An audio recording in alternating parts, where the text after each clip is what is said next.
This 3, conference will now be recorded. 4, 5. We are waiting on Miss Councillor Marion. Has anybody heard anything different from her? Mayor, she just came by City Hall probably 20, 30 minutes ago, and then she changed the meeting over. She sent a message, so she's probably signing in. Maybe she pulled a Tim Collins and went to the wrong meeting. I'm going to close this one out, Mayor, and I'll go ahead and go into that one. And if she's there, I'll let you know. All right.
There she is.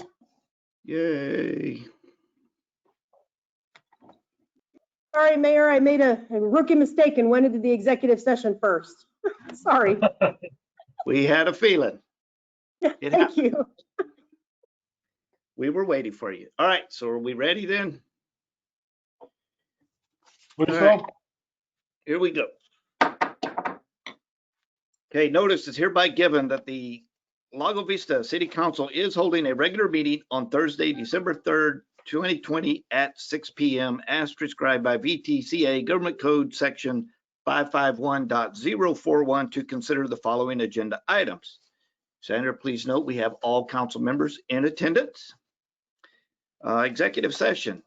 We will convene into a closed executive session pursuant to sections 551.071 advice of counsel, 551.072 real property, 551.074 personnel, section 551.087 economic development, Texas Government Code, and section 1.05 Texas disciplinary rules of professional conduct regarding A, consultation with legal counsel and possible action concerning any regular meeting agenda item requiring confidential attorney-client advice necessitated by the deliberation of or discussion of said item as needed, and B, consultation with legal counsel and discussion regarding the Rusty Allen Airport Property Owners Association funding commitment agreement.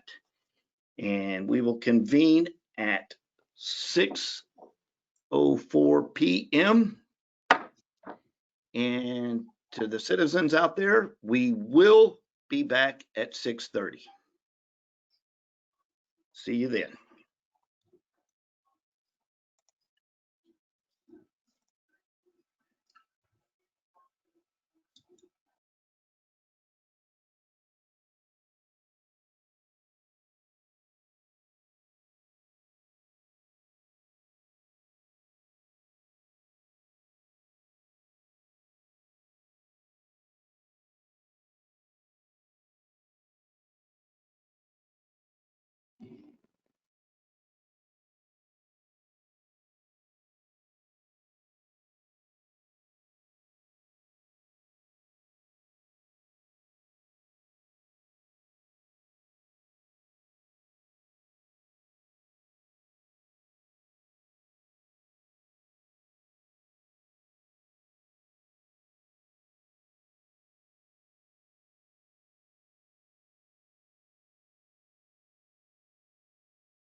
Hey, Paul.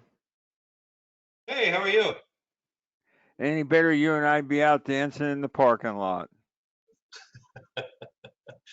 Yeah, well, just to be clear, I like to lead, Okay. and there'll be no kissing. I'm just double checking my time. What time was the meeting scheduled for? Was it 6? 6, and they said Okay. that they were going into executive session for a half an hour and would be back at about 6:30. Well, if they can do half an hour, that is fantastic. We've been trying, we as a body of citizens and council have been pushing for, you know, executive sessions that are a little bit more easy to plan for and plan around for citizens especially. Oh, So that's yeah, I good. get it. Yeah. And I think a lot of citizens, they wonder what really's gone on in executive session. So I think that's another thing that needs to be dealt with. Yeah. Well, it's disclosed on the in the packet what they're going to be talking about, and Mike's, Yeah. you know, they generally stick to that, I think. Yeah. Well, I guess my thing would be is, you know, I think some citizens that I've talked to think that when they go into executive session, they come out and they're going to discuss things. They've already made up their mind about how they're going to vote. So it doesn't make any difference what the citizens say. I can appreciate that perspective, though I can't say that I necessarily agree with it. I know that when I go into a voting booth, my mind's already made up. But executive session is not a venue where anybody should be making up their minds. It's simply it should be to get legal clarifications and advice only. I agree 100%. I think that's exactly right. I don't think that anybody should be making up their minds, you know, when they're talking about possibly, you know, considering other things, you know, that are going to come before in the public meetings. I understand. Yeah. You know, between you and what's his name? Just went blank. Oh, Jim?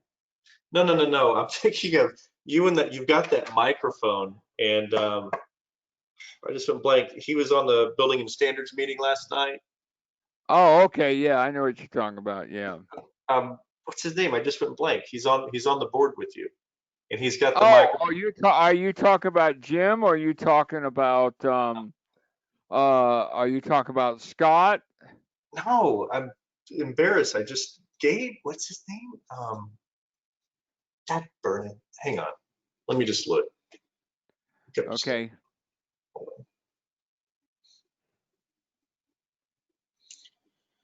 See, our government. You both of you with those microphones, you have the that like radio personality voice going. And I'm trying to find the other gentleman's name, and it's escaping me at the moment. He's a fellow Lion, and can't. Well, the only ones that I remember doing really any talking last night are Scott, the chairman, and Jim. Jim Carlson, I think, is his last name. All right, let me find this. What are the other board members for Building and Standards? What are their names? Okay, hang on for a second. I got them here. Building and I'm clicking on the Standards. website right now. I'm going to find it here really quick. Yeah. I have them here somewhere on the, just a minute. Okay, Gage. here we are. I'm thinking of Gage Hunt. Okay. That's what I'm thinking of is Gage. Oh, okay. He's got the full radio show microphone like right there in front of it on his desk.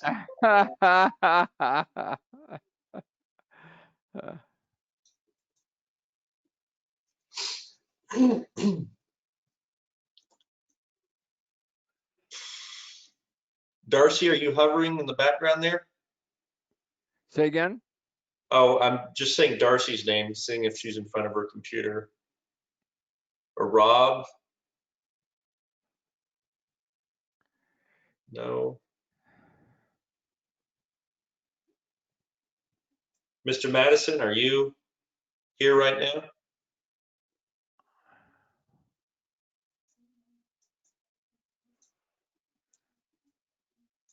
Everybody's getting food real quick. Excuse me, sir. Yes. I just joined. My name's Dave Snyder. Hi, Dave. We are all citizens in attendance waiting on our councilmen and women to return from executive session. Well, am I in the right place for the city council meeting that I thought was supposed to start at 6:30? Yes, sir, Yes. you are. Okay, fair enough. I was struggling to get in. The code that they had on one website was not correct, and I ended up finding the correct one in a different location. Yeah, it's kind of weird sometimes. You know, some of this stuff that they have, I haven't figured it all out yet. So, yeah, I understand your frustration. Well, Well, I'm here now, so. I can assure you, Mr. Snyder, you'll find this venue a little bit more comfortable and accessible than sitting in the cramped quarters of the council chambers. Yeah, I'm at my Yeah, kitchen that's table right probably now, so I can't complain.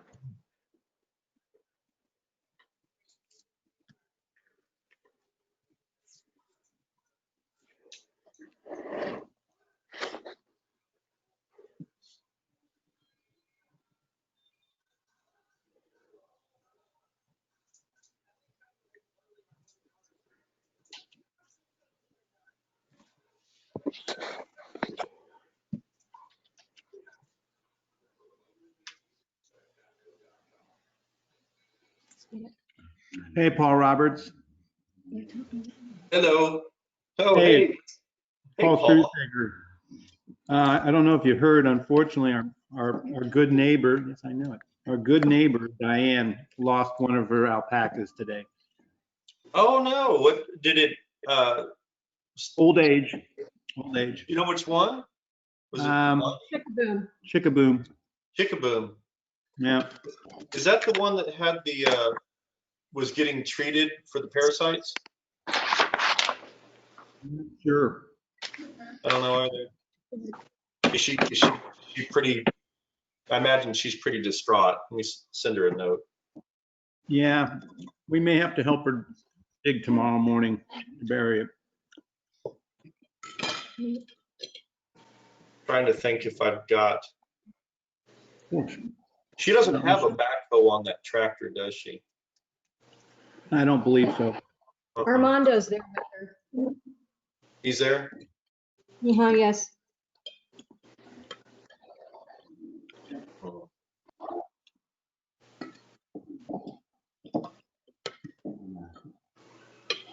All right, we're heading back to mute. Roger that.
Oh, no.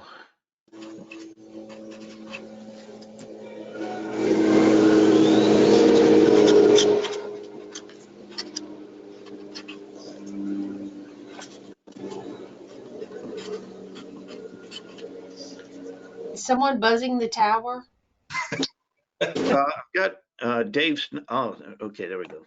Dave Snyder's microphone is on. Sorry. So, let's see, Mr. Hoover's microphone is on.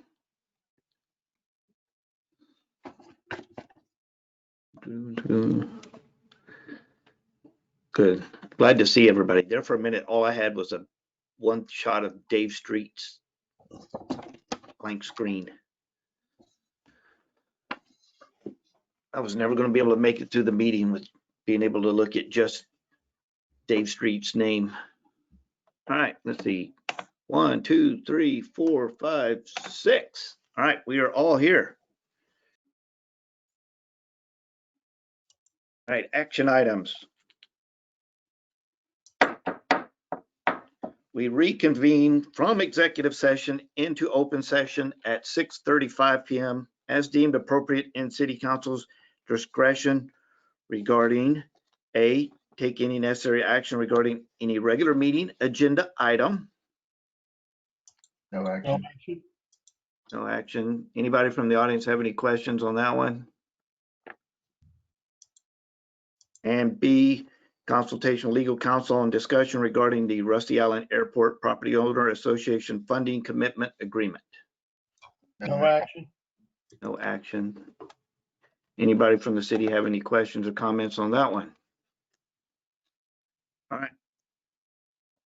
We will move into, let me find my paperwork here, 6:35. All right.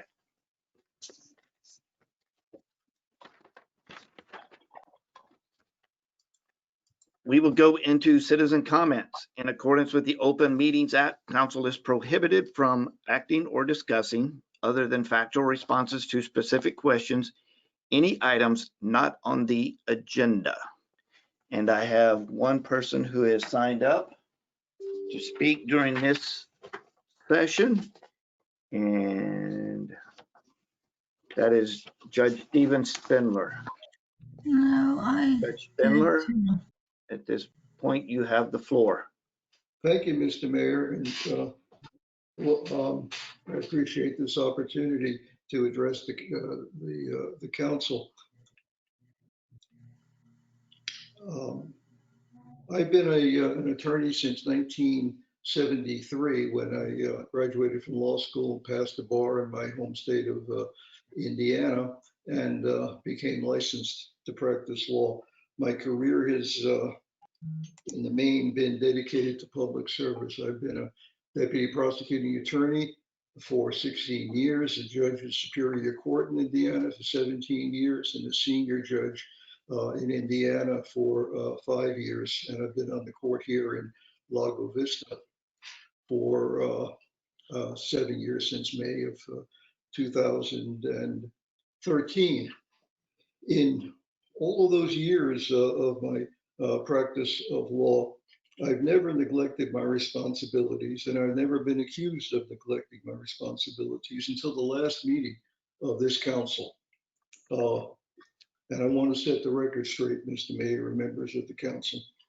Three statements were made at the last meeting of the council suggesting that I had neglected my responsibilities as judge.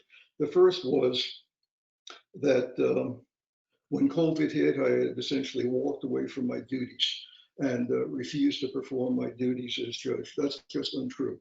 When COVID hit, the Supreme Court of Texas enacted certain emergency orders which incorporated guidelines from the CDC, the Texas Department of Health, and the Travis County Department of Health.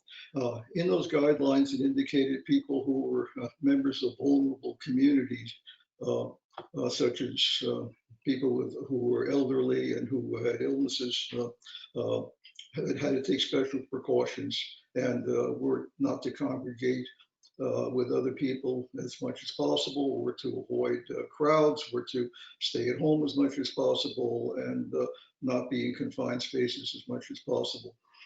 I fell into that definition. So I told Judge Caballero that consistent with those guidelines, I could not and would not preside over court.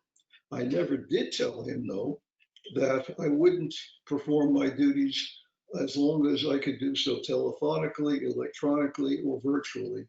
And he agreed, and that was our understanding. So the second statement made about me, which was untrue at the last meeting, was that I had communicated to other people that even if the COVID situation were to be rectified, that I had no intention of returning to my duties as judge. That's just categorically absolutely untrue. I never said that, and if COVID restrictions were to be lifted tomorrow, I'd be more than willing to preside over court in the city council chamber, as I've done so many times before. And the third statement which was made about me, which was, if not untrue, was certainly misleading, and that was it was suggested as evidence that I had walked away from my duties, that the city attorney hadn't seen any documents with my name on them. Well, that's true, but the reason is that when Judge Caballero was hired, my only obligation was to serve as an understudy. I was a fill-in for him. He had the obligation to perform the duties of presiding judge, and the only time I had anything to do was when he called upon me to do things. The truth of the matter is, he never called upon me. So therefore, there were no documents for me to sign. So it's true that my documents with my signature on them aren't in the record, because I was never asked to sign any documents. Judge Caballero was very diligent. He did everything himself. Since he's been a presiding judge, there was only one occasion when I was asked to sign the documents, and that was on a Sunday afternoon. As I recall, a police officer called me and said that he couldn't reach Judge Caballero and wanted to know if I'd review a request for a warrant. I did so. He came to my house, I signed the warrant, and that was that. That was the only occasion that I was called upon to perform any judicial duties since Judge Caballero became presiding judge. So any suggestion or statements which were made at the last meeting, whether willfully or inadvertently, suggesting that I had failed to perform my duties, had walked away from my obligations, had neglected my responsibilities, were just untrue, and I appreciate your giving me this opportunity to set the record straight. Thank you. Yes, sir. Thank you very much for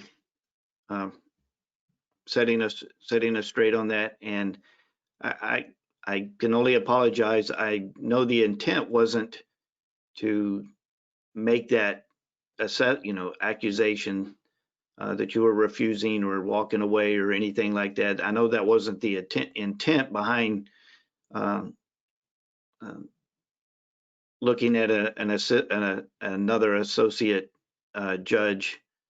And I'm sorry that the rhetoric came out the way that it did, that it made it seem like that was our viewpoint. At least I know on my end, that was definitely not my intention. And I can only apologize for that. Thank you, Mr. Mayor. Appreciate that very much. Yes, sir. All right, that is the only person that I had signed up for citizen comment. Yes, Mr. Ray. Mayor, I think on Darcy's page, she had signed up for citizen comment section. I wouldn't want to state that incorrectly, but I think it's on there. Let's see, I have number 9 and number. No. Oh, yeah, I see that. I'm sorry. Request 3 minutes before meeting. I'm sorry. I missed that line. I got number 9 and number 17 written down. All right, Darcy, you have the floor. Thank you, Mayor Tidwell, City Council members, City Manager Josh Ray. 1 year ago, I came into the City Council meeting with tears in my eyes about the lot clearing. Today, I am thankful to feel like I really am part of this beautiful city. I am amazed about how much one can learn by attending these City Council meetings. I am glad you all have gotten to know me as hopefully your neighbor. I think it is important for the citizens to get involved, since really without all of us discussing and caring about Lago Vista, there would be no city. I want to encourage citizens, even if you are nervous to speak, at least show up and learn like I have. It has been a long year with COVID, but at least these meetings have allowed us all some sort of normalness. Thank you for serving your citizens, council members. I am just one voice among many, but I do feel it is important as a community to be involved. But recent events with my family will draw me back into what is important to me. I will withdraw for a while. I just hope all remember your votes do affect your neighbors, and to consider us all with that power. Thank you, guys. Well, thank you, Darcy. And we wish the best with whatever it is.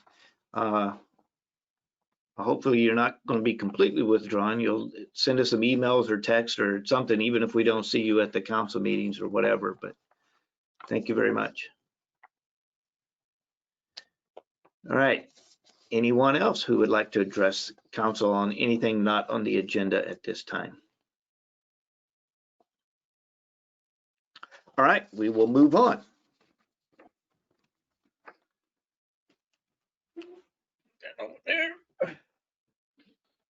All right, items of community interest. Pursuant to Texas Government Code Section 551.0415, the City Council may report on any of the following items: expressions of thanks, gratitude, and condolences, information regarding holiday schedules, recognition of individuals, reminders regarding City Council events, reminders regarding community events, and health and safety announcements. I will start. I want to express some thanks and gratitude to KLVB. Glee has finally made it out of the closet and into the park next door. So if you have not seen Glee, she is out there. She is part of our Christmas celebration courtyard. And thank you, KLVB, for getting Glee outside. She was starting to look a little peakish, needed some sunlight. So she's out there now. Monday is the tree lighting ceremony. Unfortunately, we are not advocating a giant event. We will conduct the ceremony as always with the countdown and the tree lighting. Hopefully somebody will have a phone that can actually shoot video at night and maybe actually share this on social media or something as we're doing it. But we will not have the vendors with the cocoa, and we will not have Santa. Unfortunately, we can't advocate anything that would put people over in groups over 10. If you do show up for the actual tree lighting, that is on your own. But in the meantime, we are adding decorations to the courtyard here. And even if you don't come for the tree lighting ceremony, you can show up at any time on your own and take a look at our new Christmas decorations. We're hoping eventually that this will expand to our own trail of lights somewhere down the road, possibly in the new park. That's still a ways off. But hopefully eventually we'll have a really nice local Christmas drive-through exhibit for the community. So anyway, we've tried to spruce up the little courtyard a little more this year. That's Monday. Somebody can chime in after I get through and state the time, because I don't have the piece of paper in front of me and don't know exactly what time we're doing the tree lighting. Let's see. High school football is in the 4th round of playoffs this Friday versus the Lago Yellow Jackets. We've played them once this year in district and they did beat us. However, we played them very tough, and I do not see that Lago is unbeatable, even though I believe they're undefeated for the season. But it should be a very good game. Tickets are limited, so you probably can't go in attendance if you don't already have tickets. But Fox Sports Southwest has an app that you can download on your phone, and you can listen to the high school games. Anyway, just keep the high school football team in your thoughts this Friday as they play in the quarterfinals and are looking for a spot into the semifinals. I think Lago Vista has only made it to the semifinals once. So if we could get back there, it would be really nice. December council events, December 12th will be day 1. That's a Saturday, day 1 of our city council retreat. It's going to be at least a 2-day event.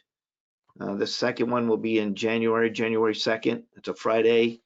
And I have set aside Saturday, January 3rd as a 3rd day, depending on what we get through on the 2nd. But just note, council will be involved in the retreat starting December 12th. As always, it is open to the public. If it's anything like years past, these are good 8-9 hour sessions. So just be aware. But yes, we're starting our retreat. Let's see. I think that's about all I have on my notes. Yes, Mr. Ray. Mayor, the tree lighting on Monday will begin at 6:30 p.m. Thank you. And the football team will leave out with a police escort and community send-off at 3:45 p.m. tomorrow. Awesome. If you are going to the game, cheer for me too, because I'll be in the concession stand at the girls' basketball game. So I hope to have the app on my phone if I get service inside the school. Health and safety. I just want to make everybody aware the city of Austin course, whenever Austin does, Travis County kind of tends to follow their path.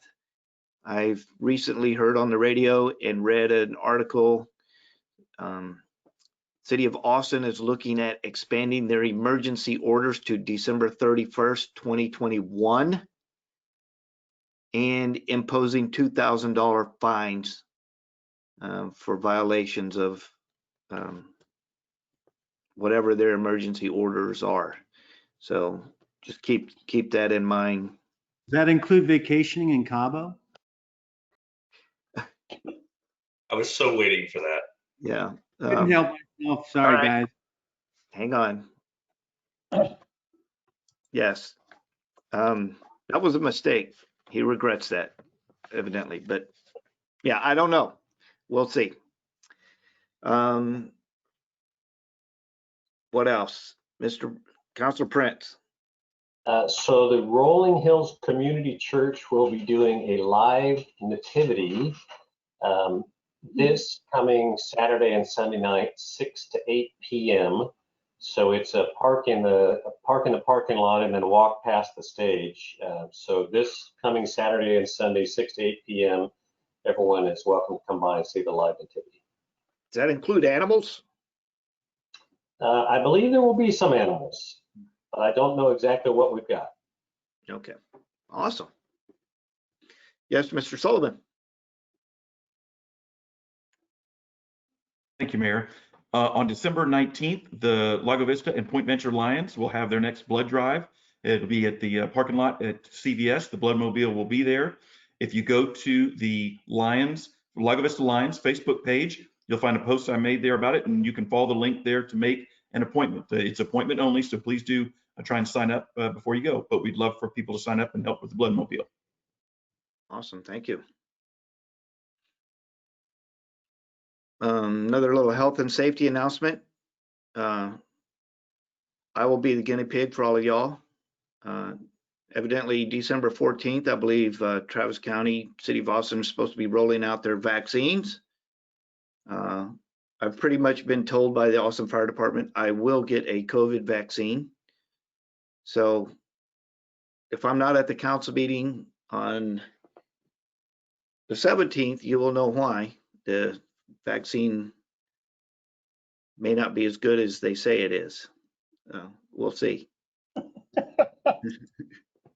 I'll let you know.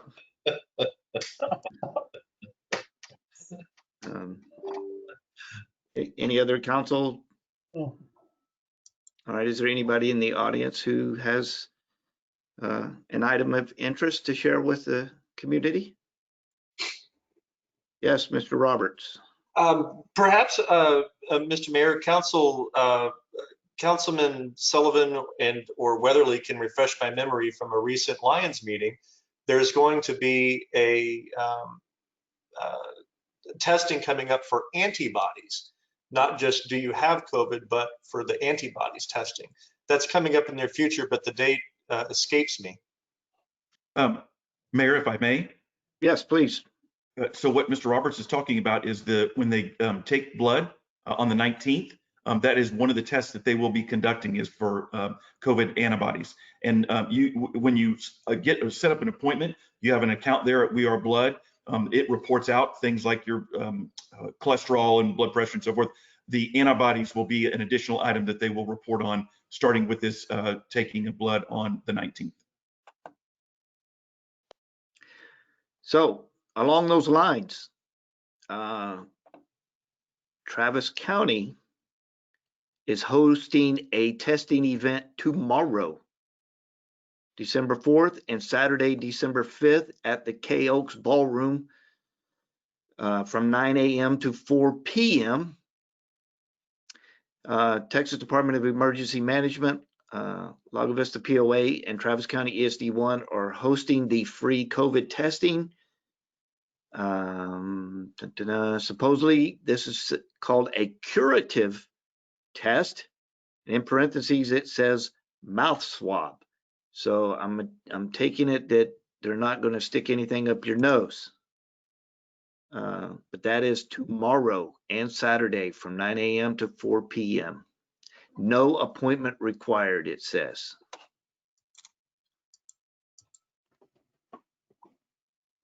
All right, anyone else?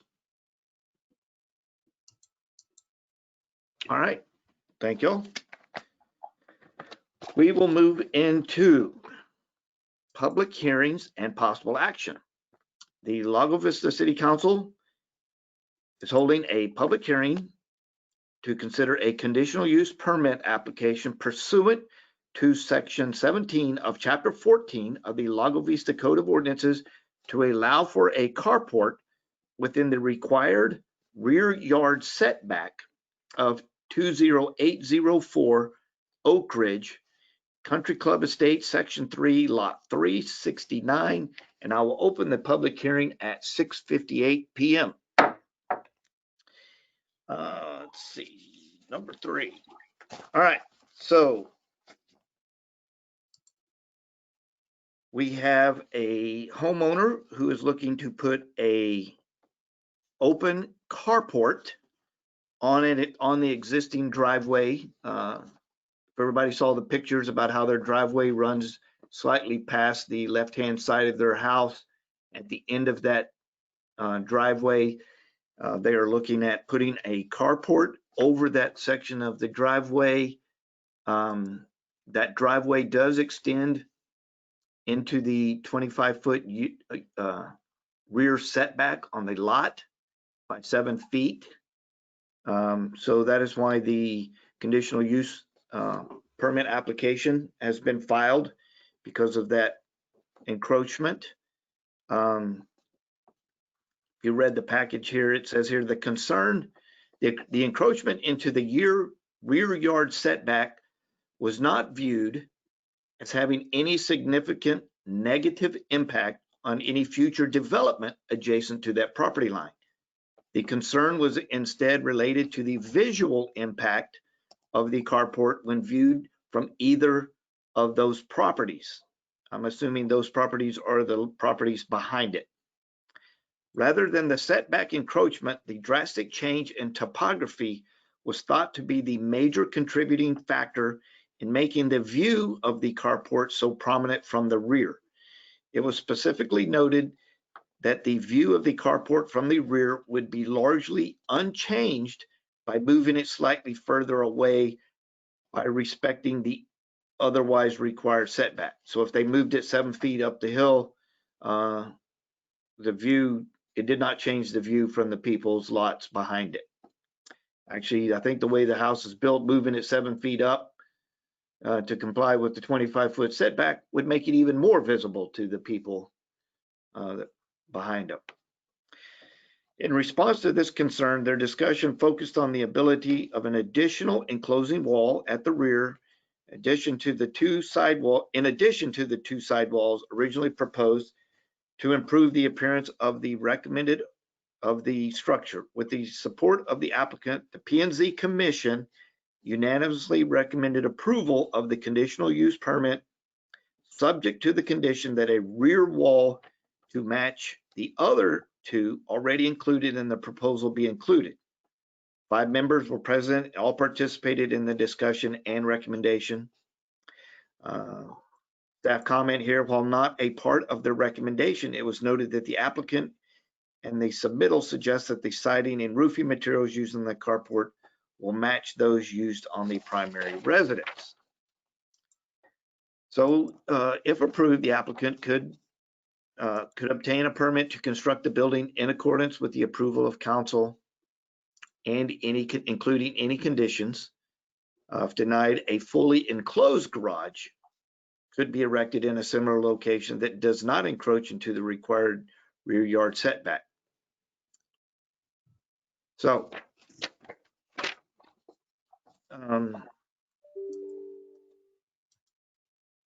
that is your staff summary on the P&Z meeting and the application. My questions for council and staff, if planning and zoning recommended 3 walls, 2 side walls and a rear wall, just for appearances, why not the fully enclosed garage with the garage door? You know, is it because they would have to move it up 7 feet? Maybe somebody can, I'll bring Roy in here in a minute. Maybe he can address that. And reading through the notes, I also noticed that there was talk of a screening wall using trees, maybe even a fence, but I don't know that the fence would cover anything. But if the concern is the site of the structure from the rear lots,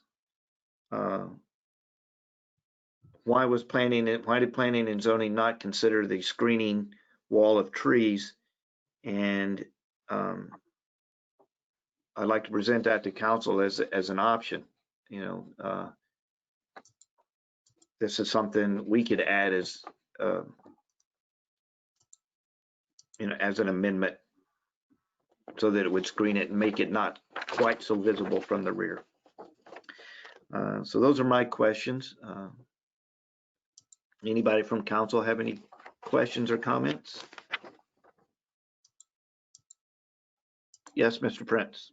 Councilor Prince. I'll follow up on your question and ask Mr. Jambor to clarify for us. I think if all 4 walls were put in and this was just a standard accessory building, it would have to move 7 feet further away from the property line. This is my understanding. It would still have to move 7 feet further away from the property line than the proposed structure. So I want to confirm that. And then the second comment that I'll make is, I think on this back fence area, because of the slope of the property, my interpretation is a wall would block the view of anything stored inside that structure, but it would take a long time before any shrubs would effectively block the structure. So probably asking them to plant something big enough to block the view now would be quite expensive, and it might be a long time before it grew in. But on the other hand, there's nothing back there, and maybe it's going to be a long time before something goes in. So there's plenty of time for things to grow in. So I'll turn that question over to Mr. Jambor. Well, you're correct. I mean, there are 2 what I'll call them deficiencies, although that may not be the best words. There's 2 deviations that require relief. One is the setback, and the other is carports in themselves always require relief. If this were a fully enclosed garage 7 feet forward from where it is, we would simply permit it, and you guys, neither you or P&Z would see it. Yeah, and actually the comment about the trees, and just so you'll know, what we do is any potential condition that we think is plausible, rational, or whatever, we'll propose those in our staff report to P&Z, and they'll filter out the ones they think are reasonable and include those in a recommendation and ignore the rest. What this was about is there's almost no landscaping in the front of this house. And the idea is if they put some, it might filter the view from the right of way, from the front. In the back, they agreed. There's nothing you can grow in the back that would make a difference. All right. Yeah, my question, Roy, if they went with an enclosed garage, do they have to move it 7 feet up, or could they build it in the encroachment if they got a conditional? Both of those the relief are in front of you independently. You can, for example, allow them to deviate and encroach in the rear yard setback, but deny the idea of a carport. Those are each independent requests, if you will. Okay. Thank you. Yes, Mr. Sullivan. Thank you, Mayor. Former Mayor Mitchell called me to chat about this one. He had spent, as you know, time on P&Z and then obviously a bunch of time on council. And what he remembered was that while he was on P&Z and even on council, that they had begun to really discourage, if not outright deny applications for carports. And the main concern being that people tend to start storing all kinds of things underneath them, not just vehicles or watercraft any trash that they want to, they'll throw underneath there, and it becomes quite unsightly from the front of the building, and so front of the house. And maybe Roy can comment on this. I mean, are carports legal in Lago Vista? Do we have the right to deny carports? And one last question is, if we do approve the carport, can we restrict it to where only vehicles, automobiles, watercraft, for example, can be stored underneath it and nothing else?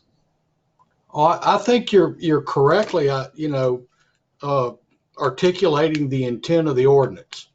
The idea is that, carports and the kind of water toys, if you will, that tend to accumulate underneath them in Lago Vista can be unsightly. And the idea is you get a conditional use approval because you're worried about the appearance.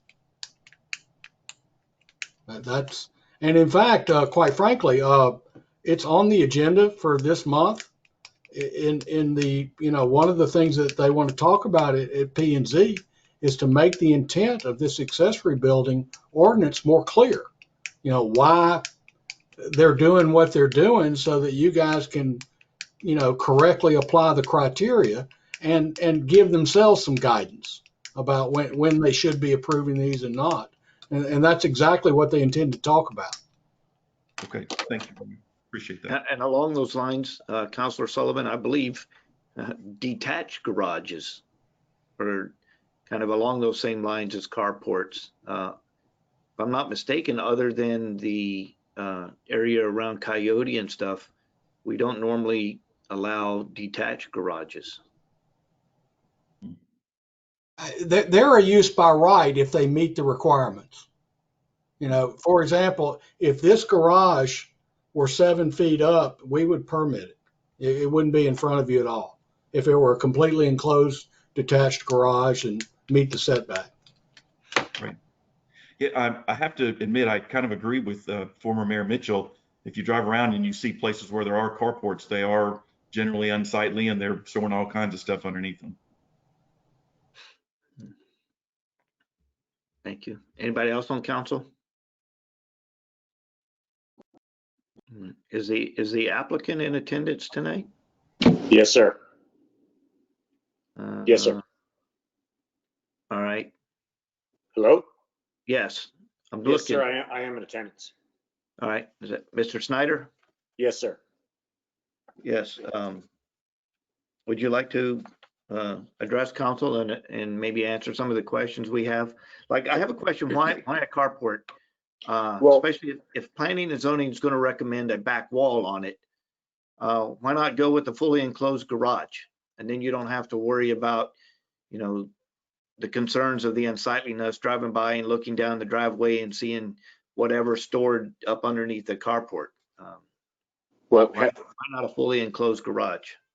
Well, when my wife and I started this process, the intent was to put the carport up, make it match the house as far as the roofing and siding on two sides, so that we could park a couple of wave runners and a vehicle under it to protect it from hail damage. That was the intent.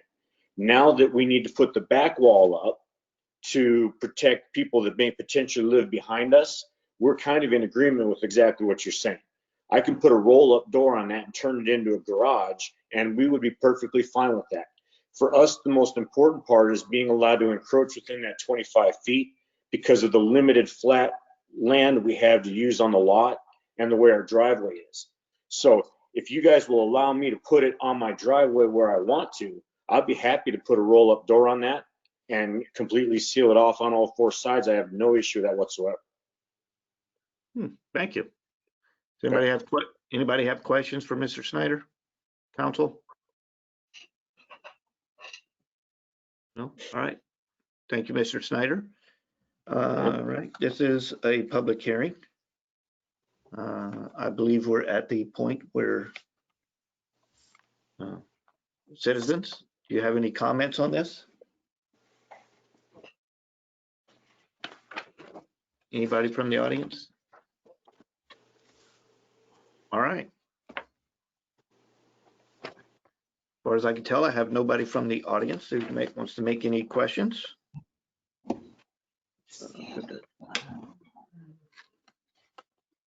This is the, at this point, I'll state this is the first reading of this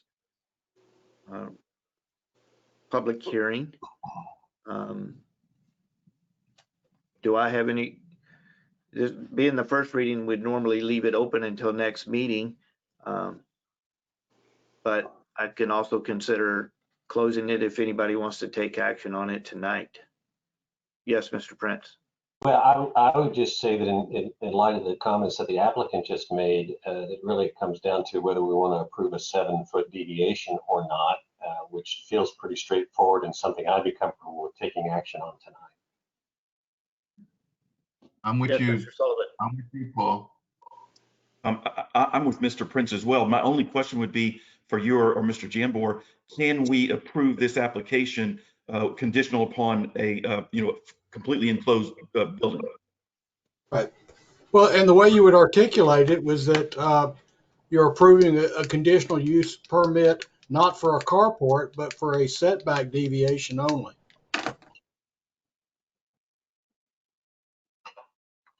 All right. Well, I think I've seen enough heads and stuff. I'm going to go ahead and close the public hearing at 7:14 p.m. And we're now at the point of council discussion and possible action. Mr. Mayor, I make a motion that we approve the conditional use permit with the condition that just for the setback. I'll second that. All right, so I have a motion by Councillor Williams to approve the actual setback request. And I assume that would be to deny the actual carport. Correct, correct. And then I have the second by Councillor Weatherly. Do I have any further discussion? All right. That being said, all those in favor say aye. Aye. Aye. All those opposed, nay. Hearing none, the setback has been granted on the conditional use permit. Thank you. Thank you all. And we go into action items. Number 4, discussion, consideration, and possible action regarding resolution number 20-1858, a resolution by the City Council of the City of Lago Vista, Texas, confirming the appointment of Jared L. Smith as Associate Municipal Judge for the City of Lago Vista, Texas.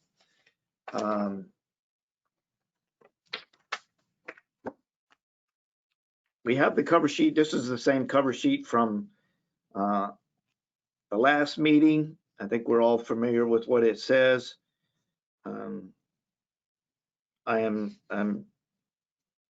not going to go read through the cover sheet on agenda item number 4, but I do want to point out, let's see if I can find it here. I know this was sent to council. Actually, let me look here real quick. Mr. Smith is in attendance. So before I start taking questions and comments from council, I would like to allow Judge Smith to read his statement. There was some question whether he would be in attendance tonight. So I was going to read his statement, but he is with us. So Judge Smith, if you would like to address council. Good evening, Mayor and members of the council. Thank you for having me here and giving me the opportunity to speak. I really appreciate that. I'm a proud member of the Lake Travis community. My family and I live in Lakeway. I'm married. I have 5 kids. My wife is a molecular biologist who's also finished law school. She's taken the bar exam in February, so during all this COVID mess. As you noted a moment ago, this morning I emailed you all a statement I wrote regarding my qualifications and also 4 recommendation letters from highly respected judges, law professors, and colleagues. I would like to read that to the council, and since this is an open forum, if you don't mind, Mr. Mayor. Yes. You have the floor. Thank you, Jeff. Thank you, Mr. Mayor. So I was born and raised in East Texas. I'm the first person in my family to graduate from college. I'm married, have 5 children, like I just said. I currently live in Lakeway. I'm an honors graduate from the University of Houston and South Texas College of Law, Houston. I was a mock trial champion and assistant to the editor-in-chief of the South Texas Law Review. During my time in law school, I spent time clerking for the U.S. Attorney's Office, Harris County District Attorney's Office, and Harris County Public Defender's Office, where I gained invaluable experience prosecuting and defending criminal cases ranging from Class C misdemeanors, which we handle here in Lago Vista, all the way up to capital murder, and also working on civil petitions for the government. After law school, I started working as an assistant district attorney, prosecutor in Montgomery County, Texas, where I handled cases from investigation through jury and bench trial. During my time in Montgomery County, I prosecuted hundreds of criminal cases. I decided to move to Austin in 2016 and start my own law practice, Smith & Vinson Law Firm, with my close friend and law school classmate, Brad Benson. During the last 4.5 years, our firm has handled close to 1,000 cases. These cases include pretrial, trial, and appellate proceedings. My practice mainly consists of criminal defense, but it also includes civil rights and personal injury litigation. I manage 8 employees, including 3 attorneys. I have tried dozens of cases in front of juries and have interacted with individuals from all walks of life. I've also had the pleasure of litigating cases in front of over 100 judges in a variety of counties, dozens, and have developed a close professional relationship with many of them. I understand that at the council meeting on November 17th, the last meeting, a concern was raised about conflict of interest. Please rest assured that as an associate municipal judge in Lago Vista, my firm will not represent anyone that has come before the Lago Vista Municipal Court, regardless of whether I am personally involved in their case. Finally, I submit for your review, which you have, I've emailed all of you, several recommendation letters from highly respected judges, law professors, and other colleagues of mine that endorse my selection as associate municipal court judge. Those include former Texas Court of Criminal Appeals Judge Charlie Baird. He was also a district court judge in Travis County, who I have worked cases with and have a very close personal relationship with. County Court at Law number 9 judge in Travis County, Kim William, who's an active judge, an elected judge in Travis County, who is a recommendation letter. And professors of mine that I interacted with, Lieutenant Colonel and tenured professor at South Texas College of Law, Jeffrey Korn, and Professor of Law, Kenneth Williams. Those have been sent over to you, Mr. Mayor, and the other members of the council. And I'm happy to answer all of your questions if you have any. Thank you. All right, thank you very much.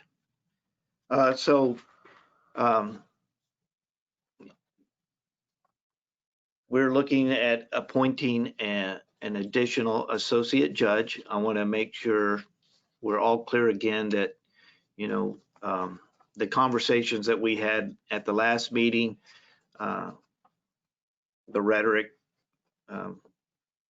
seemed to go in a different direction than what was truly intended. And again, I wanted to apologize to Judge Spindler on that. But what we're considering is just adding an additional associate judge with this appointment recommendation by the city manager. So at this time, I'll open it up to questions from the council for myself, the city manager, or Judge Smith has, or Mr. Are you a judge yet? Can I call you Judge Smith yet, or is it Mr. Smith right now? Or hopefully, or it's Mr. Smith at this time, Mr. Mayor, but hopefully soon will be judge. I'm sorry. Okay, I apologize, and to the judges, I apologize for that as well. So Mr. Smith is with us tonight. So if you have any questions for either staff or for Mr. Smith, I'll open it up to council at this time.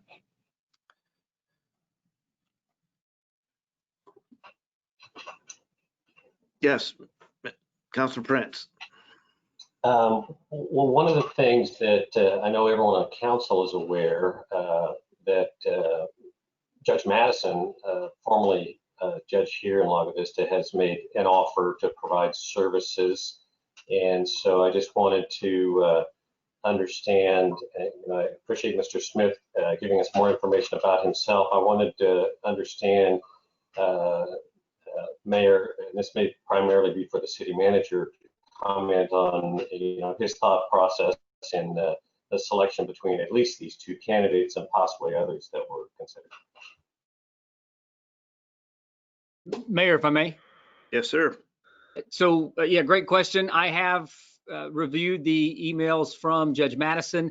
If anyone recalls, I actually appointed Judge Madison as the associate judge for our court one time historically. And as previously noted, Judge Madison resigned that position. And I believe that Mr. Smith is going to be an excellent associate judge for our court.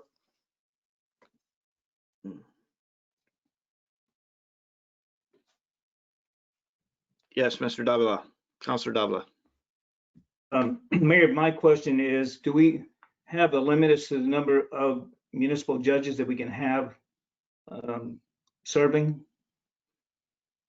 In other words, if we were to add Mr. Smith, could we still maintain the other two judges that are currently in place? I'm assuming that that's still the case with Judge Spindler.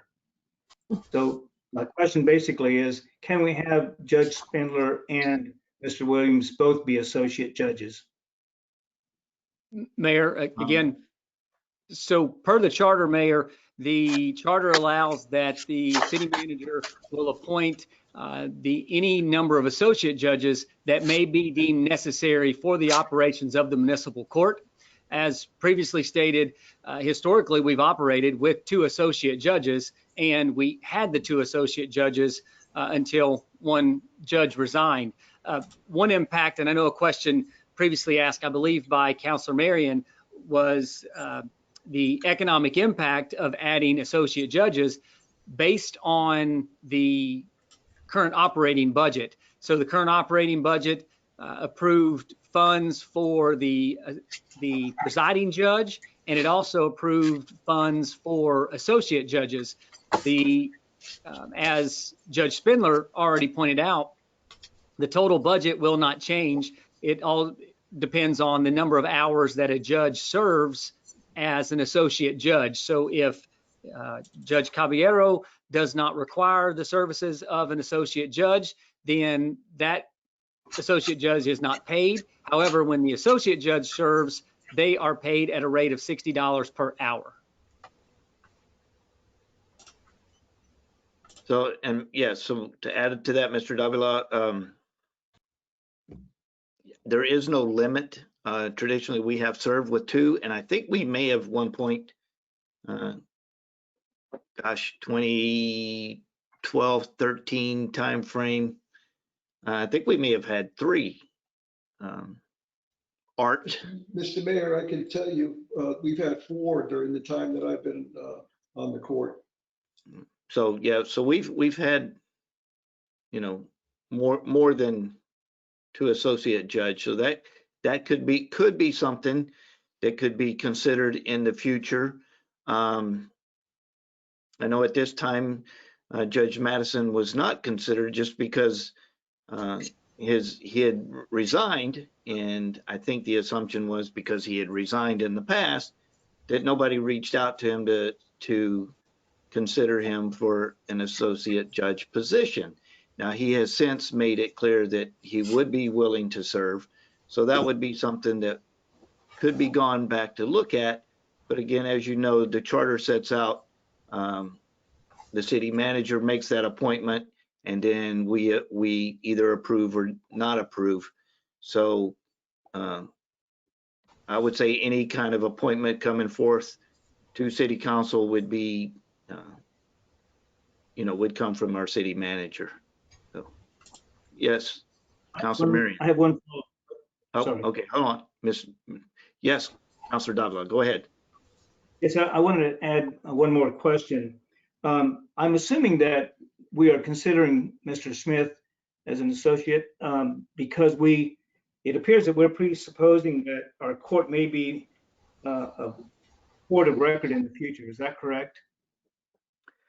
I do believe that is a factor. Okay. We probably should have address both of these at the same time. Again, last month or last meeting, when it was brought to me, it didn't dawn on me the relevance of the appointment and the consideration. So I agreed to have it put on the agenda at the last meeting. But yeah, looking at it now, that is a consideration. You know, if council does consider or does approve going to a court of record, then our requirements do change as far as our judges. And so it does kind of go hand in hand with that consideration. Yes. Thank you. That's what I read into this as well. Yeah. Councillor Marion. Thank you, Mayor. I actually have a few questions. One, I appreciate the fact that Judge Spindler signed on this evening to kind of help us clarify the status of of the workload over the past several months, and I think we're all thankful for his service to Lago Vista. But it occurs to me that if Judge Spindler hasn't been called on over the past several months to serve or to perform any duties related to the court, I wonder if there's a pressing need right at this moment to name a third judge, when I've just questioned whether or not there's really even been enough to keep two of them sufficiently busy, especially since it does add some cost to the city, and because we haven't yet even discussed whether or not we might be in favor of moving to a court of record. So I just wonder if there might be some possibility, kind of like my comments at the last meeting, to push this out a little bit, because this is just my own personal feeling. I'm still not quite comfortable with the process and would love to get a little bit more information before I myself am comfortable to vote on a motion one way or the other. And I think one of the questions I might have, because I haven't been yet privy, unless I could have missed something though, to a resume. So I would really like to hear a little bit about Mr. Smith's experience or training or education related to being a judge.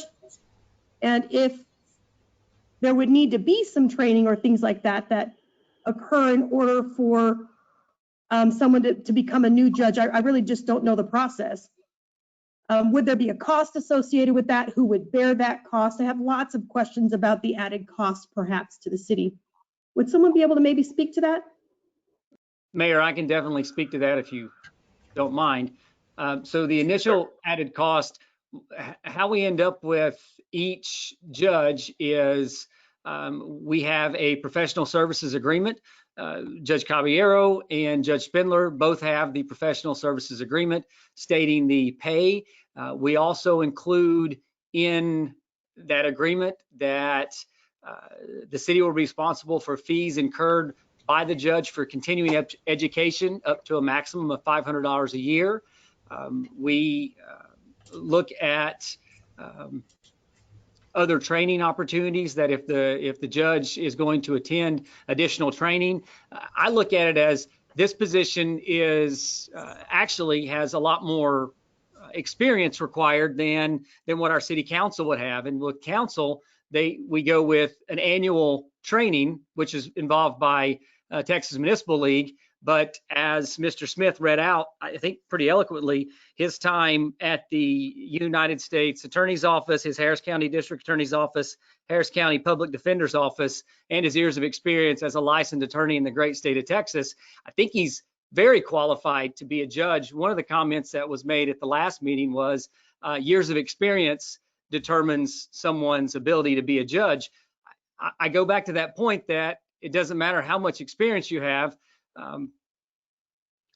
to start somewhere. And as an associate judge with Judge Caballero and with Judge Spindler's experience, as he laid out earlier, I think this is a great place for Mr. Smith to receive that level of training and experience. I can tell you that if you look at the monthly reports that we submit, the court is experiencing a lot of traffic. COVID has actually reduced some of that traffic, but in terms of operation, Judge Caballero does a very good job of being responsive. One of the comments previously was, how could Judge Caballero be responsive to our court when he doesn't live in Lago Vista? I think he's really put that to rest, and Judge Spindler attested to that, but that doesn't mean that we do not need additional associate judges.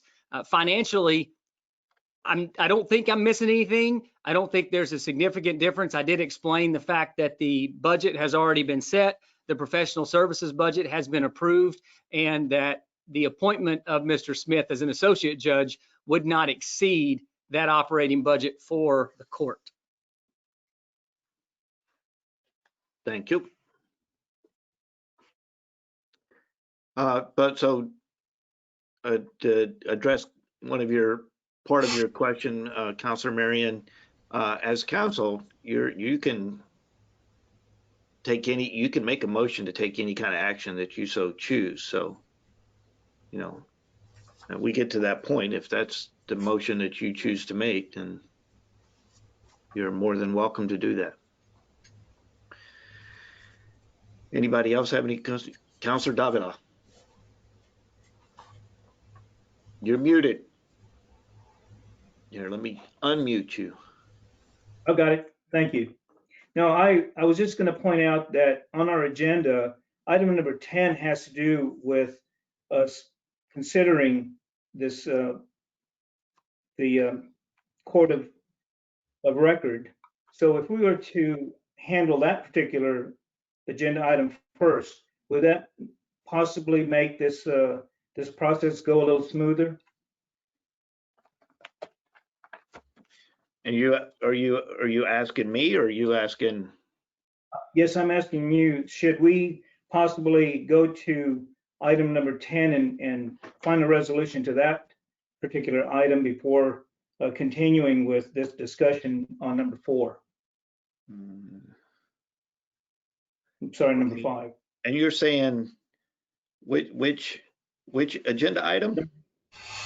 Agenda item number 10 has to do with possible action on an ordinance amending Chapter 7, and this all has to do with providing an effective date, repealer, severability, proper notice, and so forth, having to do with the municipal court, as well as the municipal court, Article 7.100, municipal court generally, Section 7.101, organization, and Article 7.3, municipal court fines, and so forth. I mean, if I read that correctly, that has to do with us possibly moving forward with the idea of making our court a court of record. Am I correct in that? I would say no. Agenda item number 7 deals with a conflict with our way our charter's written and the code of ordinance. So this was brought to us to update the city ordinance so that it is in agreement with our charter. And then the other portion of it is updating some fees that we have not done administratively based on what the legislature passed at the last session, that we are required to charge as the municipal court, but we have not gone back and officially updated it. So I would say, you know, agenda item number 10 would not make a difference. We do have a discussion item. Let me see, what number is that? 16, Number Mr. Mayor. 16. Discussion item number 16 is what deals with the court of record, but it is only on the agenda as a discussion item, and so no action will be taken on that at all. And I think there's a lot more to the court of record than what we can decide on in one council session. So, yeah, I don't think Yeah, 10 Mayor. would be relevant. Yeah, I apologize. I looked at number 16 and then reference number 10 by accident. Okay, But thank you. so, Is that it? Okay, Mr. Weatherly? yes, so Councilor I Weatherly? think I had. Mr. Mayor, I'm sorry, but we're getting a long ways away from what we're actually supposed to be looking at. We are talking about appointing an assistant judge. Applications were accepted. A group of staff were assembled. A selection was made.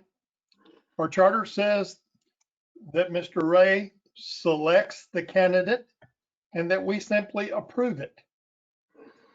Mr. Smith has been selected as the candidate after an appropriate process. And what we need to do now is simply approve or disapprove his selection. All of this other stuff is things that will come along later. A court of record has many things involved with it, and it may be at some point in time that we need to look at additional judges. We need to look at different qualifications. But right now, all we're talking about is an associate judge for the court that we have to have a backup for the judge that we have already hired. Mr. Smith seems to be very qualified. He may not have all that much experience as a lawyer, but you can't be in court as much as he's been and not get or qualifications as a judge, but you can't be in court as much as he's been in court and not have a very good idea of what is appropriate as far as the actions of a judge. I think that we need to get back to what is on the agenda, which is to approve or disapprove Mr. Ray's selection of Mr. Smith as our associate judge. And I'll clarify a little something there. I completely agree with the point of order that yes, we are to be considering whether to approve this appointment or not. I do believe, though, that the process is where some of your fellow council members have questions.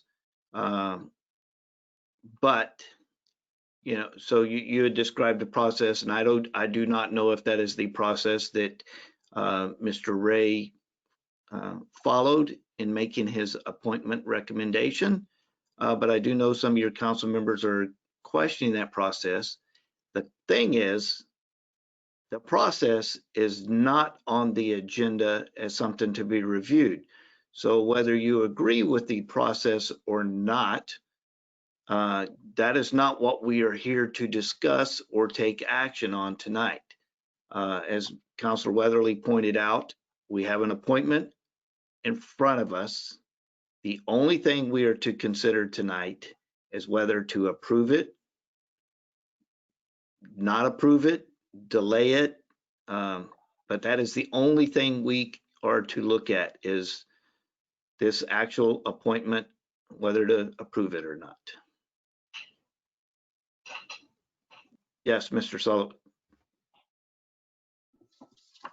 Thank you, Mayor. I don't think it's unreasonable that council members, when they're given this choice of approving or not, that they might have questions about the people, but also about the process. I hear you saying that that's not part of the agenda item, but what you're saying is you're trying to limit what council members can ask when they make their judgment as to whether or not they approve someone or not. And I don't think that's appropriate. If a council member wants to ask about how the selection was made, I don't think that's unreasonable, because a council member may want to use that to make their decision about approving or not approving. That's my only comment. Thank you. Yeah. You know, if they want to question the process, you know, I guess they have that right as council members to do so. I just know our charter doesn't. It clearly states that the city manager makes the appointment and council approves. It does not. it does not delineate, what questions can be asked or what, but I just don't, I don't want council here thinking that, well, he didn't follow a procedure that we liked, so, we're not going to approve this person just because we didn't like the procedure. Mayor, if I might. To me, Mr. Smith's qualifications are what we're considering, and not the process that was gone through to select Mr. Smith. Yes, sir. Yes, If Mr. I might. Sullivan. Oh, thank you, sir. I just want to talk about that where you use question the process. That's certainly not what I'm attempting to do. All I want to do is I want to be an informed council member when I make that vote. And so I'm not questioning because that's a pejorative term to me if you say that I'm questioning the city manager, but I'm just trying to inform myself so that I feel comfortable in the decision I'm making. That's the only clarification that I would make. I get that. Yeah. And I think Councilor Marion is in that same boat. She has questions on the process too. But I just want to make sure everybody's clear that what we're looking at is Mr. Smith's qualifications as far as whether to approve or not. Yes, Councilor Weatherly. Mr. Mayor, I think there's a little bit of misunderstanding what I'm saying. I have no objection to anyone questioning the process of selecting this individual, of his qualifications, of whether or not we want to appoint him. What I'm saying is that discussion about whether we become a different court, whether we need more personnel, whether there should be other judges selected in this process, that's not really what's on the agenda. What's on the agenda is deciding, is this person qualified? Do we want to put him in as an associate judge, or do we not? Now, all that other stuff is just going around the corner, and it really doesn't have anything to do with this particular agenda item. All right. Thank you. Yes, Councilor Prince. Just a quick clarification. First of all, clearly the charter says the city manager appoints, and there's no instructions on what the process needs to be when he appoints. I would like to clarify, though, Mr. Weatherly, that my understanding is the process the city manager used approximately a year ago is what you had described, of forming a small committee and doing some interviews. The process that he used in this case with Mr. Smith, which again is within his rights and purview as the city manager, was a much lighter weight process, where I think it was just himself and Mr. Caballero that made the selection in this case. And that may or may not impact any of the council's decisions, but it's a slight variation on what I heard you say. And if I got any of that wrong, Mr. Ray, please correct me. Mayor, that's spot on. So the Councilor Weatherly relayed the process for the presiding judge, of which we advertised, used the panel, selected, of which the panel members unanimously selected Judge Caballero. For this process, as I said at the last meeting, we started to reach out to see if there were judges that would be interested. And as I said, we contacted Robbie Chapman and Mark Goodner at TMCEC to see if they had interest and to see if they had recommendations. They didn't have recommendations. And so we located Mr. Smith, and he had an interest, and that's where we're at with this recommendation to the council. Thank you. Councilor Marion. Thank you, Mayor. Just one very quick clarification. Were there applications for this position taken? Mayor, no. I do not believe so, no. Yeah, and there you go.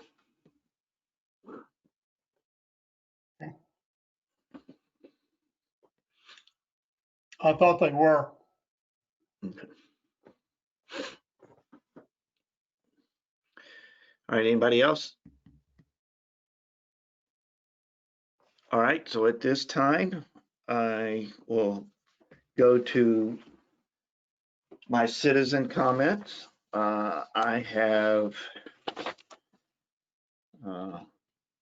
Ms. Letha Guy has signed up to address council. Where's Letha? There's Lago Guys. Lago Guys, are you with us?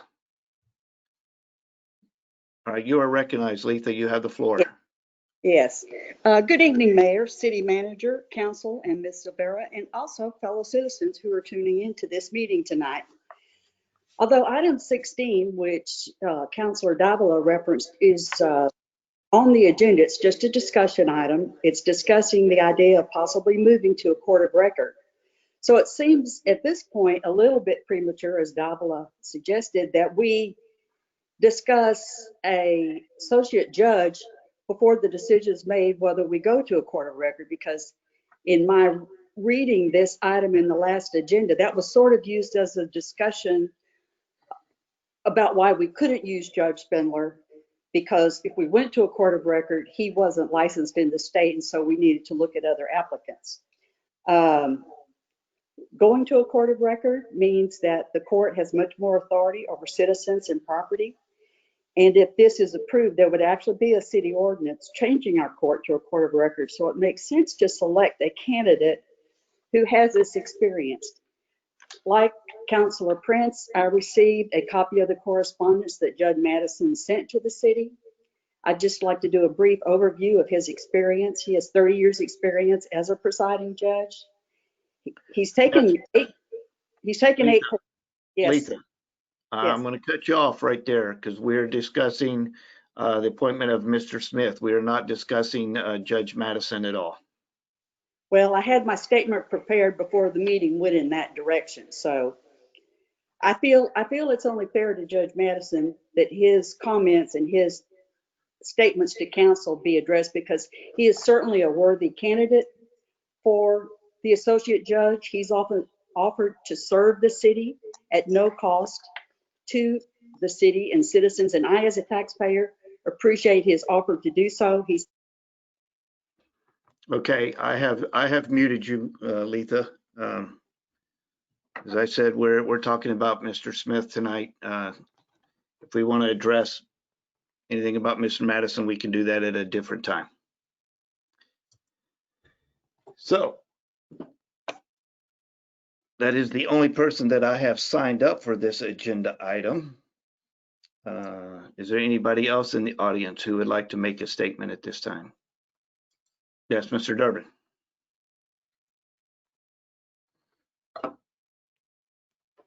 Sorry, clicked the wrong button.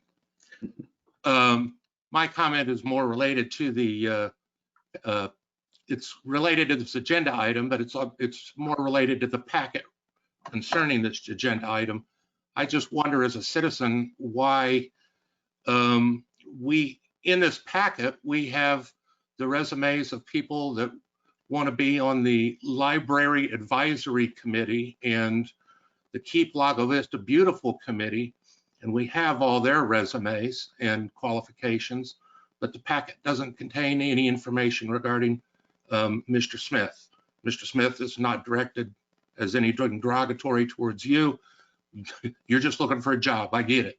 But it seems to me that the packet is wholly insufficient on this whole, on appointing somebody to the third branch of government in the city, somebody that's going to wind up setting bails and signing arrest and search warrants for the citizens.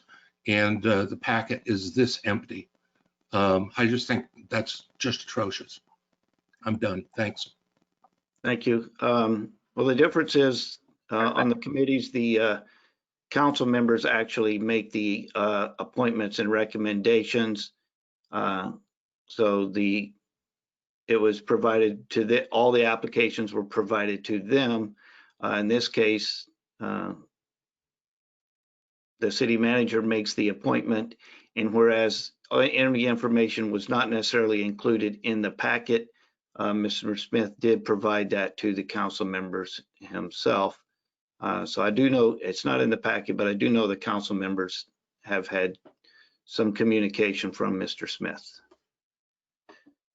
All right. Anyone else from the audience who would like to make a comment? Mr. Mayor, if I could say one thing quickly to Judge Durbin. Yes, Mr. Smith. And I do appreciate your comments, Judge Durbin. I'm not sure what was included in the packet, but as the mayor said, I did send over to Mr. Ray and the council members my resume, statement, and 4 letters of recommendation. Like I said, one from a Court of Criminal Appeals judge, Charlie Baird, that's the highest court.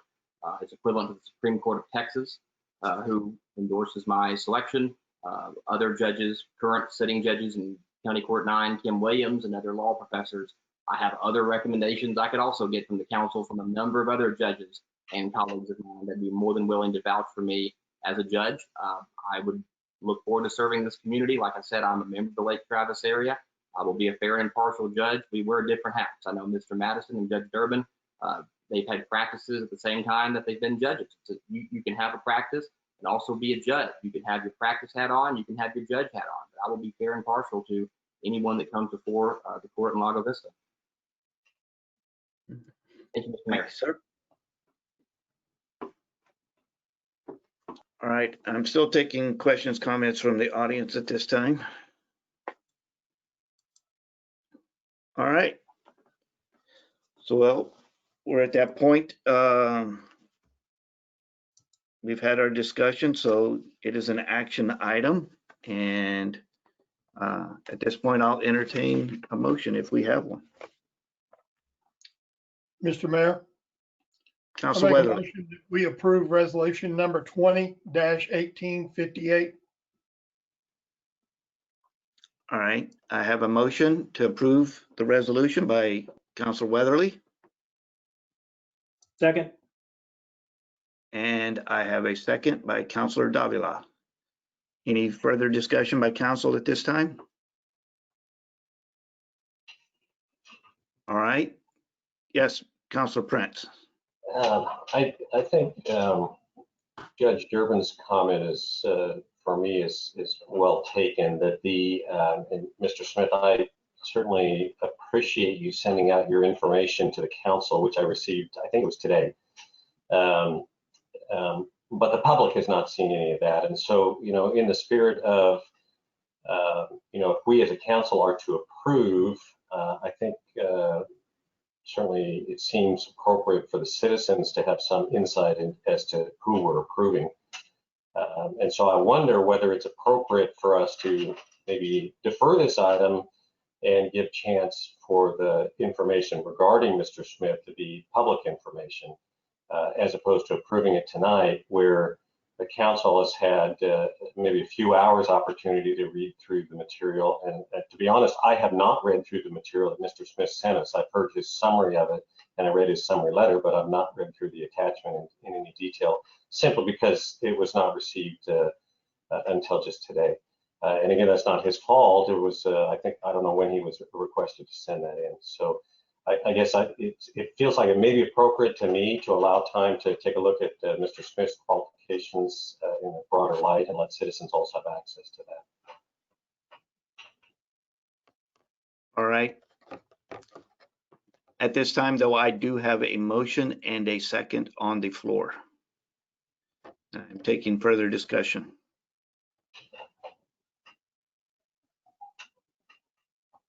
Yes, sir. And I'm sorry if I may. Yes. The spirit of my comment was leading towards a question of whether it's appropriate to consider an alternate motion, such as a motion to table. I haven't made that motion yet, but that's the spirit of my comment. Well, at the point we're at now, I have a motion, I have a second. I must consider that unless there is some kind of motion to amend. So that is where we're at this point in time. Any further questions, comments? All right. I have the motion to approve resolution number 20-1858, and I have a second. All those in favor say aye. Aye. Aye. All those opposed, nay. Nay. The motion carries to pass, the resolution is passed 5-2. Thank you. All right, now we go to action item number 5. And Mr. Smith, before I go to number 5, we're finished with item number 4 now. So if you wish to depart council meeting, because we may be here till midnight, who knows? You're more than welcome to do so, and welcome aboard as an associate judge. Thank you, Mr. Mayor, and all the council members, and I look forward to serving this community. Thank you very much. Thank you. Have a good evening. All right, now we'll go on to agenda item number 5. Discussion, consideration, and possible action regarding appointment of council liaisons to boards, commissions, committees. Yay. We're up to a very fun activity here. Okay, so every year, City Council gets to appoint members to our boards, commissions, and committees. This process is typically a 2-step process that includes the delivery of all applicants to the council at the first meeting, and then the selection process at the second meeting. I'm going to add that this is more than a 2-step process. Actually, in October is when we identify the positions that are coming up for that terms are expiring at the end of the fiscal year, or calendar year, I should say.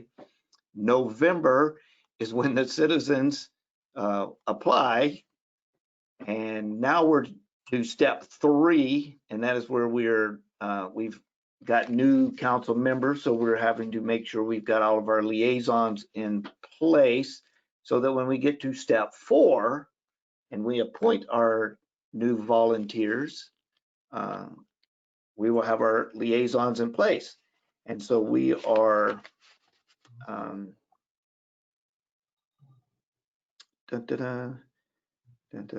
so we are at that point where we are going to discuss our council liaison positions.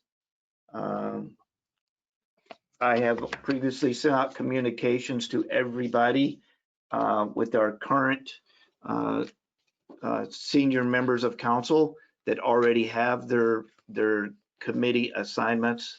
I had communicated with them to see if they were wishing to continue as the liaison for their current committee, or if they were seeking any changes. I did not receive any communication from the council members suggesting that they wanted to change. I have also been in communication with each of the new council members, letting them know what was open that did not currently have a liaison. I did inform them that if a previous council member that's already a liaison wanted to make a change, that was possible, and that can still be discussed tonight. And I do know that we have some of our new members who are interested in some of the committees that already have liaisons. So we can discuss that as we go through. According to the charter, the mayor can make recommendations. This is not an appointee for looking for an approval. It says recommendation. So I don't know if you consider that the same thing as an appointee or not, but I have made my notes, and my recommendations: place 1, Dave Williams, to continue as the liaison for the Planning and Zoning and the Economic Development Committee.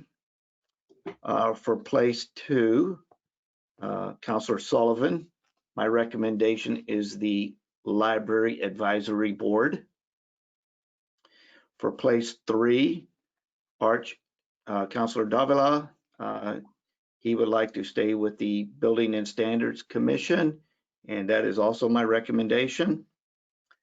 Place 4, Councillor Marion expressed an interest in the Board of Adjustments, Parks and Recreation, and possibly EDC. My recommendation is for the, she made an interest in the Economic Development Committee. My recommendation is for the Board of Adjustment and Parks and Recreation, giving her 2 committees. The Board of Adjustment only meets as an as-needed basis, so that committee may not meet very often. So allow her to be fully involved. I recommend the Parks and Recreation Committee. Place 5, Councillor Weatherly, Golf Course Advisory Committee, continue as the liaison there.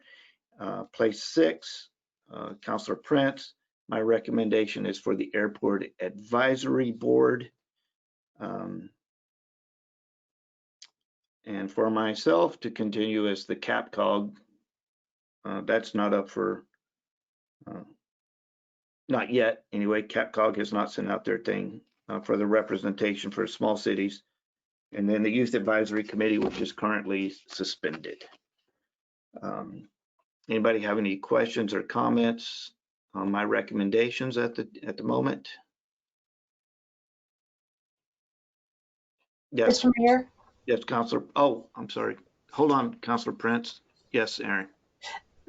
I just wanted to make one comment. One of the things that council may want to consider when making the appointments is the timing of the meetings for these particular boards and commissions. Some of them meet during the day. For example, the Board of Adjustments typically meets at 3 o'clock on a Wednesdays, I think. So that might be something that might be, availability might be one of the things you want to consider. All right, thank you. Yes, Councillor Prince. I don't know if this is the right time to bring it up, Mr. Mayor, but you and I had an email discussion about other functions, external bodies. Do you want to list your recommendations for those now or defer that till later in the conversation? I was saving those for after the official liaisons. Okay. Just to give y'all a heads up on what Councilor Prince and I are we're discussing. These are not official liaisons. These would be kind of an informal, something that we agree on as a council. A representative to sit in on KLVB meetings, LVPOA meetings, LVISD meetings, ESD meetings, and LCRA, and any other water-related boards. Those are not required positions, so those would be just as a volunteer basis that we could all agree on. But because the potential of that person sitting in representing the city, we do want to kind of make sure we have council approval for that person as the representative, not the liaison, but a representative of the city. But we'll get to those second half of this agenda item. Okay. So, Councillor Marion. Thank you, Mayor. A quick clarification. Is it, from what I read in the documents that were included as a part of the packet, it is the liaison and the chair who work on determining when meetings for the committees will be? I was not under the impression that they are a standard set time that can't be changed. I just want to verify that that's the case. That is correct. You can change the times. Just currently, that's when they meet. Thank you for clarifying, Mayor. And even if it stays that time, I will make it work. Yes. Anybody else?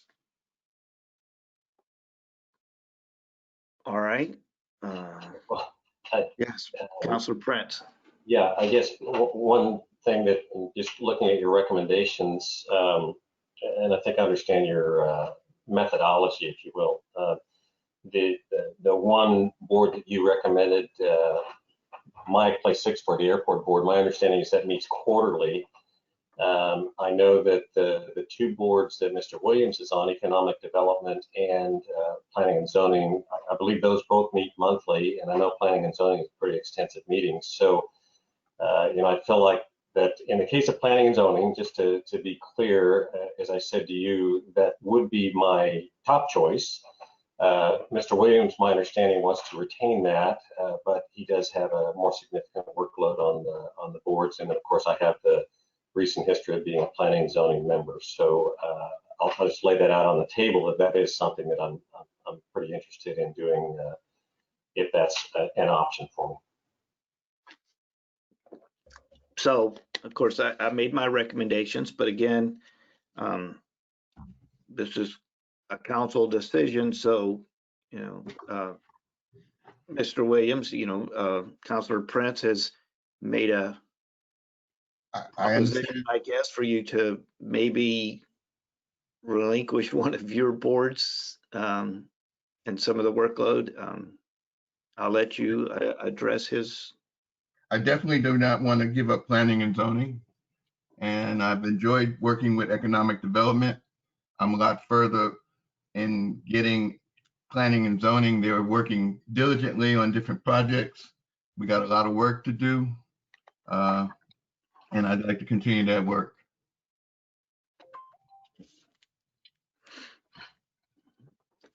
All right, thank you. Councillor Marion. Thank you, Mayor. Quick question, and this is just so that I can understand the process. So kind of based on what you were saying at the beginning, it's my understanding that you were saying that the only way that council liaison positions change is when election cycles bring in new members, so they replace where outgoing council members, council or committees that those folks had. Otherwise, if I'm on Board of Adjustment, I essentially keep Board of Adjustment as long as I want to, unless I choose to relinquish it. Is that correct? Or is there some limit on the number of years, 4 or 5 years, that council members are recommended to serve as a liaison? I'm just trying to figure out like a fair and equitable process for this determination. No, there is no term limits anywhere in charter or ordinance.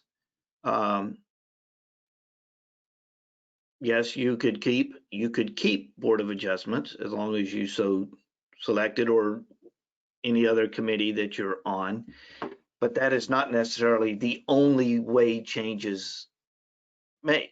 I could make recommendations that would be different than what I have made, and then council could agree with my recommendation or not agree with my recommendation. When we get down after our discussion and I start going down place 1, place 2, and asking for confirmation from the council, if enough people decide that, they don't want Councillor Weatherly to be the liaison for the Golf Course Advisory Committee, and they vote 4-3 to not have him, to not recognize him as the liaison, then he's out. We find somebody else to do the Golf Course Advisory Committee. So council makes the final approval on who is the liaison. I just simply make a recommendation, and my recommendation in this case has been based a lot in tradition and how it's been worked in the past, where if you have a liaison and you have seniority, then you have the first right of refusal for that position. Unless there's some kind of something that would warrant a change, and it has in the past. I pretty much stick with the seniority, and current liaisons and their requests.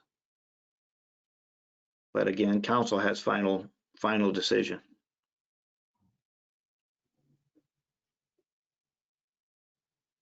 Anybody else? All right. Well, does that include the public? Not yet. So at this time, I will take comments from the citizens. Please let me know who you are, because some of you I cannot see, so I do not know if you have your hand up or not. And before you're recognized, I have to know who you are. So I do see Mr. Paul Roberts' hand up. So Mr. Roberts, comments. Hello, good evening, Mr. Mayor, Council. I love the idea of term limits, and I would petition the council to consider term limits as it pertains to council liaisons. My biggest concern is that when council liaisons have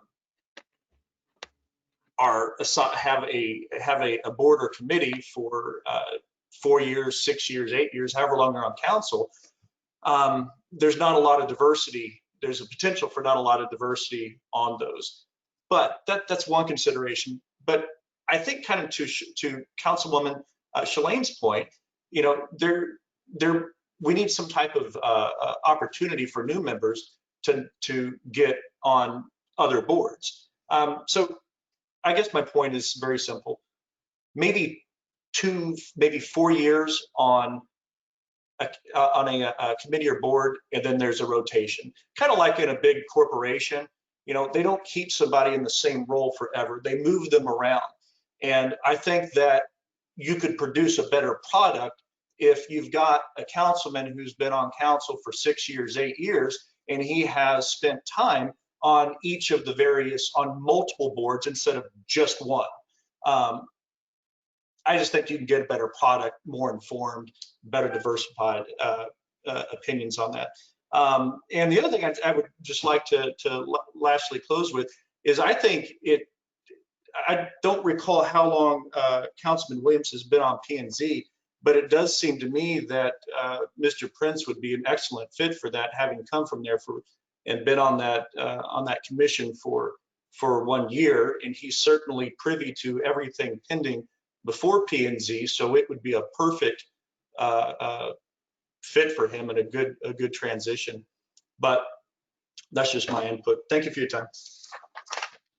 Thank you. And so far, other than Ron Smith, I don't know anybody that's ever served on council more than 4 years. I only got 4.5, so. Yeah. Yes, Mr. Durbin.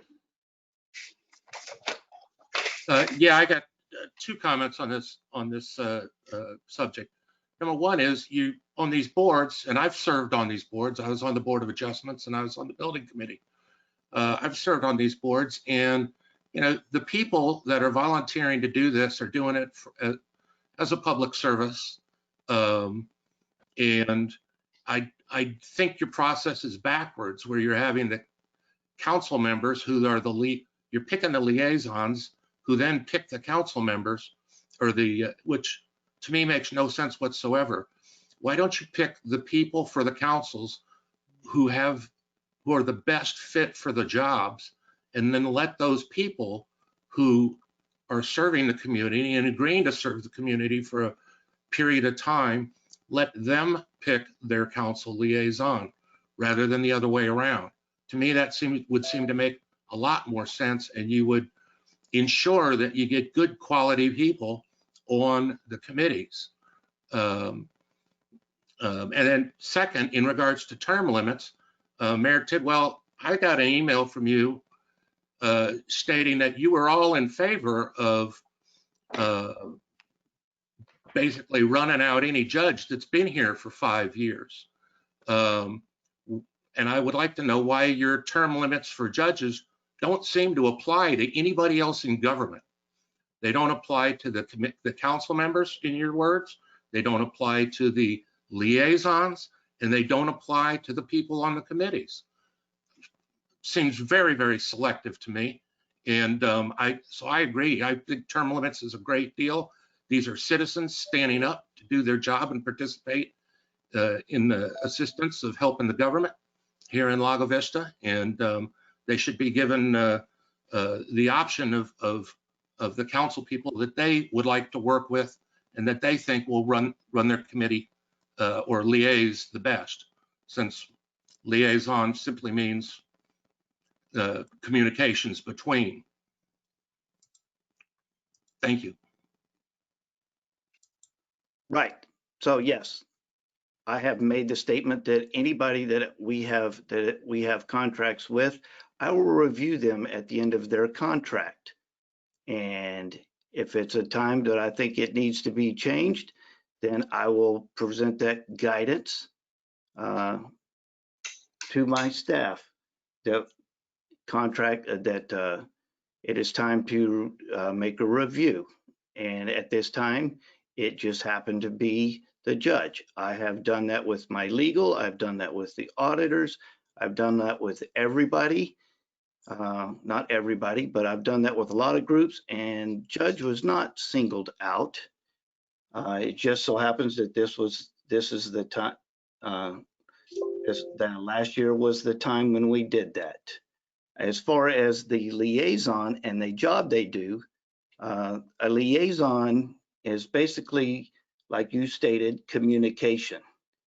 So whenever the committee has a question, they go through their liaison, which they have one from the council, and they will also have one that is appointed by staff based on their job, so that the committees can have, can get answers from council and from staff. However, a council member is not expected to be the subject matter expert for that committee. They are just there to be able to answer questions and get information that is being requested by the committee. And we will be addressing at some point the roles and responsibilities of liaisons. So to say that one council member does not do as good a job as a liaison as another, I think is unfair, and it is regardless of what committee they have, their job is exactly the same. All right. Anybody else? Yes, Mr. Durbin, you already had your chance to speak.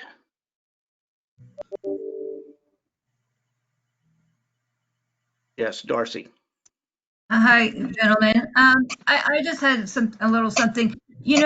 I've managed a lot of places, and when I manage places, I make sure that all of my employees know how to do everything. So when you're saying that these liaisons stay in there until, whatever they decide, I was at a meeting with the golf course committee, and they were really not happy with their liaison at that moment. And they were saying they haven't gotten signs. And don't look at me that way, Dick, because you should read the minutes from that meeting.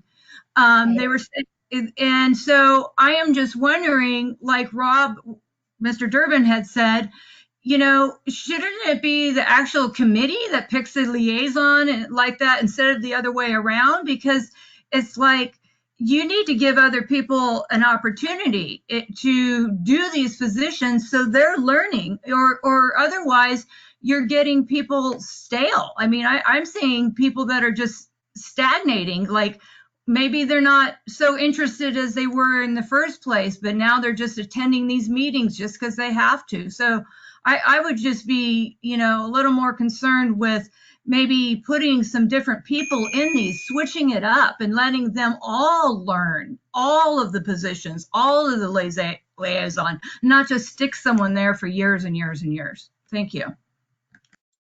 All right. Thank you. Yes, the charter states that the mayor makes recommendation and city council approves. Has final say.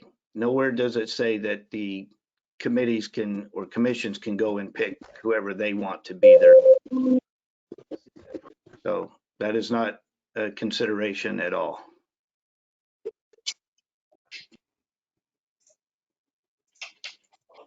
Anybody else from the audience? Mr. Moore, I think you had commented earlier. Did you actually have something?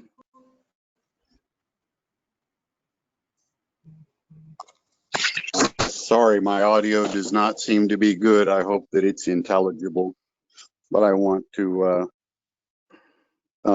say that a nice fresh start with Council Member Paul Prince on the Airport Advisory Board would be nice. That's about it. I do like the idea of people moving from position to position too. All right, thank you.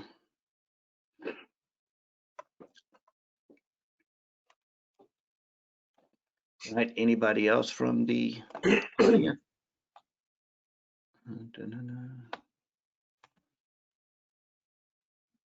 All right, well, if that's all the comments from the citizens, I'm going to go down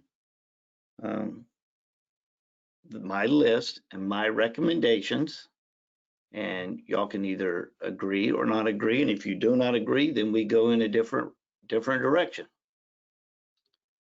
So for place one, I make the motion that we accept Dave Williams as the liaison for the Planning and Zoning Commission.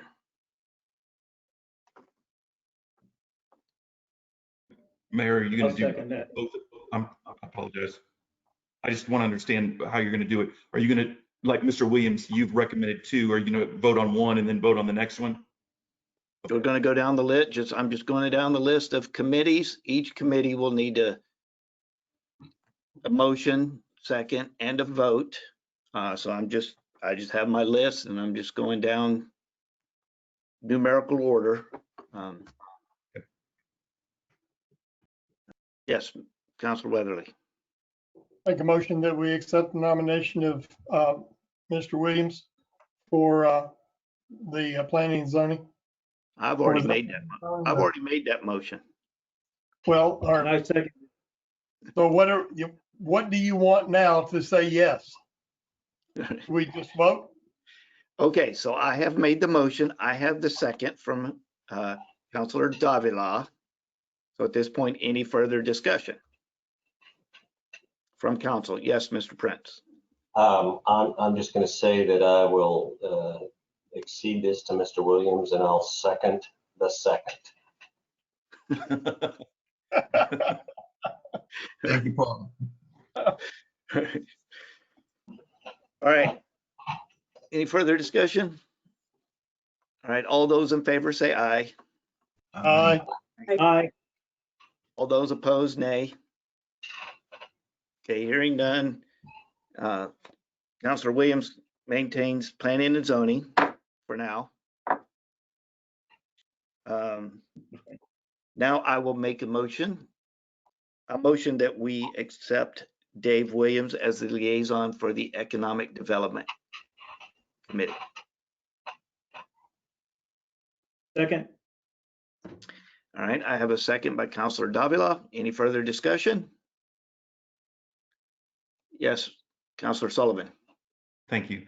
Just one quick comment. No disrespect to Mr. Williams. Those are two really heavyweight liaison positions, and I'm going to vote for him this time. I would just suggest in the future, those might want to be split up.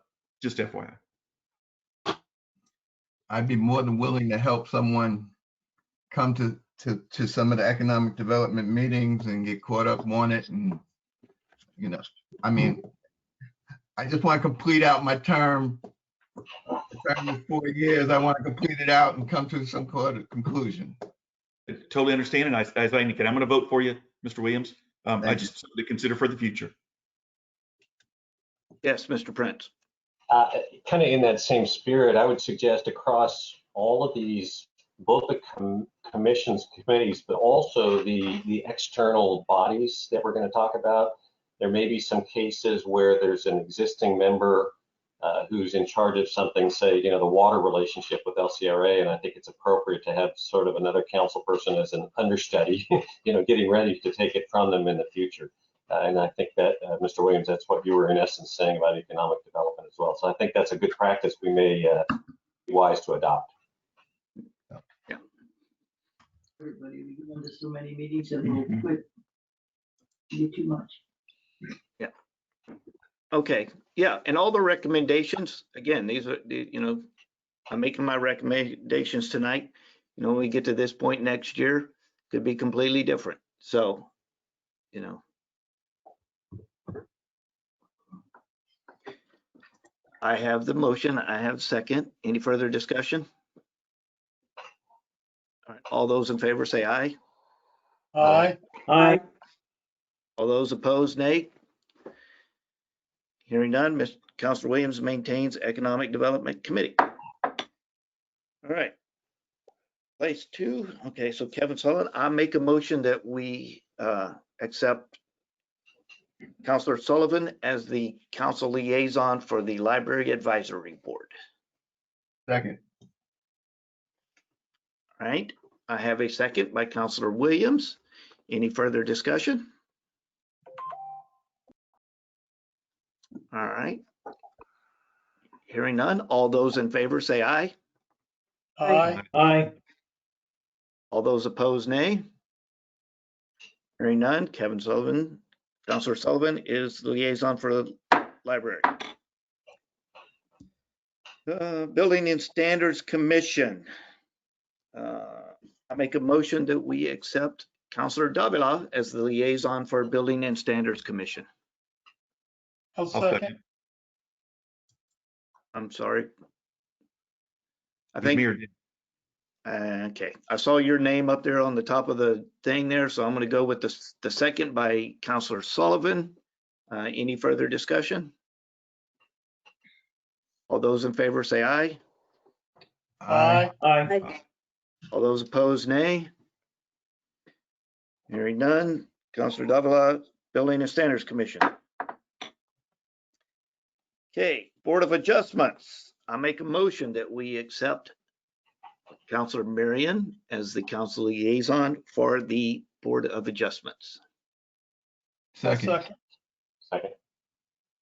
Let's see. Dave Williams' name popped up first in the board there. So I have a second by Councillor Williams. Any further discussion?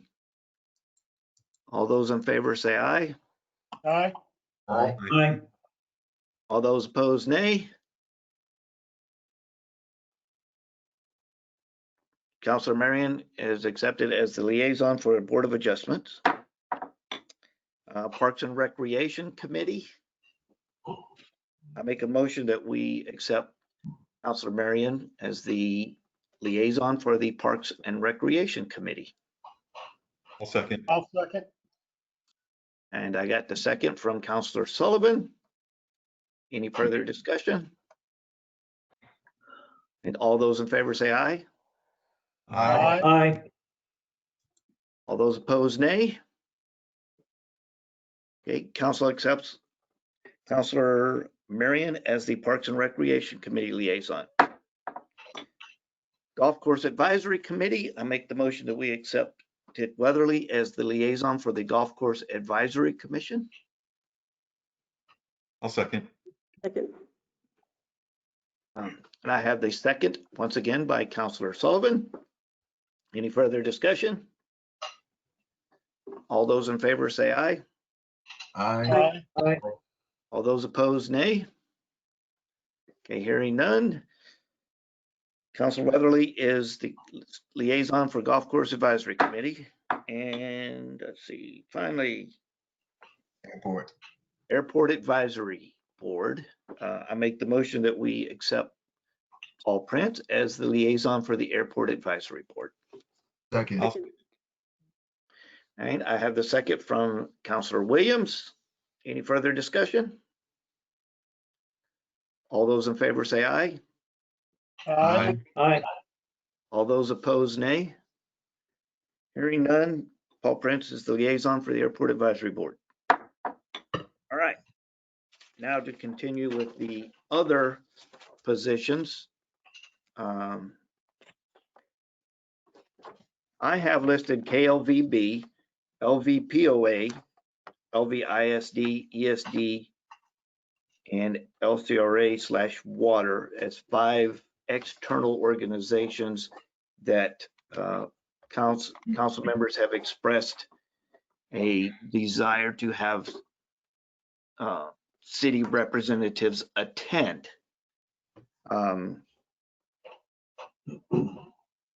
Again, these are not official, these are just representatives, but I do want to make sure that council is in agreement with who they expect their representative to be. And I do not have any recommendations for these.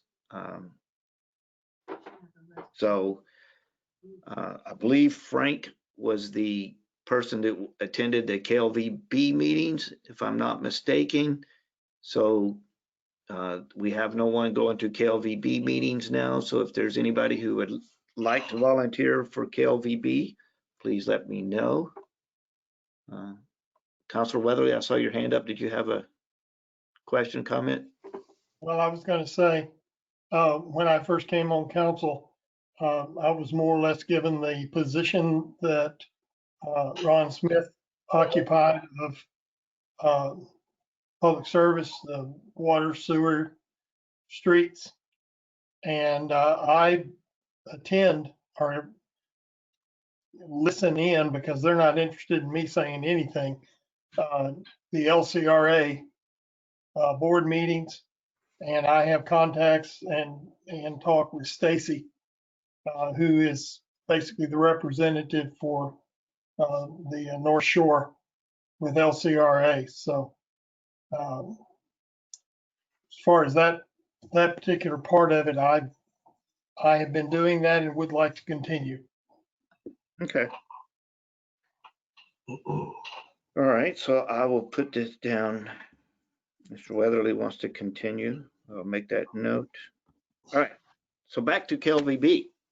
Do I have a representative who would like to sit in as the council representative on KLVB meetings?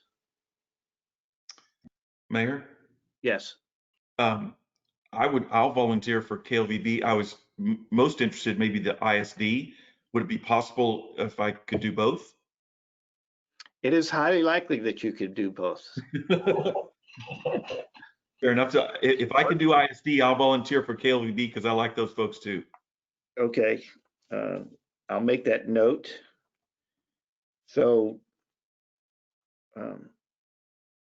is there anybody else that was interested in the KLVB position?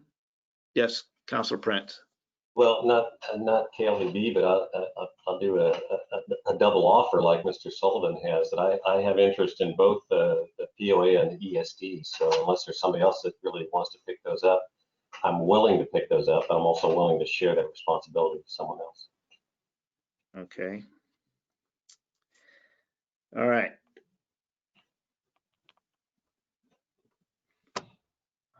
So, and don't think, you know, if we decide that we want somebody as a representative on the city, that does not say you can't attend the meeting. We just got to make sure 4 of us don't go at the same time.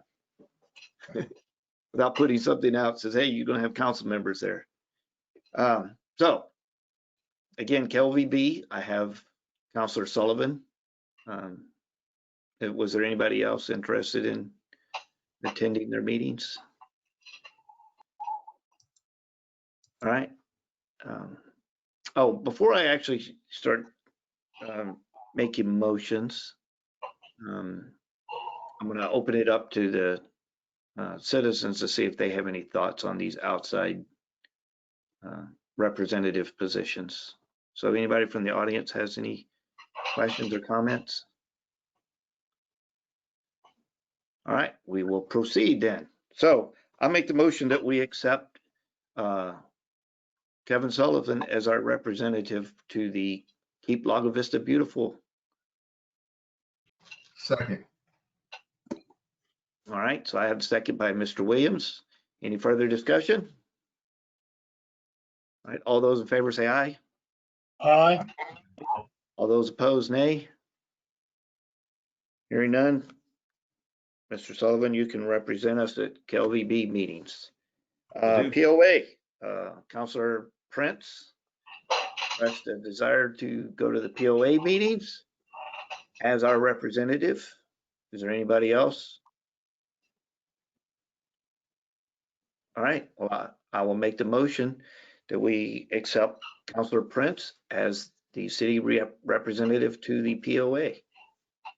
I'll second. second. I have a second by Mr. Sullivan. Any further discussion? All those in favor say aye. Aye. All those opposed, nay. All right, Mr. Prince, you can represent the city at the POA meetings. Lago Vista Independent School District. I have Mr. Sullivan. Councillor Sullivan has expressed a desire to be our representatives. Yes, Mr. Davila. Mayor, I've served in that capacity and would love to do it again. Okay. So, Mr. Sullivan, you already have KLVB. Are you okay? I had forgotten that Councillor Davila was our representative for the independent school district. So are you okay with I didn't get my 2 for 1. the representative and you his understudy? That's fine. Okay. Yes, Miss Marion. I have some interest in the ISD as well, but really at this point would just let both Councillor Davila and Councillor Sullivan know if there's ever a time where they can't attend. I would be happy to attend in their stead. All right. And again, you can always attend. You can go to all the school board meetings you want to. What I'm just making sure is that if anybody wants to interact with those boards and commissions, that we as a council are giving them the permission to do so. That's just a formality. So yeah, you don't have to wait for them to say they can't attend in order for you to go. You can go anytime you want. All right. So I make the motion that we recognize Councillor Davila as our representative to the independent school district. Second. I have the second by Councillor Weatherly. Any further discussion? All right, all those in favor say aye. Aye. Aye. All those opposed, nay. All right, the council recognizes Councillor Davila as our representative, knowing that Councillor Sullivan and Marion also have interest in our school district. It's good to know. ESD. ESD 1, ESD 7. Councillor Prince has expressed a desire to be the council representative. Was there anybody else that was interested in that? All right, then. Oh yes, Miss Marion. Again, just saying if Councillor Prince, if you ever need someone to fill in, I'm happy to do that, but definitely think Mr. Prince is All right. great candidate. That note here too. All right, any further discussion? And I'll make the motion that we recognize Councillor Prince as the council's representative to ESDs 1 and 7. Second. And I have the second from Councillor Marion. Any further discussion? And all those in favor say aye. Aye. Aye. All those opposed, nay. Hearing none, the city recognizes Councillor Prince as our representative for ESDs. Now, LCRA, again, we have Councillor Weatherly, who is currently there. I know, Mr. Prince, you've already got 2 on here, but in a separate email, you said you were very interested in water as well. So would you still be interested in learning alongside with, working alongside Councillor Weatherly on the water issues? Yes, thank you for mentioning that. I'm definitely interested in pursuing my understudy career under Mr. Weatherly on this subject. All right. So, and with that being said, the water issues, I know, and at some point, maybe we can reach out, you can reach out to former council member Ron Smith and talk to him.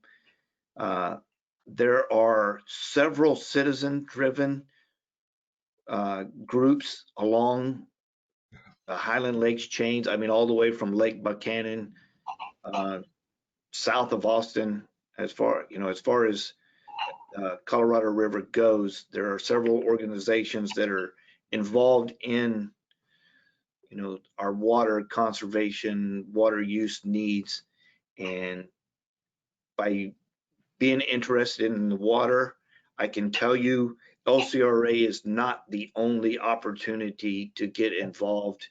And I know when we were actually during the drought and we were going through all of these issues with our water conservation policies that we had to get, into LCRA, these levels, these trigger points and stuff. A lot of the citizen-driven organizations played a big role in water conservation. So I think there will be plenty of work for both of y'all. So at this time, unless anybody else is interested, I make the motion that we recognize Councillor Weatherly as our representative, LCRA, and any other water-related organizations.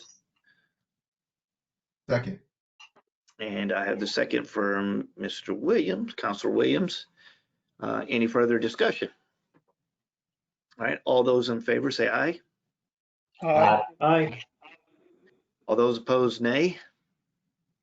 All right, hearing none, the city recognizes Councillor Weatherly as our representative, knowing that Councillor Prince will be working alongside him with water-related issues. And that is all that I have, unless somebody can think of an outside organization that we.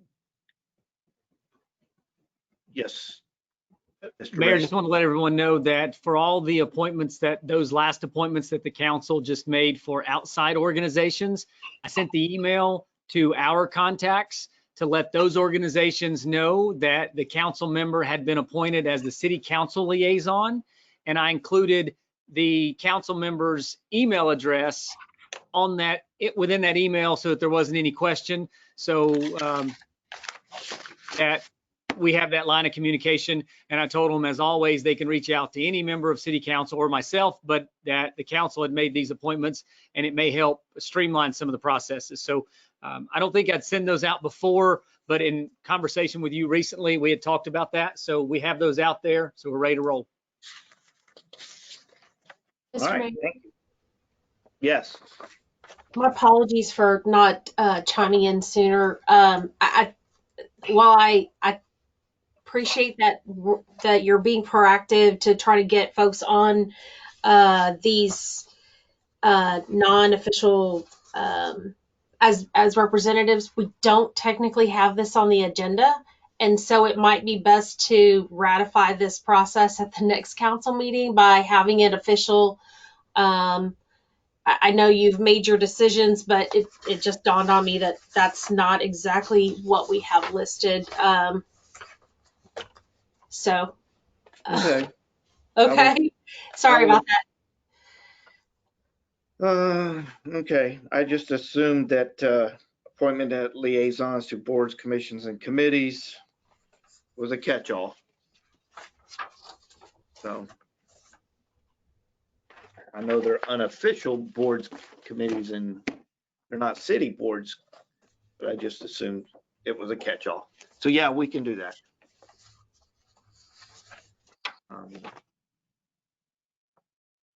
We will move on now to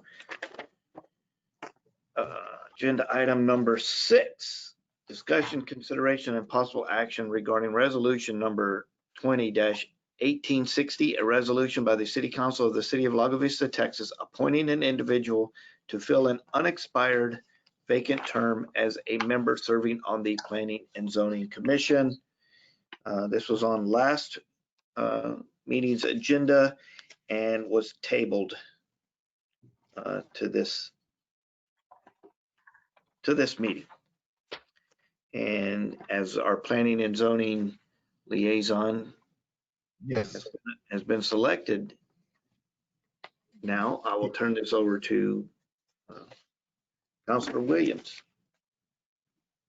Thank you. One thing I do want to explain, the reason why this one popped up prior to us assigning all the liaisons to the other committees is due to some state legislation, some Texas legislation that requires the development services to respond within 15 days.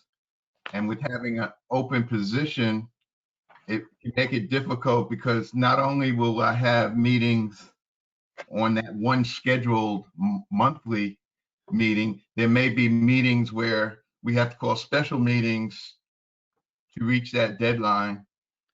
And with people, to make sure we have a quorum at those special meetings, it's advisable to have at least 7 people so that you may only get 5 for that particular night and you want to have a quorum. So Aaron's had put a bug in my ear that we need to fill that position as soon as possible. So that's why it appeared earlier than all the other committees. So I just want to clarify that wasn't something that I was trying to push through. It was something that Aaron mentioned that we needed to have from a legal standpoint. And Aaron, can you explain that any better than I just did? Councilor Williams, I think you've done a great job. It is important. We have shot clocks for some of the applications that are that go before that particular commission, and it's very important to have a full group of people, or as many as you can, to make those decisions, to ensure that there's a broad spectrum of decision-making folks on present for those meetings. So it's important to make sure that you keep that particular body full, as well as, for example, the Board of Adjustments. When you have vacancies on that one, you don't have a specific vacancy yet on that one because the terms haven't expired, but you do now on Board of Adjustment. I mean on P&Z. So it's important to fill that one. Mr. Mayor? Yes, Councilor Prince. I would just add that I think the same situation applies to Building and Standards Commission, which I resigned from, that there's the exact same situation there. Now, it may be that the agenda is more urgent and packed for planning and zoning than Building and Standards, but I think it's sort of the logic level that was just laid out that equally applies there as it does to planning and zoning. I agree, Paul.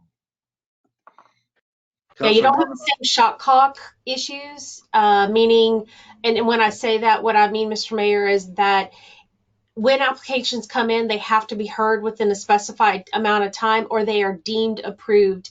There aren't any applications that would go before Building and Standards that would apply, but as Councilor Prince stated accurately, his spot is open on that. So there is one open vacancy.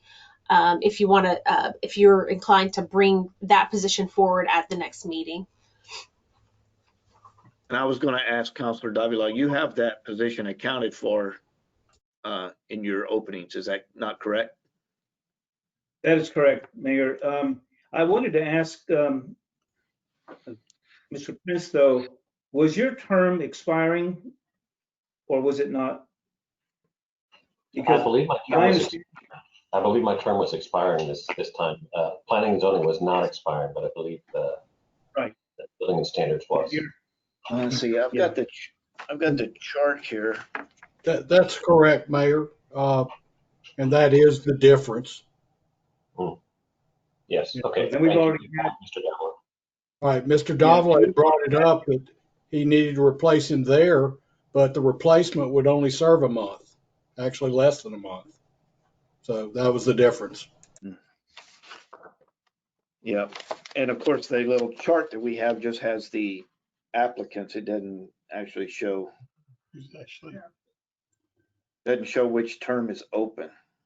So it just says four expiring term appointments for building and standards. Okay. As long as we got it accounted for. If I may, Mayor, Mr. Yes. Prince, we did miss you at the meeting that we had yesterday because you were the secretary, but we may do. Thank you for your service. Yes. Yes, Councilor Marion. I'm sure I'll be missed for that, if nothing else. I actually just have a process kind of question. So when these sorts of things happen and somebody either moves or in this case becomes a member of council and has to resign their seat, when replacements are named, are they just named for the rest of that of the term that the person who vacated the seat would have filled? It's not a brand new term, is that right? Correct. Okay, thank you. So the person that I nominate for that position would be serving a 1-year term. Because Paul had one more year on his term. Okay, thank you. All right, any further discussion? All right. My recommendation. I'll allow Councilor Williams to make a recommendation. My recommendation is still Mr. Frank Robbins. I think that his knowledge of subdivisions and traffic studies and the amount of work that he puts in discussing with Roy, he would be an added plus for getting some of the new ordinances that we have to get through the system that need to be corrected and updated. And I think he worked well with that board, with the commission. I took into consideration some of the things that Kevin had mentioned about the problems that were brought up, but he would not have very much interaction with that department. It's more developmental services that he would be dealing with. And I think he would be good for that. So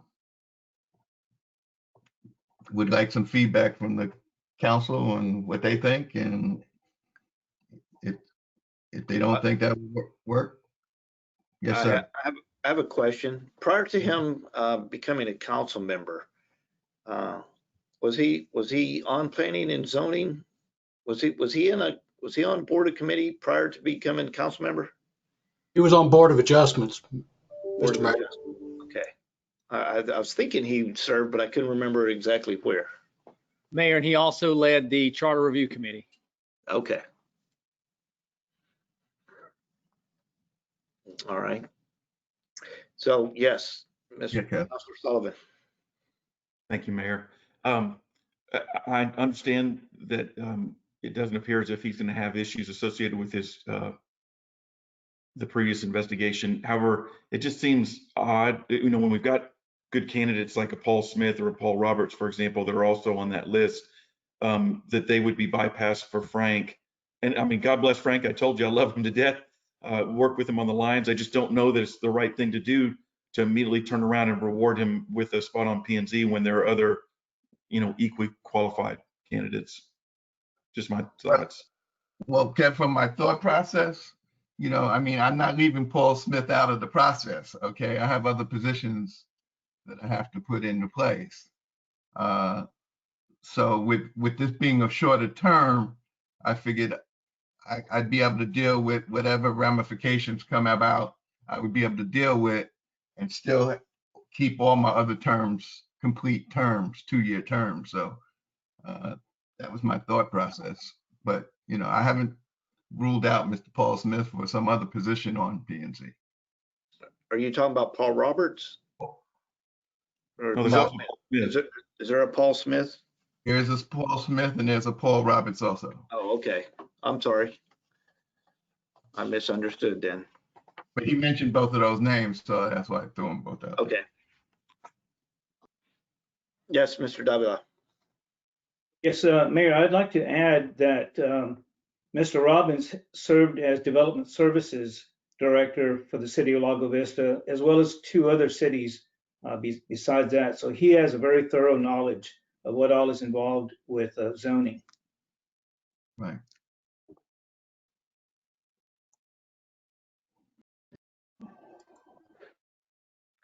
And he has a very similar thought process to Paul Prince. You know, they both kind of think a lot alike on how they analyze situations, and I think that's needed on planning and zoning, and it would just be an added plus. But so, any more thoughts on it? Yeah, I've got a question. Yes, sir. Because I'm kind of in line with Councillor Sullivan's thoughts, but you say you've got a plan, and some other recommendations, some other thoughts and stuff going in behind this, but you know, we're not able to discuss that tonight because that is not on the agenda. On the agenda, yes. So my question is, you know, because we have these, you know, hot shot issues, you know, if an application comes in, it has to be heard within so many days. I mean, do we have anything that's pending out there? I mean, can I ask that question? Is there anything pending out there? Because we have a council meeting in 14 days. I mean, You know, I'm willing to I do know it. we've got a meeting on planning and zoning on the 10th. Are we in danger of not being able to meet a quorum on the 10th? Because otherwise, I would like to hear it all at the next one meeting time, so that, you know, I could hear your plan for other people on the. Gotcha. That's you know, fine. I would like some background. You know, okay, I've got this, but I can't tell you why. Yeah. Okay. You know, Aaron, I'm fine if they want to delay it to the 14th. Roy, is there any pressing thing that's gonna have to close before then? There's nothing that requires a supermajority or anything like that on the agenda, no, sir. Okay. I mean, we are short a few members, but you know, it makes some of the votes a little tight, but you know, the simple majority works on everything we got. okay. So personally, I'm going to say that's my recommendation, just because I would like, you know, I'd like to hear all the reasoning behind the appointments.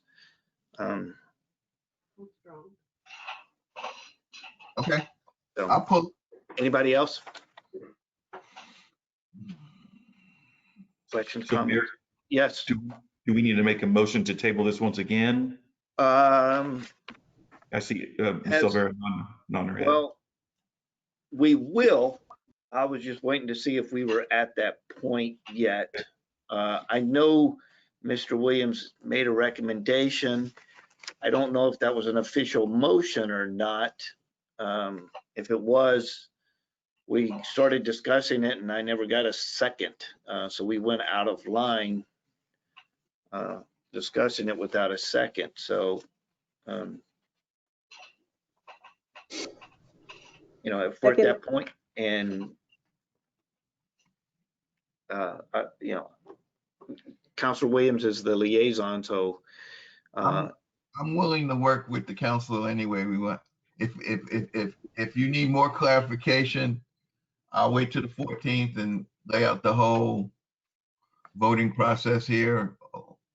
I was just trying to fill it as soon as possible to make sure we didn't run into any error, but that's fine. Okay, Councillor Marion, do you have a question or comment? No, I was just trying to second because I didn't know if you needed a second at that point. So if you don't, I'm good. Thank you. Okay, yes, Councillor Prince. My first goal would be to appoint Frank Robbins to P&Z. Now, Okay. So are you making a motion? Or I'll you make a just- motion to appoint Frank Robbins to P&Z. All right, so I have a motion on the table to fill the position with Frank Robbins. Do I have a second? I second. All right, so I have a second by Mr. Davila. Any further discussion? Yes, Councilor Prince. My understanding, which correct me if I'm wrong, my understanding of the process is at this point I could make a motion to table before you call for the vote on the existing motion. Is that correct? Let me check my order of things. Defers the motion under discussion to a further date. So yes, you can make a motion to table. Then I so move. And I'll second. And it does require a second. Do I have a second on that? I did. Second. Okay. So I have the motion to table by Councilor Prince. I have a second by Councilor Sullivan. Any further discussion? So at this point, we will be voting on the motion to table. All those in favor say aye. Aye. Aye. All those opposed, nay. Nay. All right, the motion to table passes 6-1. All right. We're on number 7. Discussion, consideration, and possible action regarding proposing legislation that would impact the city's partnership with the Cap Metro Transportation Authority. I know your packet says the legislation was included. It is not in your packet because nothing has really changed from the last meeting, but I put this back on there because some things came to light, kind of. Well, it was known before the last meeting. I just didn't, I failed to bring it to y'all's attention. One of the things that we have in the legislation, proposed legislation, is to exempt us or give us a credit for rail expenses that we are not in direct receipt of. I would like to amend the legislation that we push forward to now include exemption or credit for Project Connect. Project Connect is the program that the citizens of Austin approved to provide the train out to the airport and, you know, the light rail. And right now it is a contract between the city of Austin and Cap Metro to manage it. I am not very confident that the smaller cities that are part of Cap Metro will not be asked to share in the operation and maintenance cost of that light rail system. And I know we have the clause in there about rail operations, you know, that we don't get direct service from. I would like to specify and include Project Connect in that legislation proposal as well, so that we are not getting charged for Project Connect when we didn't even get to vote on it. So questions, comments? Sounds good. But I would agree. Yep. You need a motion to include that language? Yeah, I just wanted before, I just wanted to make sure anybody else, questions, comments, anything from staff or anything. And I've discussed this with Erin, that if y'all did approve these changes, she is capable of amending the legislation. I will, so that's easy. My problem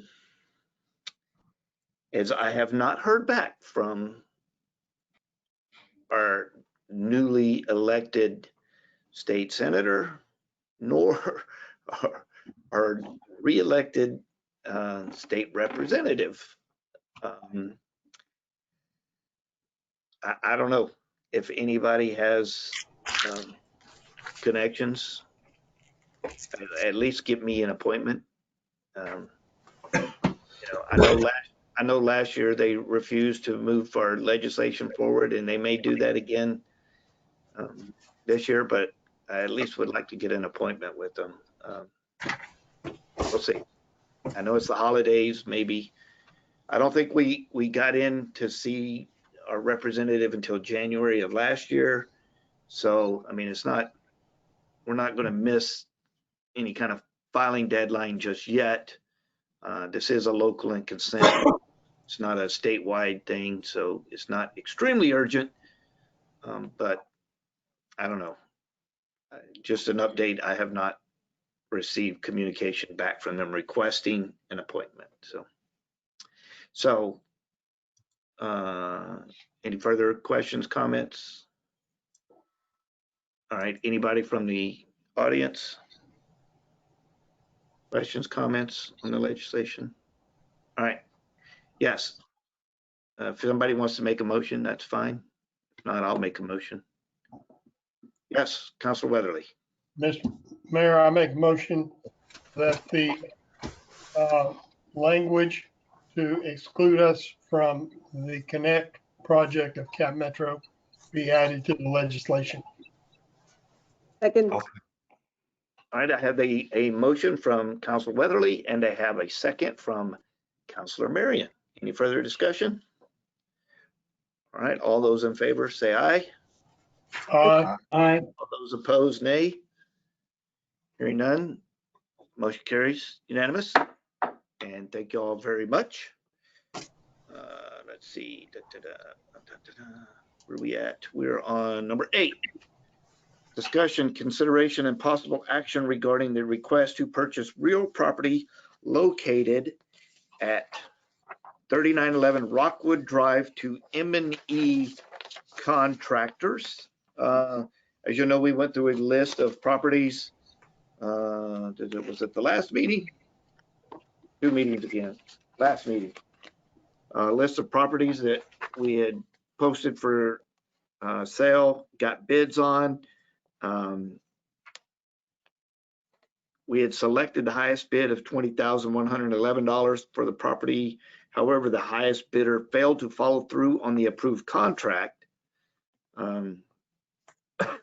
Our city realtor contacted the second highest bidder to see if they were interested, and they stood behind their offer of $20,000. The lot was listed for $20,000. However, for some reason, and I guess Josh can explain to this, at the time, we approved the city manager to act on the second highest bidder for this property. Therefore, before we can, we must give the city manager approval. And my only question is, how did we do this on some but not this one? So Mayor, one of the things we did is we talked in general at the meeting. You actually made a couple comments about how we would handle these offers.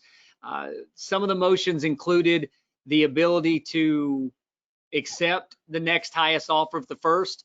Some of the motions didn't include that statement. So the interesting thing was, for 7 of the properties, council specifically said, hey, let's accept the highest offer and give the city manager the ability to act on that offer. For 3 of the offers, city council said, let's accept the highest offer, give the city manager the ability to act on that. And if something should happen, go on to the next highest bidder.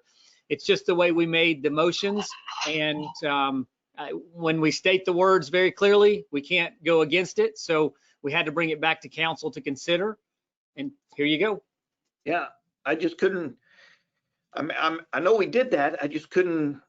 I don't know. For some reason, I couldn't remember why, what the difference was. I couldn't remember why we did it on some and some we didn't, but. The three we accepted it on, Mayor, were the ones where we were asking the highest bidder to make changes. And so that's the only ones that we said the comment, should the highest bidder say no to our changes, then we would go to the next one. So one of the things in the future, Mayor, if we go through more lots for sale, and we actually have to bring a lot back at the next council meeting, maybe we do the language that says we can move, if the first two offers are both acceptable, then we could go through that process. But either way, if council approves them at one meeting or the next, then I still think it gives us the same outcome. Yeah, and now I remember. Thank you. I knew there was something about those three properties that was different, but I couldn't remember what it was. Thank you. All right, so council's questions, comments from council. Okay. No. All right, anybody from the audience? Yes, Ms. Dorsey. I just had a question. When these lots come up for sale, is that put out somewhere? Because like I personally know Clive, and I tried to email him because I actually have some extra money at the end of the year, but I can't seem to find where these lots that are for sale are at. So Mayor, if I can add on this one. So the process for this, there's a couple different options for the city council to dispose of real property. The process for these lots, when council said, hey, we have 11 lots, is one of the options that the state allows us is to list with a real estate broker and to have those listings on MLS for 30 days. Clive being one of the real estate brokers of 1431 Real Estate that the city is working with, actually the only one we work with now because one disappeared somewhere. He had listed all these lots. He puts them on MLS, and you should be able to contact Clive at 1431 Real Estate. He should be able to give you that list, and then you should be able to make offers. He gave us all those offers. We presented them to council, and then that's how they took action. Do we currently have anything still listed, or are they all expired? Mayor, we have the one listing that is still active. It is the country club property. We did not receive any offers on that one for the first presentation back to council. Since then, we've received 2 offers on that lot, and we're going to bring both of those back to you at the next council meeting. All right. So you only have that one lot, Mayor. All right. Is that expired? It's completed its full 30 days. Yes, sir. Okay. I was going to tell Darcy she could buy a country club if she wanted to, but you can still submit an offer because we've not sent that to council yet. okay. And Darcy, it's not a country club, but that was just a play on words. Okay. Does that answer your question, Darcy? Yes, thank you. All right. Anybody else? Audience have questions? Oh, okay. So Miss Marion, your council. This is actually just a quick question.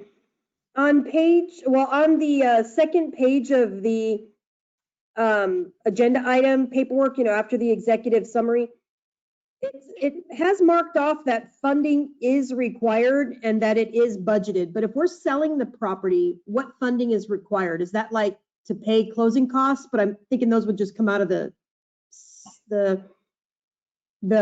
profits. So I was just curious what funding is required.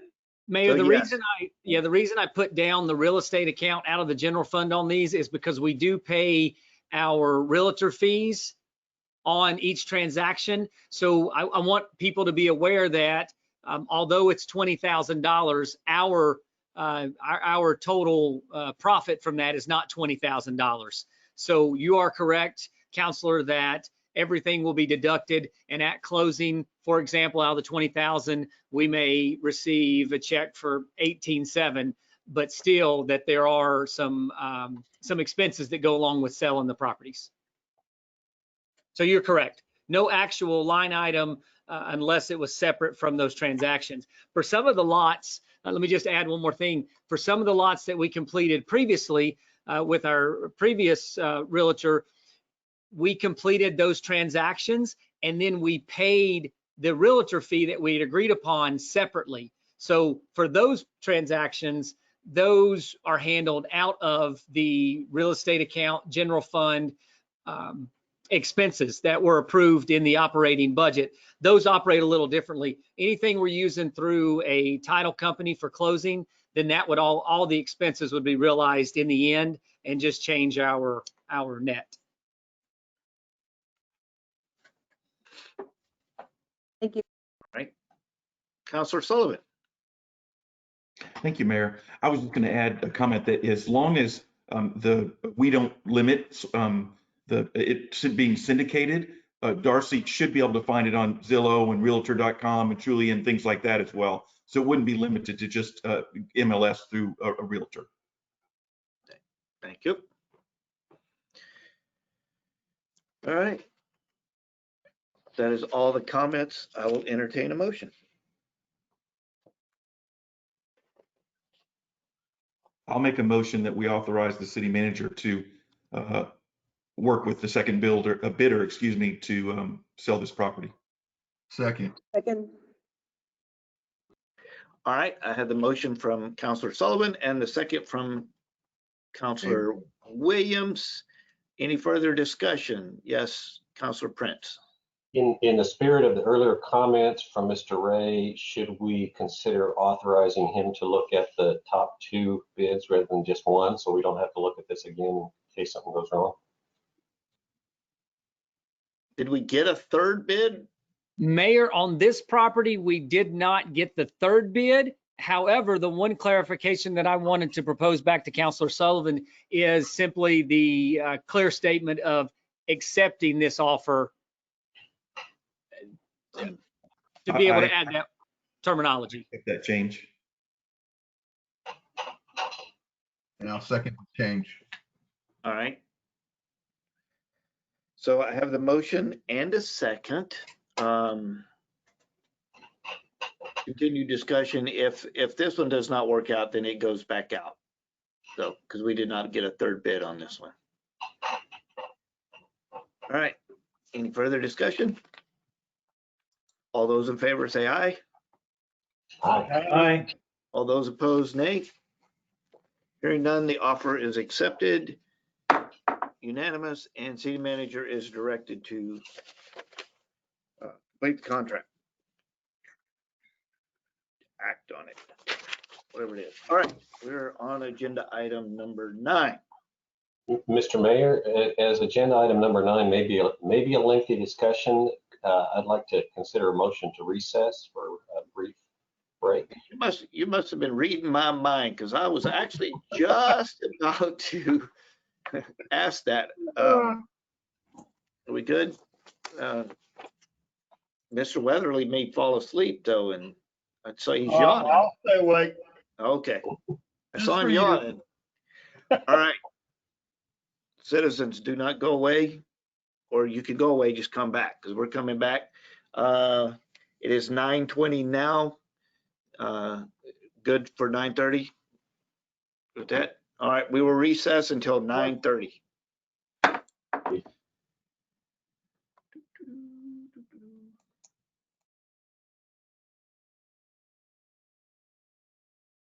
Oh.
Where did everybody go? They took a break. I'm not sure. I took a break too. I'm not sure how far they got. I'm not sure what the next agenda item is. Hi, gentlemen, it's Shalane. We are gonna. Resume at 9:30. Yeah, the next item we're gonna pick up with is the public comments process, the discussion on the public comments process, and we'll be back at 9:30.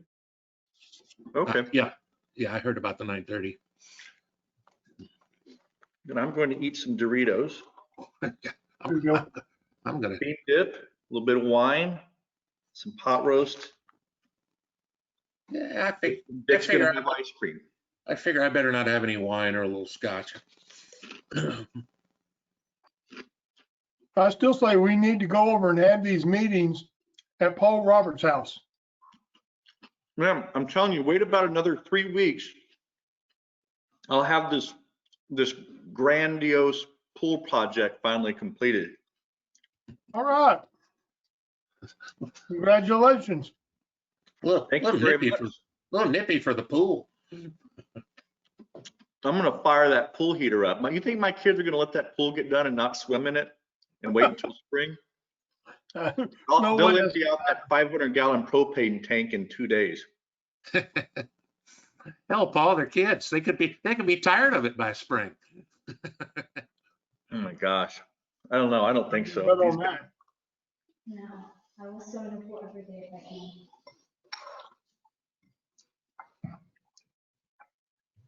Well, and everything's fine. It's not really different than you again. Why don't you sneak one? Wait, well, there's all the apps. Yeah, Microsoft isn't apps. Well, there's all those apps that I don't have. These are from Microsoft. So where's the reason? It's only at Microsoft.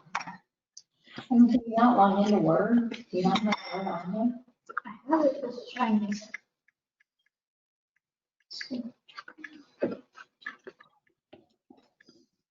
Your QuickBooks, look at your QuickBooks. Yeah, is this like a Microsoft 365 crap? It's all Office. Oh, you know, does she have that Office 365 or what? She can't even get Microsoft Word. It's that whole login.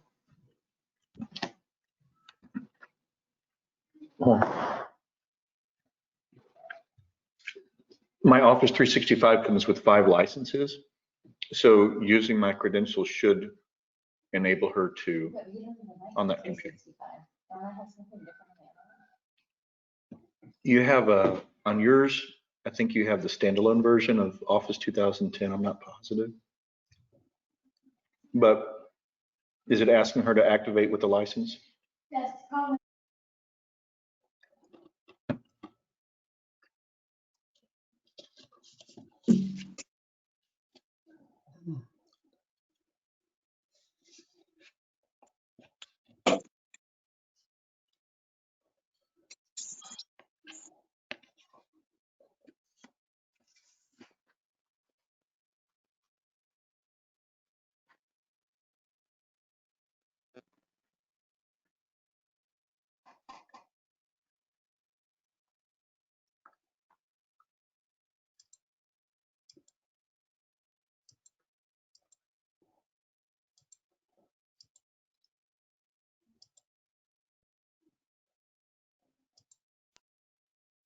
Has everybody finished off their Thanksgiving leftovers?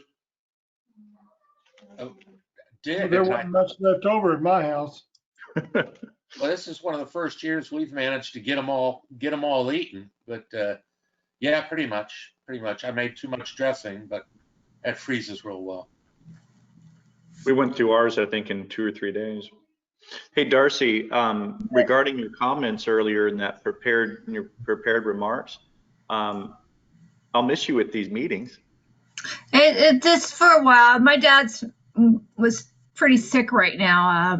I told you he tested positive for COVID, but today they took him to the emergency room. So we're kind of on a little bit of a watch thing right now. So I just need to concentrate on my family for a while and be ready for whatever happens next. So. Well, you hold yourself together, stay strong. Prayers for you. Darcy, Let me know if there's anything I can do. Golf course? What? Did I see that your dad used to work at a golf course? My stepdad did. My stepdad ran DeBell Golf Course out of Burbank when I was growing up. He was actually what do they call it when you hold? He's the one that set the par for the course, and he was semi-pro. And we used to traipse around the United States with him at one point. His name was Craig Nelson Wood, and not the Craig Nelson Wood from the 40s, the golfer, but his name was Craig Nelson Wood. He's passed now. He had some serious kidney issues at one point and passed. So. Darcy, is your father here in Texas? No, my dad's in Oklahoma. That's where all my family, most of them all are, except for my brothers in California. But my dad, he had 2 COVID tests, and those both came back negative. And then on the third one, they took him to the hospital last week right after Thanksgiving, and they ran a bunch of tests on him. And Saturday, they said, that's positive. We need you to make sure you quarantine. And he was home, and he was in halfway good spirits. I spoke to him yesterday, and we were, he's quite the joker, but does not like hospitals like most of us. And today his oxygen really, really dropped, and he was not doing well. So my sister called the ambulance for him and told him he needed to get to the hospital. And I have one sister that's a CNA and another sister that's a nurse, and I have a niece that's a doctor. So they're all on top of him, trying to make sure that he's doing the right thing for himself. And he's a stubborn old 82-year-old man that, still mowing, cutting his own trees and doing everything by himself. And, I keep telling him, slow the heck down, Dad, but now I told him, see, God slowed you down. So now he has to rest. But I'm sure, I think he'll be okay. He just has underlying conditions. But he was also in the house with my stepmom and one of my stepsisters. And so, 2 weeks in the house with someone that has COVID, it's probably not going to look good for them either. And then my stepbrother was there for Thanksgiving, and he just got out of cancer. So now he's probably something. But I'll let you get back to the meeting. Thanks. All the best to you, huh? Yeah. Thank you. Yes, God bless. All right, I've seen everybody but Arch. Do we have Arch? All right, well, I'm not waiting for Arch. There he is. Oh, there he is. He's back.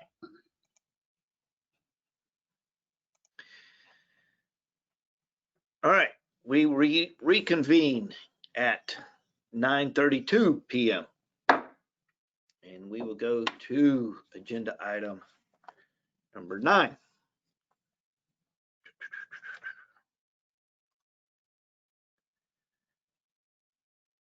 This is actually, we're going to do number 9 and number 19 at the same time. I will read them both in when we were putting the agenda together. Evidently, 2 of us submitted the same thing, but somehow it wasn't clarified, and so the item got put on here twice with 2 different cover sheets. So For those listening at home, agenda item number 9 and 19 are the same thing. So I'll start with number 9. Discussion, consideration, and possible action regarding the public comments process for council meetings. And number 19, discussion regarding amendments to ordinance number 18-09-20-04 and ordinance of the City Council of the City of Lago Vista, Texas, amending Chapter 1 General Provisions of the Lago Vista Code of Ordinances to provide City Council rules of procedure and to apply the rules of procedure to commissions, boards, advisory committees, providing for severability, providing for penalties, and providing for a repealer, providing for publication, and providing an effective date. I will note also, because I've read them both in,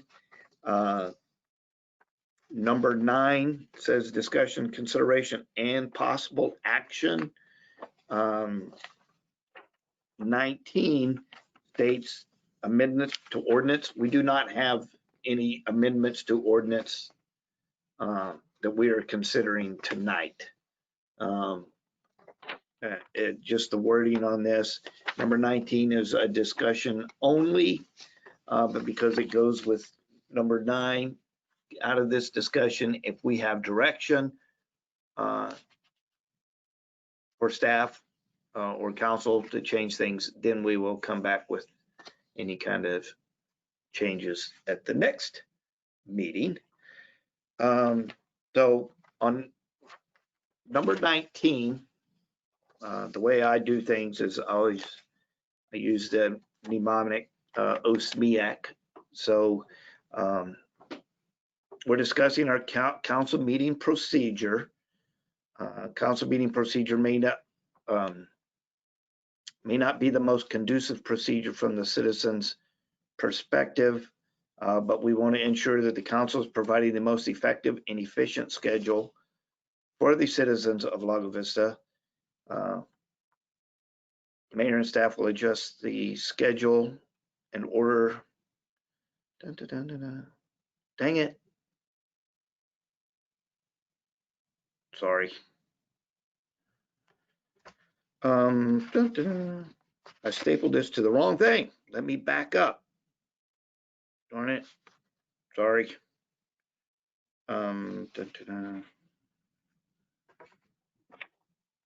Stand by.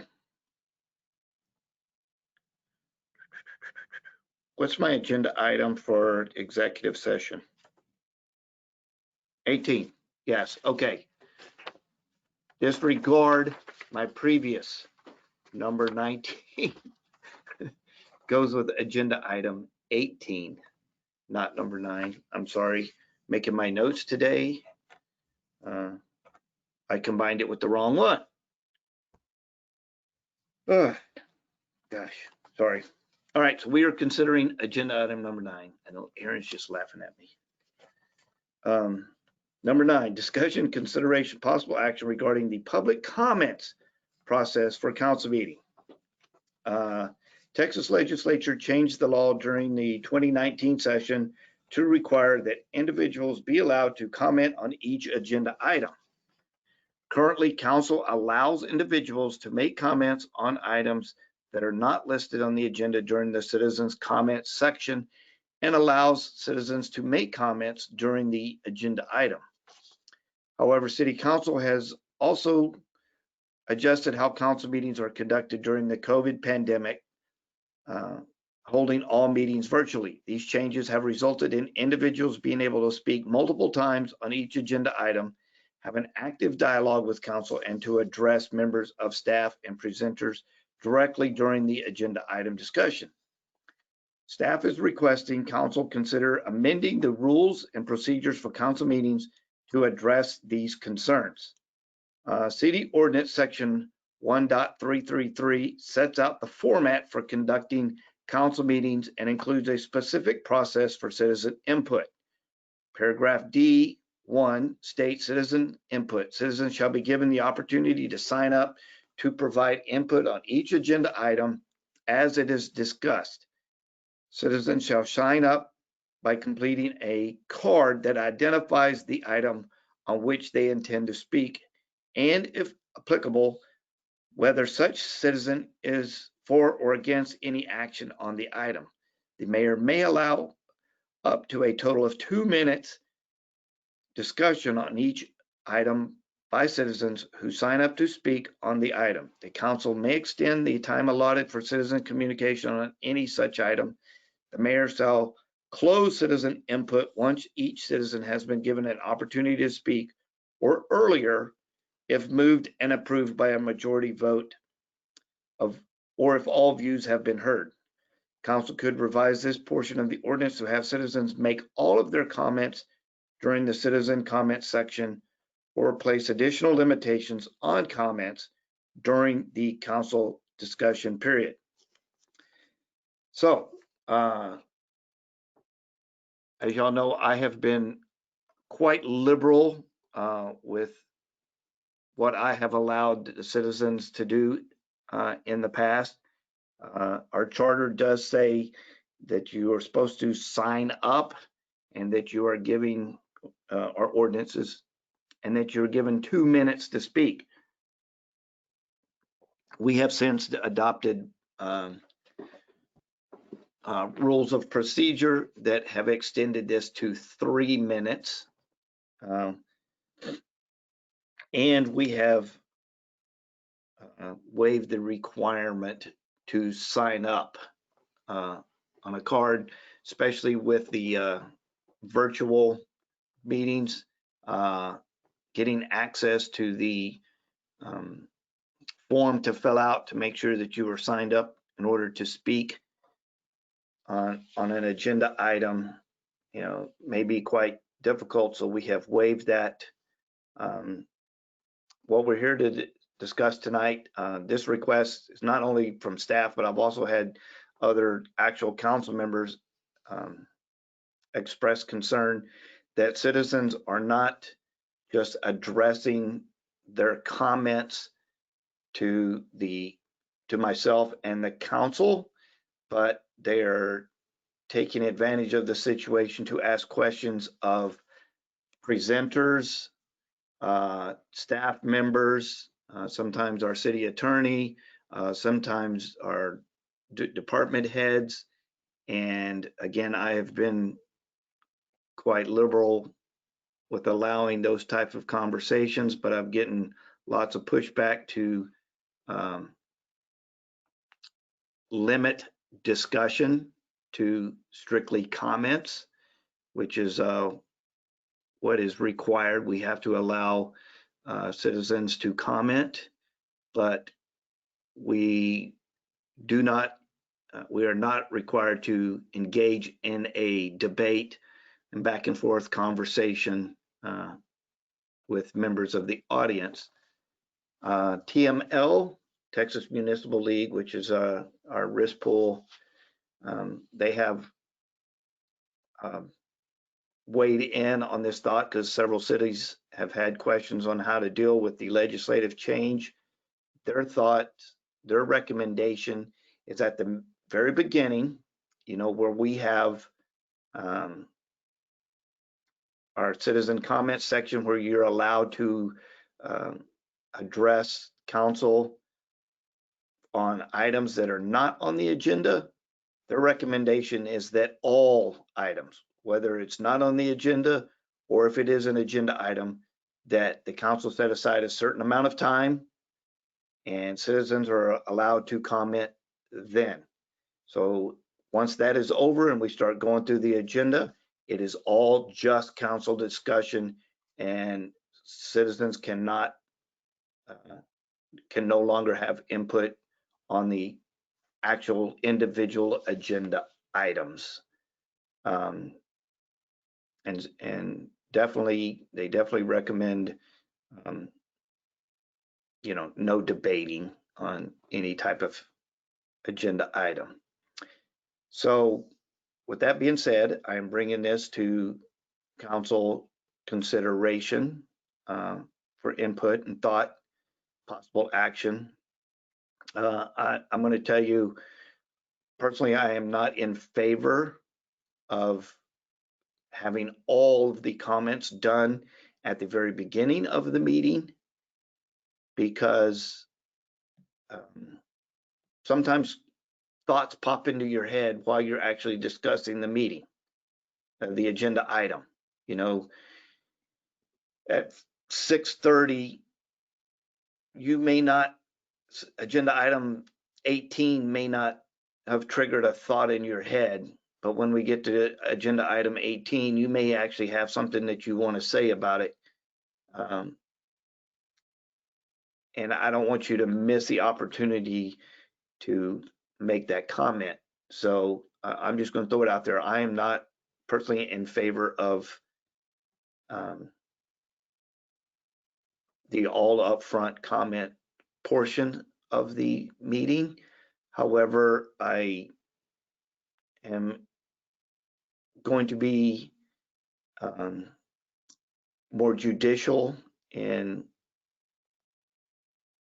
what I have been allowing citizens to do. So probably after, if we take action, recommendations, you can bet that discussions are going to be limited to the time allotted. We will go back to keeping the timer and keeping it at the 3 minutes. We will be keeping it to comments, and comments will be directed to myself and the council. And if council would like to have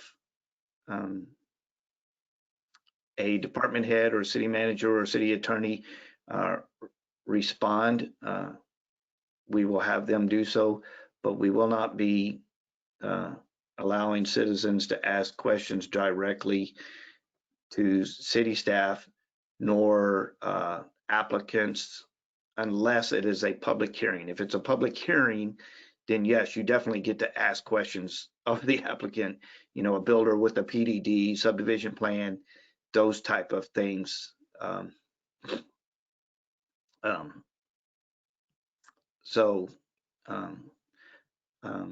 Those are my thoughts. I will be in control of the mute button in all these meetings, so that when 3 minutes gets here, you know, you know, I'm not going to be strictly hitting the button at 3 minutes, but you're going to get a warning, and then if proceed, I will hit the mute button, and we're going to stay more in line with what our ordinance and our rules of procedure outline. So that's my thoughts. Council, questions, comments? Yeah, yes, Mr. Ray. Mayor, I was just going to reiterate on the point you were making. We've had plenty of comments about the way that our meetings are handled in dialogue and the conversations. I agree with you that it doesn't give us any added value to have all of our comments up front. It's nice to be able to hear citizen comments per item at the item. But the thing that brought it to a head for us, as you mentioned, was apparently TML has received a lot of questions about how to handle not just the changes from the 2019 legislative session, but changes related to how we're handling our meetings now during COVID, with everyone being on virtual meetings. So those two items together led TML to providing some direction. And at that point in their direction is where they started throwing out some options for how people can handle changing their rules of procedures, not only during COVID meeting time, but post, when we return back to open live meetings, to make sure that people are satisfying that requirement of citizen comment on each item. So we look back at how some people are handling it, and a lot of cities are having issues with the overall process of ensuring appropriate citizen comments during the session. But Mayor, you hit the area on the head of being able to control time and not having that just active dialogue, so we keep control of the conversation and the discussion, and then being able to protect the presenters from comments and just making sure that everything goes back through the mayor and the council. Yeah, and I'm going to have to be more diligent of ensuring I know exactly who I'm talking to, because sometimes You know, whoever caller 10 is, I have no idea who caller 10 is. And for our record keepings and our minutes, you know, I have to know who caller 10 is. So I'm gonna be more diligent in making sure I identify whoever is requesting to speak as well. So yes, council comments, Mr. Councillor Sullivan. Mayor, I think I completely agree with the direction you're heading with this. My only question is, if we head the direction you're describing, is there any action that we need to take as a council to affect that? Or you're just suggesting you're going to start following the rules and procedures a little bit more diligently, is the way I'm hearing it. That is correct, but we put this here on as an action item in case there was something that y'all, you know, if like I say, the rules of procedures say 3 minutes, our ordinance says 2. Right. You know, if council's direction is you want to limit it to 2, then I need to direct, you know, staff to make those changes and bring back the rules of procedure to reflect what's in the ordinance, you know. So it's put that way just in case. Okay, fair enough. Thank you. Councilor Prince. Thank you, Mayor. So several comments. Number one, I think, you know, I want to certainly reiterate that the most important thing for me is that we allow for and we get quality citizen input on everything we're talking about. That is the overriding issue for me. At the same time, I recognize that we need to have orderly meetings that are efficient, that move along, that don't drag down, don't get bogged down. So to me, it's kind of how do we play between those two? And I would have said second, but I think Mr. Ray already did. So I'll third the idea that I think having all citizen comments at the beginning is a very bad idea. Dispersing them per topic is far better from my perspective, because I need to absorb those comments, and trying to absorb comments on 20 agenda items all at once will not work well. So I would reject that as an option, you know, pretty strongly. With regard to how citizens get recognized, I think that especially in these virtual meetings, COVID times, it's unreasonable to expect that all citizens will get a form turned in. So I think the process that we've been using of, you know, raise your hand to be recognized is appropriate, and I would suggest we continue that. And then finally, I'll say on the time constraints, I would suggest that we let you have some discretion. And I'll use the example from the beginning of this meeting where you allowed Judge Spindler to actually go well beyond the 3-minute time frame, and I think that was entirely appropriate. And so I would suggest that 3 minutes be a guideline, that you take the approach of trying to enforce that, but you have discretion to allow that to extend if comments are valuable and adding value to the content that the council is receiving. Thank you. Yes, and I'm sorry, I'm just gonna make an example, and sorry, Darcy, no offense, I'm just using you as an example. But we've had items in the past where she'll make a comment and then we'll reply, and then she comments and then we reply, and we ended up carrying on a 15-minute dialogue debate, you know, with Darcy. And this is what we're trying to avoid, is the back and forth debate. We obviously have the right to suspend the rules, and yeah, I mean, I'm not gonna be heavy-handed, but I'm not gonna go back and forth with somebody. You get your chance to comment, we'll answer, and then we're gonna limit it that way. Yes, Councilor Prince. Just one thought that I meant to add. I've had a number of citizens make the observation to me that when an agenda item comes up, just reading the packet, they may not really understand what the subject is. And in some cases, and there have been examples where I'll pick out a positive example, people typically say, if Mr. Jambor wrote it up, we really get it, you know, but that's not necessarily the case for everybody else's material. And so I think it may be maybe a good value add to discussions and helpful to citizens if topics are properly verbally introduced in some detail by a member of staff or by yourself, Mr. Mayor, before we call for citizen input. Yeah. Well, and I do try to do that. I tried to read as much detail as I can and try to make it as clear as possible, reading the staff summary. And I try to always ask staff if they have something to add to it to make sure it's clear. And again, if it's still not clear, you know, the council members yourself are more than welcome to add, you know, whatever we need to add to make sure that the citizens are completely understanding. And unfortunately, sometimes I am definitely not the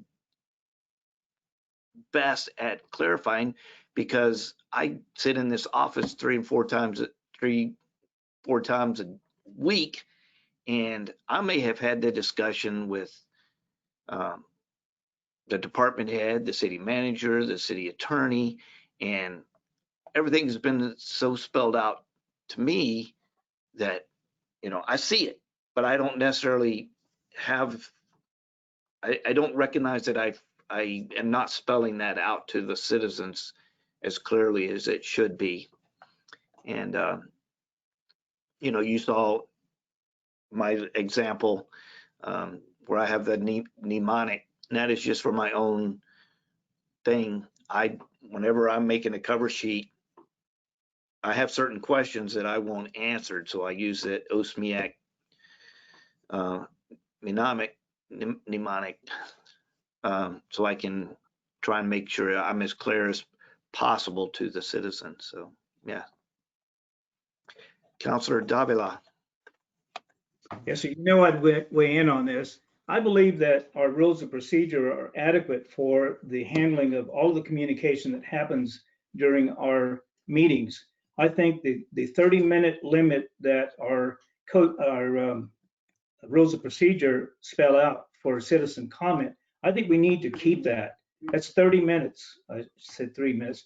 It's a 30-minute period, and it's limited to 3 minutes per individual speaking on whatever it is that they want to speak to. Those are non-agenda items, and that's what the rules of procedure call for. Now, when we get to action items or items that need to be discussed, that's when I think we need to adhere to the 3-minute rule when citizens ask questions, clarifying questions of council or whoever happens to be the person that's doing the presenting.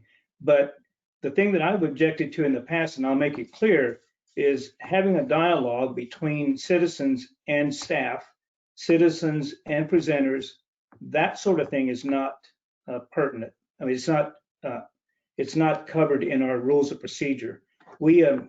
I'll remind Kevin Sullivan, our former and now new council member, as well as Councillor Williams. We work on this rules of procedure document for some time, and I think that it works well. I think if we stick to it, there won't be any real problems. I do believe that we need to have that 30-minute period at the beginning of the period of the meeting, rather, where people just have general comments to make to council that are unrelated to anything on the agenda.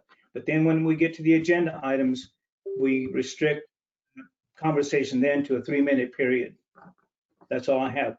Yeah. And so most of the time, though, on our citizen comment, we never even have enough people sign up for the 30 minutes. But yeah, that's definitely something we could clarify, especially if we know we're going to have several people wanting to speak. But usually that's not a problem. So, Councillor Marion. Thank you, Mayor. Just a couple of things. I absolutely recognize that. I think, well, let me say that again because I just contradicted myself. I recognize that this is likely us enforcing these procedures for the sake of efficiency. My most recent experience with this is the State Board of Education meetings, which have very, very similar requirements as far as speakers go. And in those settings, and I wonder if this is something that maybe the language of our process might be updated to reflect. If there's a very large number of folks, signed up to speak to an item, which would be great if we had a whole lot of folks signed up to speak to items on our agendas, then the board chair has discretion. So even though the rules are 3 minutes, the board chair actually has the authority to say, because we have so many people signed up, I'm going to limit, feedback to 2 minutes. But they say that at the very beginning, of course. Or in some cases, it's, like 3 hours. We're going to take 3 hours. There's 200 people signed up. And if at the end of that 3 hours, not everybody has had a chance to speak, they can submit comments in writing. And this kind of reminds me of that. To Paul's point, I really think, of course, that we want to make sure we're not appearing as if we're trying to limit feedback from citizens or in any way, shape, or form, shut folks down, because we want that feedback from our citizens, right? I just think that the messaging needs to be really careful in how we do this, especially with the whole, speaking for or against, and making sure that folks know that just because they might be saying, I'm speaking for or against something, doesn't mean that then someone has the authority to say, well, you're speaking against, you don't get to speak, or you get 1 minute because you're speaking against, everybody else gets 3. So I think it's just a matter of making sure those things are really clear. But I also think that we might consider looking at the form itself. I have a version of a form that I have used that actually mentions in it, you may utilize the chat function that is built into the meeting software for the mayor or a staff member to become aware of your desire to be heard on an agenda item. This was obviously, it's for the video conference meeting participation form. And we don't have the chat function anymore, right? That was disabled. And so I'm thinking it just needs to be really clear which document folks are supposed to use to sign up to speak. And we need to make sure that whatever's in it reflects what it is that we really want this process to be, so that there's no confusion out there as to what the rules are. Seems we might have some conflicting documents. Great, yeah. Yeah, and that's what this item is for, so we can clarify, especially with 3 new people. We want to make sure we're doing it properly. And yeah, things change. We come up with the form, and then we had to make adjustments because conversations were going on in the chat thing, and I couldn't keep up with them, and staff was getting distracted, and so yeah, we had to disable the chat function. But yeah, we haven't updated the form, so good point. Anybody else on? All right. Well, I'll open it up to citizens at this time. Anybody have any questions or comments?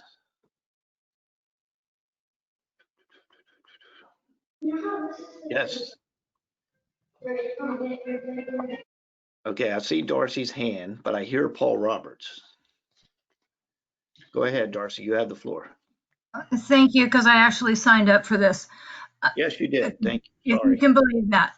Okay, so first I'm going to get a couple things out. Councilman, Mayor, Josh, City Manager.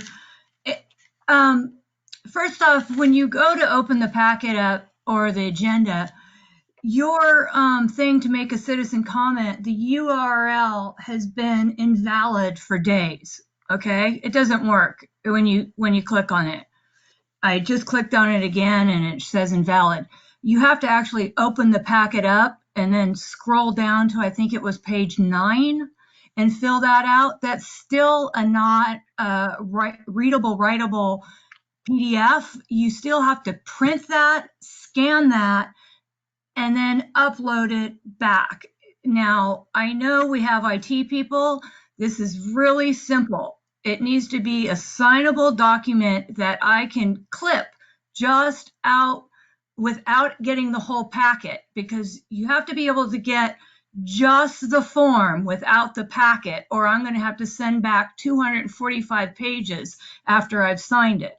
So that's one thing I want people to be aware of right now. And as a citizen, I've never seen an actual like video of how the citizens are supposed to go about these meetings. And it's very difficult for a person, let's say just me, coming off the street, not knowing how to approach these meetings, how to talk, or how to even address you. So maybe a little video of this is the procedures that we follow. If you would like to do this, you click on this, you fill this out. Some little small YouTube that would help people, because there's a lot of people in this town that actually want to speak, but they're all doing it on Facebook, and that's not where you need it. You don't need it on Facebook. You need it in this meeting. So that's some of my things, but then let me read you something. So I am sure when the meetings go back to the courthouse, we who have attended this way for 9 months will greet each other, hopefully with a hug and a handshake. It has been unusual times, to say the least. Some of us have never used virtual meetings, and we all had some good laughs about technology. One was the complete blackout. I remember well the meetings to me through this time have actually been pretty amazing. I believe we all came together for the good of Lago Vista. Has it been according to the books? Of course not. But I don't think anyone planned 9 months of go-to meetings either. I can say when we rewatch the YouTube videos, there is a great content in all these meetings. I hope you all decide until at least we get past COVID, we can continue on this wonderful path of growing Lago Vista in all the right directions for the good of the people. On a side note,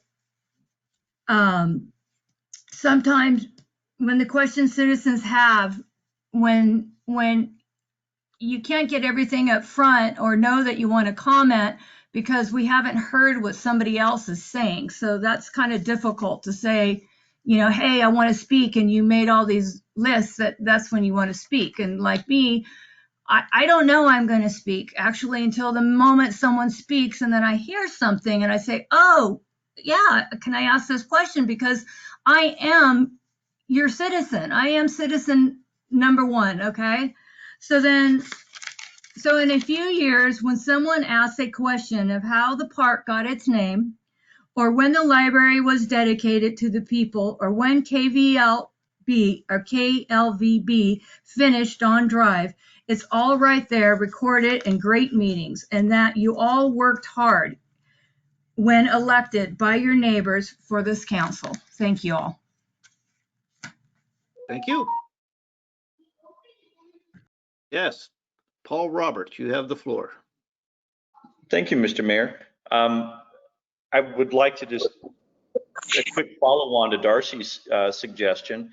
I think perhaps what would be beneficial to these meetings and the procedures thereof is a separate link for citizens' comments, accompanied by a very short document that simply says, this is the order flow. This is what happens.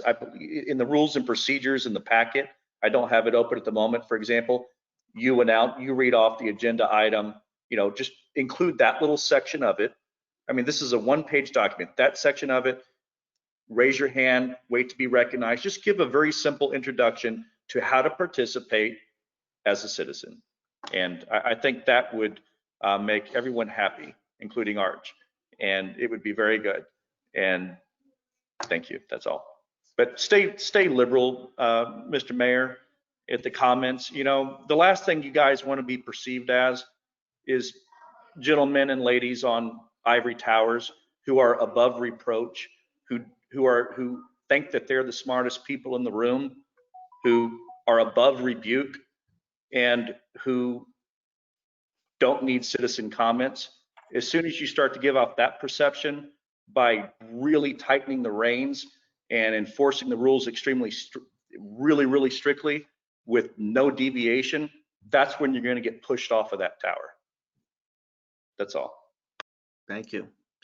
Yeah, I'm personally, I don't think I talk a lot, but I will argue a lot. And I could sit here all night and argue about things. So I have to be very careful on how liberal I am. Because I like to discuss things. But anyway. All right, Mr. Moore, you have the floor. Alton Moore.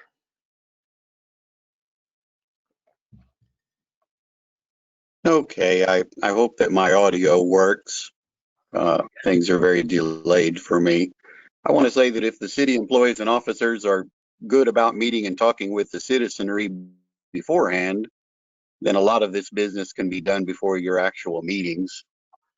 And by this, I mean a general willingness on the part of the employees and officers to work with the public, and you can probably encourage that throughout the city. For example, I call Roy and talk sometimes, and I find that very useful. To add to that, I'd like to echo Paul's comments about being generally liberal, which I find that you are. So I appreciate that. Thank you all. Yeah, and now I'm going to say, yes, everybody, every council member, well, I'm going to throw this out there. Every council member should be as responsive as possible. I know over the years, you will hear stories with so-and-so council member has never, ever replied to one of my emails.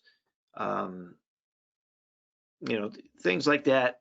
It would be so much nicer. Actually, in a perfect world, our agenda would come out weeks in advance. And then the citizens would have, you know, weeks, 2 weeks. I think somebody had even thrown this out as a recommendation. I think maybe Councillor Marion had thrown this out, that their packets and stuff be put together way in advance to give citizens and more time to digest it and comment and maybe contact staff and council. And man, in a perfect world, that would be great. But just with our boards and committees and applications from citizens and stuff, we can't preload everything unless we just want to delay stuff. You know, if something comes on a Wednesday and we want to get it in on the agenda on Thursday, it's nice to have that, because otherwise all right, well, it's got to wait till next month because we're not giving citizens a month, and that's not always the best thing to do. Yeah, I would hope that everybody would be as open to answering questions and discussing things with not only the council, but with citizens as possible. But I know when it comes to some of the staff members, even your department heads, they have jobs to do, and they're given their jobs by the city manager. I guess their Monday morning quarterbacks meeting or whenever they have it. And he's got this list of priorities, and some of them are out in the field. You know, your city engineer doesn't sit at a desk like Roy does or Aaron does. He's out in the field, and you know, getting a phone call returned or an email from our city engineer, it may take days, a week, because his job does not include sitting in on a computer. And you know, so you just got to understand. So as a citizen, I would always say, when you're trying to talk to somebody, always CC the city manager and myself, because we'll pick up and answer where somebody may not. You know, we may not do it within 24 hours, but we try to communicate as best we can outside of council meetings. Yes, Paul Roberts. I already gave you the opportunity to speak once on this agenda item. I'm going to have to mute you. No. Okay. I just wanted to say real quick, I want to acknowledge and also thank each and every member of the city council and the city staff. I've never once been denied audience or had an unreturned phone call or email We're privileged in this town. It's a blessing. We're unique amongst our neighbors, and it separates us from everyone else. And I hope that we can hold on to that for as long as possible. Thank you. Thank you. All right, Mr. Durbin, you have the floor. I just wanted to make this point because I don't get to do it very often. I actually think you're doing a real good job of running these meetings, Ed, and giving the citizens a chance to speak during the meetings as the items comes up, I think is critical, because a lot of times you can't tell what the actual conversation is going to be at the start of the meeting. So thank you. Keep it up. Yeah. Thank you, sir. All right, anybody else? All right, again, I know it says this is an action item, but like somebody made the comment, I don't think that we have any action. I know we have some recommendations, things we can change, but I don't think it actually takes any action, a motion or anything by council. It's just us getting together with staff, making sure our forms are proper, our links work. It's just some direction for council and staff to work on these little issues that are causing problems. Am I correct? Does anybody else have action that's overlooking? Yes, Councillor Sullivan. I think you're right on that one, Mayor. I just wanted to ask the question. I think you introduced number 18 as well. Are we addressing that one at this time? And do we need to talk about executive session and timing? No. What I meant to do was pull 19 off of this discussion with number 9, and I will go back to number 19 when I get to 18, because 19 was actually supposed to be with number 18, but for some reason when I made my notes today, I put it on number 9. So I read it in, and then as I'm reading it, I'm like, oh, it's the wrong one. So no, 19 will go with 18 once we get to 18. Got it. Thank you. Yeah, thank you. Sorry, I don't know. I had a brain, All right, so are we good? And my attorney's still laughing at me. All right, number 10.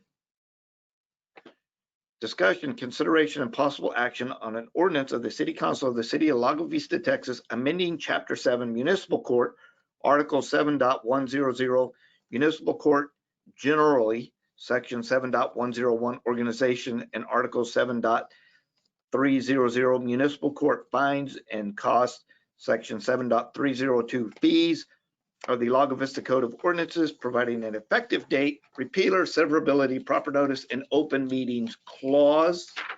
An inconsistency was discovered between our city charter, section 4.03, and city ordinance article 7.101 regarding the appointment of municipal court judges. The charter controls who has the authority to appoint municipal court judges, and thus the draft ordinance would amend section 7.101 in order to be consistent with our city charter.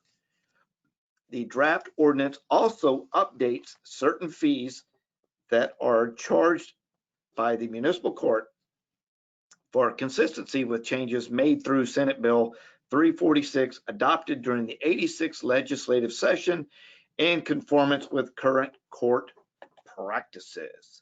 So this is pretty much administrative, but we did not put it on like consent agenda. We left it as its own agenda item in case there's discussion. But basically, we had that discussion last meeting where the charter says the city manager appoints and council approves, but then the ordinance says council appoints and something else, removes certain appointees. The charter takes precedence, so we have to update the ordinance just to make sure it's in line with the charter. And then the last session, we had some changes to fees. Is my understanding that our courts are actually have made those changes and are charging the updated fees, but we just never went back and actually the ordinance was not brought to council for approval. So now that we're looking at this, we need to make sure that everything is updated to comply. So questions, comments from council? All right. Anybody from the city have any citizens have questions, comments? Yes, Mr. Durbin, you have the floor. Yeah, the only thing I would have to, I would say is that you've got several amendments you need to make to this ordinance. It's the enabling ordinance for the court. And if you want any changes, there was a lot of debate earlier tonight about the procedures that are given to Mr. Ray to go out and find judges and the lack thereof. So you just accept whatever he does. And then the procedures that you as a council would go through the approval process. I think this is a good time, and it would behoove you to codify those any of those things that you're actually concerned about. If you want an experience level, you can say, go find some that judges have to have, well, judges have to have a certain number of years experience. A residency requirement, you could put that in there. You could do a lot of different things. This is the time to do it, since you're making amendments to the enabling ordinance. That's my only suggestion, and that I think the council members should think long and hard about what they want in the future to happen. Yeah, and I'm sorry, go ahead. That's it, thank you. And I fully expect maybe something will come in the future. I don't think we're ready to actually make those changes tonight. That is, if any kind of change, whether it's especially if it's a change to the charter, that's got to go in front of the citizens. So I think those are something that at some point needs to be put on for a full discussion, work session type thing. And tonight we're just making the adjustments. Yeah, I wasn't talking about the charter, just this ordinance, because this is what's called an enabling ordinance. Right. But I do think that, well, any of it. I just threw charter in case there was discussion on that as well. We do it all at once. I think for tonight, we just want to update, because we did identify this last week or last session, and let's correct it. And then in the future, we can dive into more wholesale, drastic, large scale changes to anything.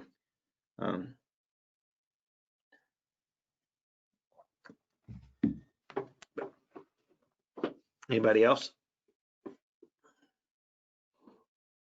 All right. Well, if that is it, I'll entertain a motion.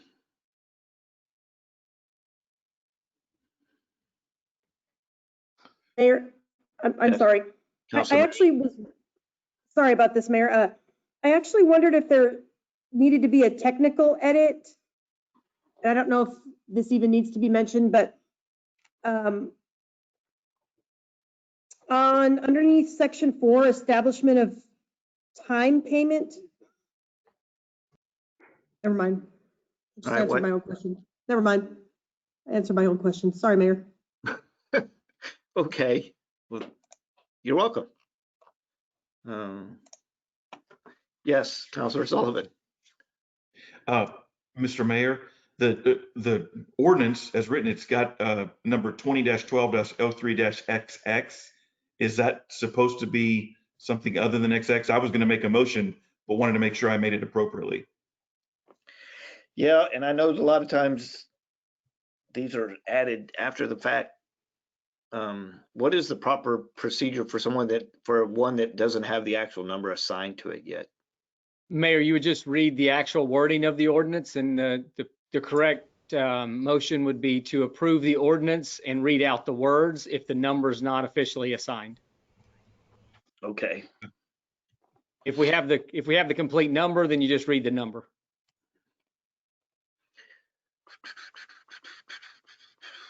Does that answer your question, Kevin? It does. And are you ready, Mayor? Yes. Right. Is this the one? Well, I'm assuming that. The one on page, darn it. Where's my thing?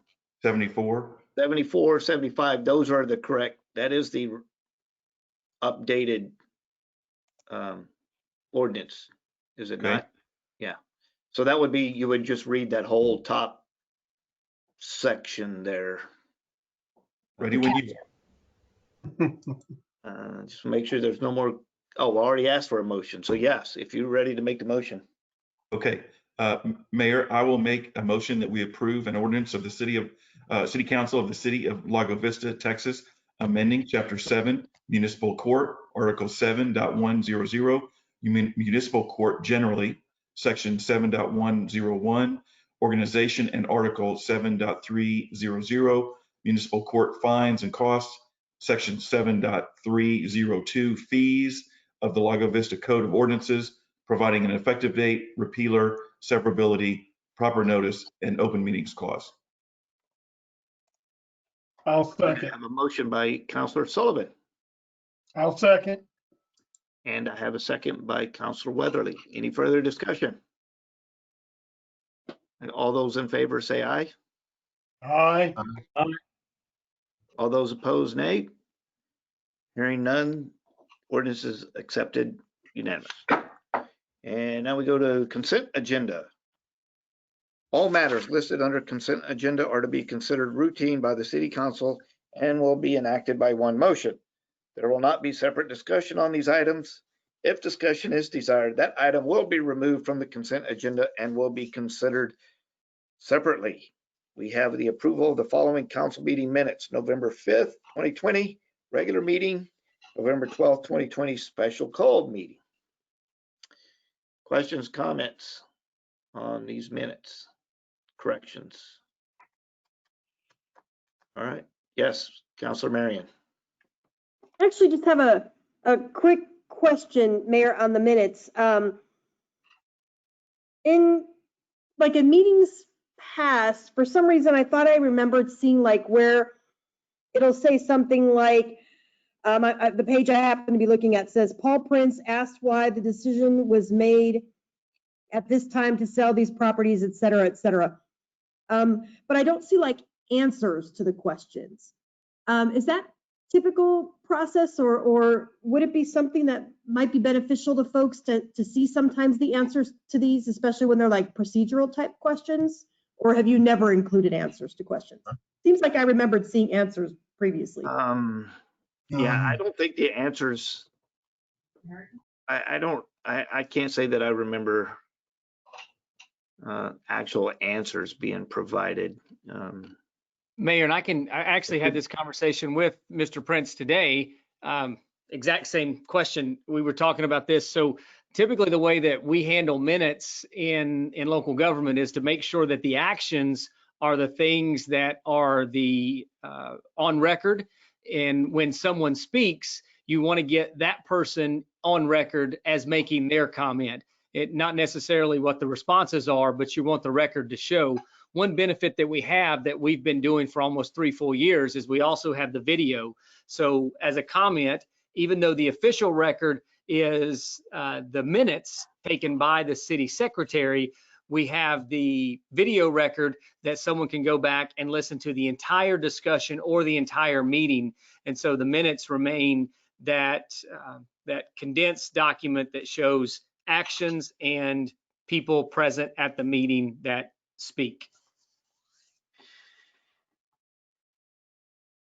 Does that help?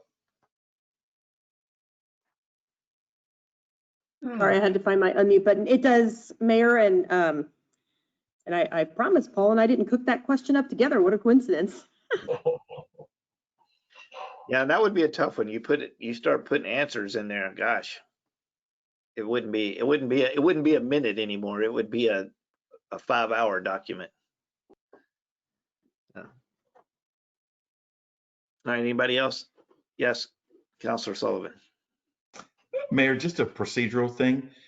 With the consent agenda, my understanding in the past was you made a motion to approve it with no discussion or not. And if you needed to discuss something, you have to pull it from the consent agenda. So this whole exercise we just walked through, I don't think we should have done, is what I'm getting at. Okay. If someone had a question about it, we should have pulled that item from the consent agenda and allowed them to, and then discussed it, but then approve whatever's the rest of it. Is that correct? Yeah, and I just get in a routine, every agenda item. It's like, okay, questions, comments, and I know I'm just looking to see if anybody wants anything pulled. That's all I'm asking, is if anybody wants to pull anything out for further discussion. I just mentioned it because I've been gone for 2 years and now I'm back. We've got 2 new members, and I think the more we discuss these and talk about procedure, everybody gets used to it and we fall into a rhythm. Good. Thanks for, bringing that up. On that note, I'll make a motion that we approve the consent agenda. I'll second. All right, I have the motion from Councillor Sullivan and a second from Councillor Weatherly. Any discussion on the motions? All right, all those in favor say aye. Aye. Aye. All those opposed, nay. Consent agenda has been adopted. All right, discussion items. Discussion regarding appointments to boards, commissions, and committees. So every year, here we are, council members appoint members to our boards, commissions, committees. This process is typically a 2-step process. Dun, dun, dun. That includes the delivery of all applicants to the council. Staff has compiled a list of all applicants with their requested boards. The list shows which positions are open. Council will consider these applications and make appointments at the December 17th meeting. So has everybody I'm sure has seen the breakdown now that we know who has what committee. You'll be able to go back and bounce off the positions that are open, your applications. Is everybody good on that?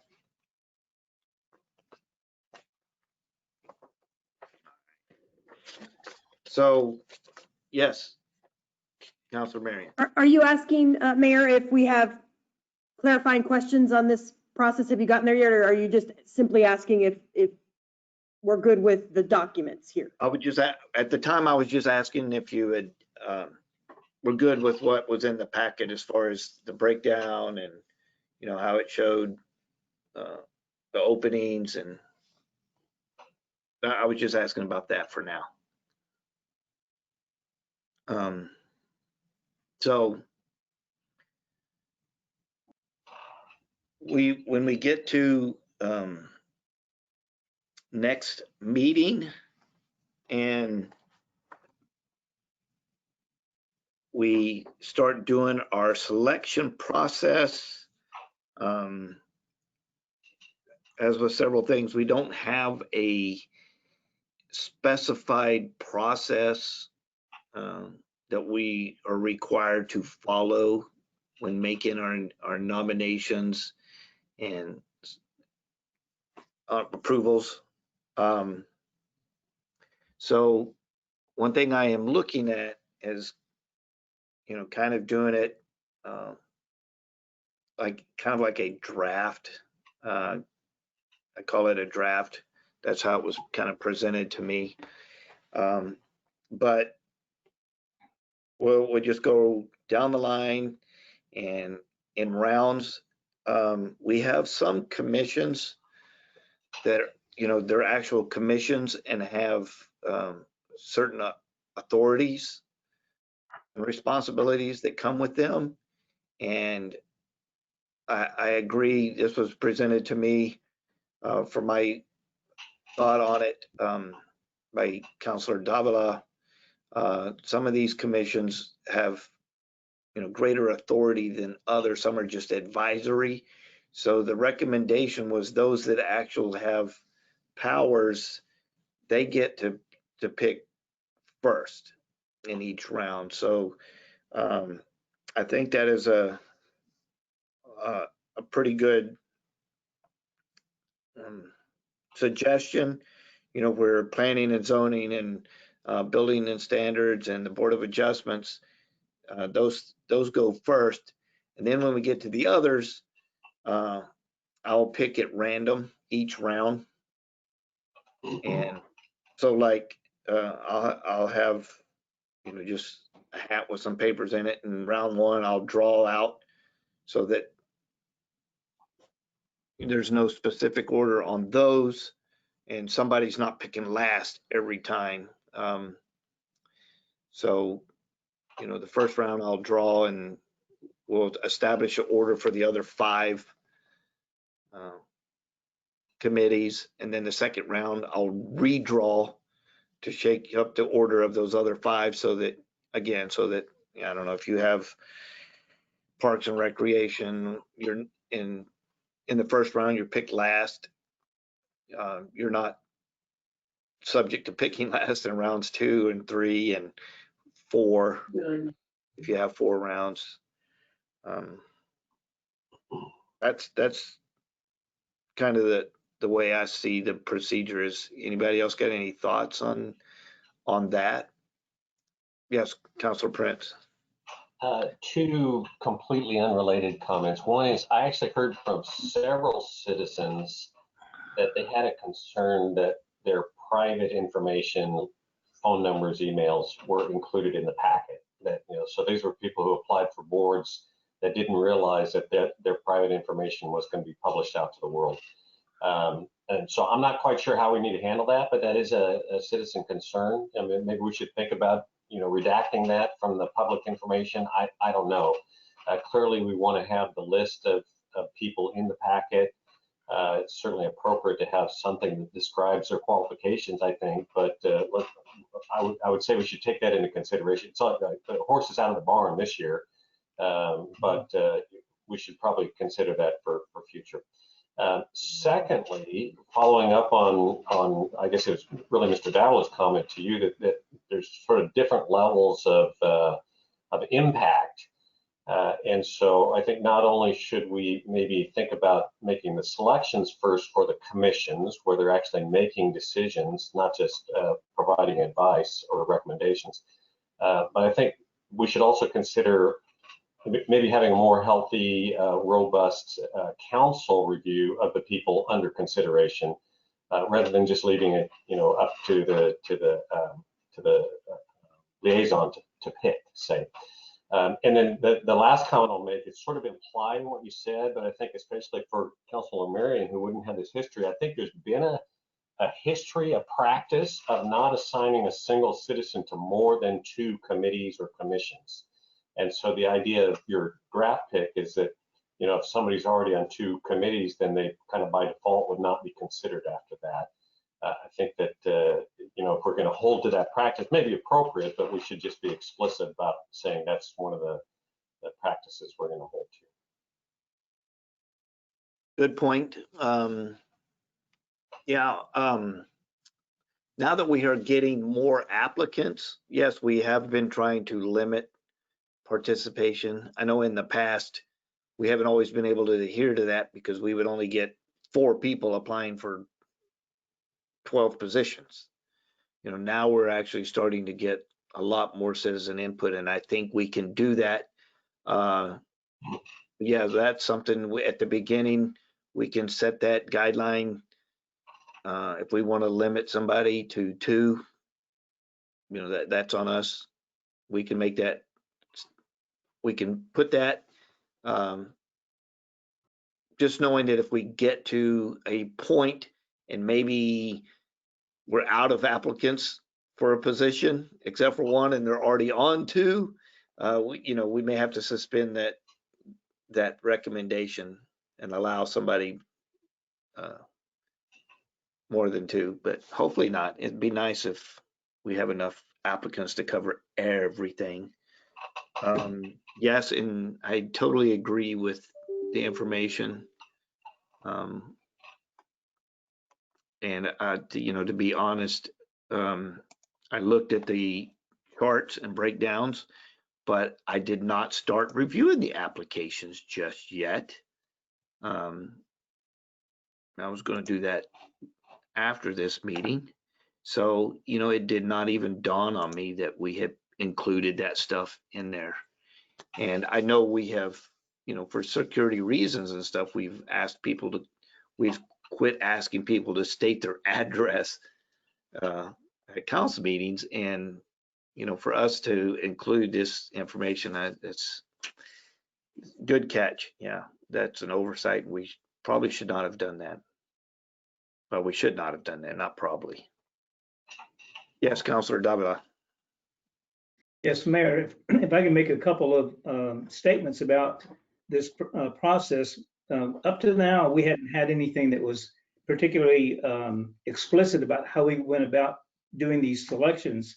And so I thought of an athletic draft, like when you have professional teams drafting people. This was my idea.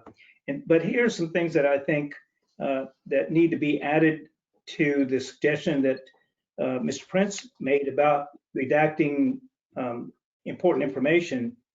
Some of the things that I think might be advisable to have in the future when we put these applications online for people to look at, I think it'd be good to state the frequency that these particular advisories have in terms of how often they meet and for how long, that sort of thing, because it may be important to the person who is going to commit themselves to the time to have an understanding about how often they meet, for how long they meet, those kinds of things. And then that will make it easier for them to decide which advisories they want to apply for. And then also, I think it's important to restate what the mayor just said. I think that we need to avoid overloading certain people who may be putting a lot of check marks on their applications when they really don't have that kind of time. So those are just a couple of things that I would add to what the mayor has stated about the draft. And I want to address one other thing. Hold on just a second, Mr. Weatherly, and I'll get to you. I want to address something else that Councillor Prince had brought up. As far as the discussions and council approval, yes, the tradition is to allow the liaison to make their recommendations. But nothing should ever take away from the council's ability to discuss a certain applicant. And we have definitely had times in the past where people bargain, hey, I know you've got Paul over here at planning and zoning, but I could use him here. I'll give you that. And, so things like that have happened in the past. So nothing should ever take away from council's discussion on any candidate. The question would be, now we're going round by round. In the past, we would make all three, if you had 3 openings, the liaison would say, hey,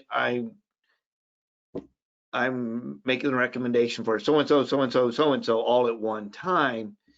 And, then discussion about, well, that's why we're going to this draft type thing, is because one board would pick all 3 people that somebody else wanted. And so to make it more fair, we're doing it one by one instead of committee by committee by committee and all the recommendations at once. And but yeah, definitely, I mean, if you have suggestions on a person you think is a better fit, yeah, please let that liaison know when they're making their recommendations. So hold on a second, Councillor Davila.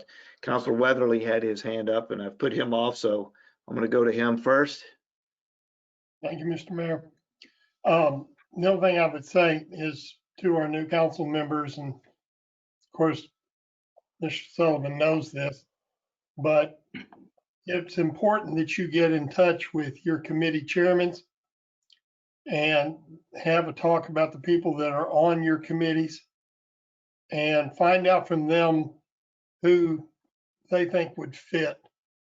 When you hit the new committee and you're just getting started, sometimes there are things going on that you need to know about before you make your selection. So to our new council members, I would strongly suggest that you find out from your committee chairmen what's been going on, and then call the people that have said that they would be interested. Talk with them and find out if it is truly an interest. I found out that in calling some of these people, well, I marked that down, but I really don't want to do that. That's not where I want to be. And that's not the kind of person that you want on your advisory committees and on your boards. Yeah, and there's a lot, I don't know if we really want to get into this full-blown discussion tonight, because it's already almost 11 o'clock, but just, over the next 2 weeks, make sure that you're looking at all the enabling ordinances regarding your board, because some of them actually have specific requirements. I know the Golf Course Advisory Committee, for one, has a breakdown, and we kind of messed that up last year because we overlooked it. And, we need to make sure that each liaison needs to make sure they know exactly what they're looking for as far as the makeup of their committee. And then, all the operating procedures too, because you're going to have a secretary that's got to take minutes. And we've got discussion items on here. We're going to be potentially asking committees to do a lot more work. And so you've got to make sure that your chairman and your secretary and everybody is in line with what we're going to be asking as far as council and commissions. We can discuss some of that tonight if you want to, but it's up to y'all. Councillor Marion, yes. Mayor, I actually have a couple of, again, process or procedural type questions that I would like to ask this evening because it could impact my review of applications.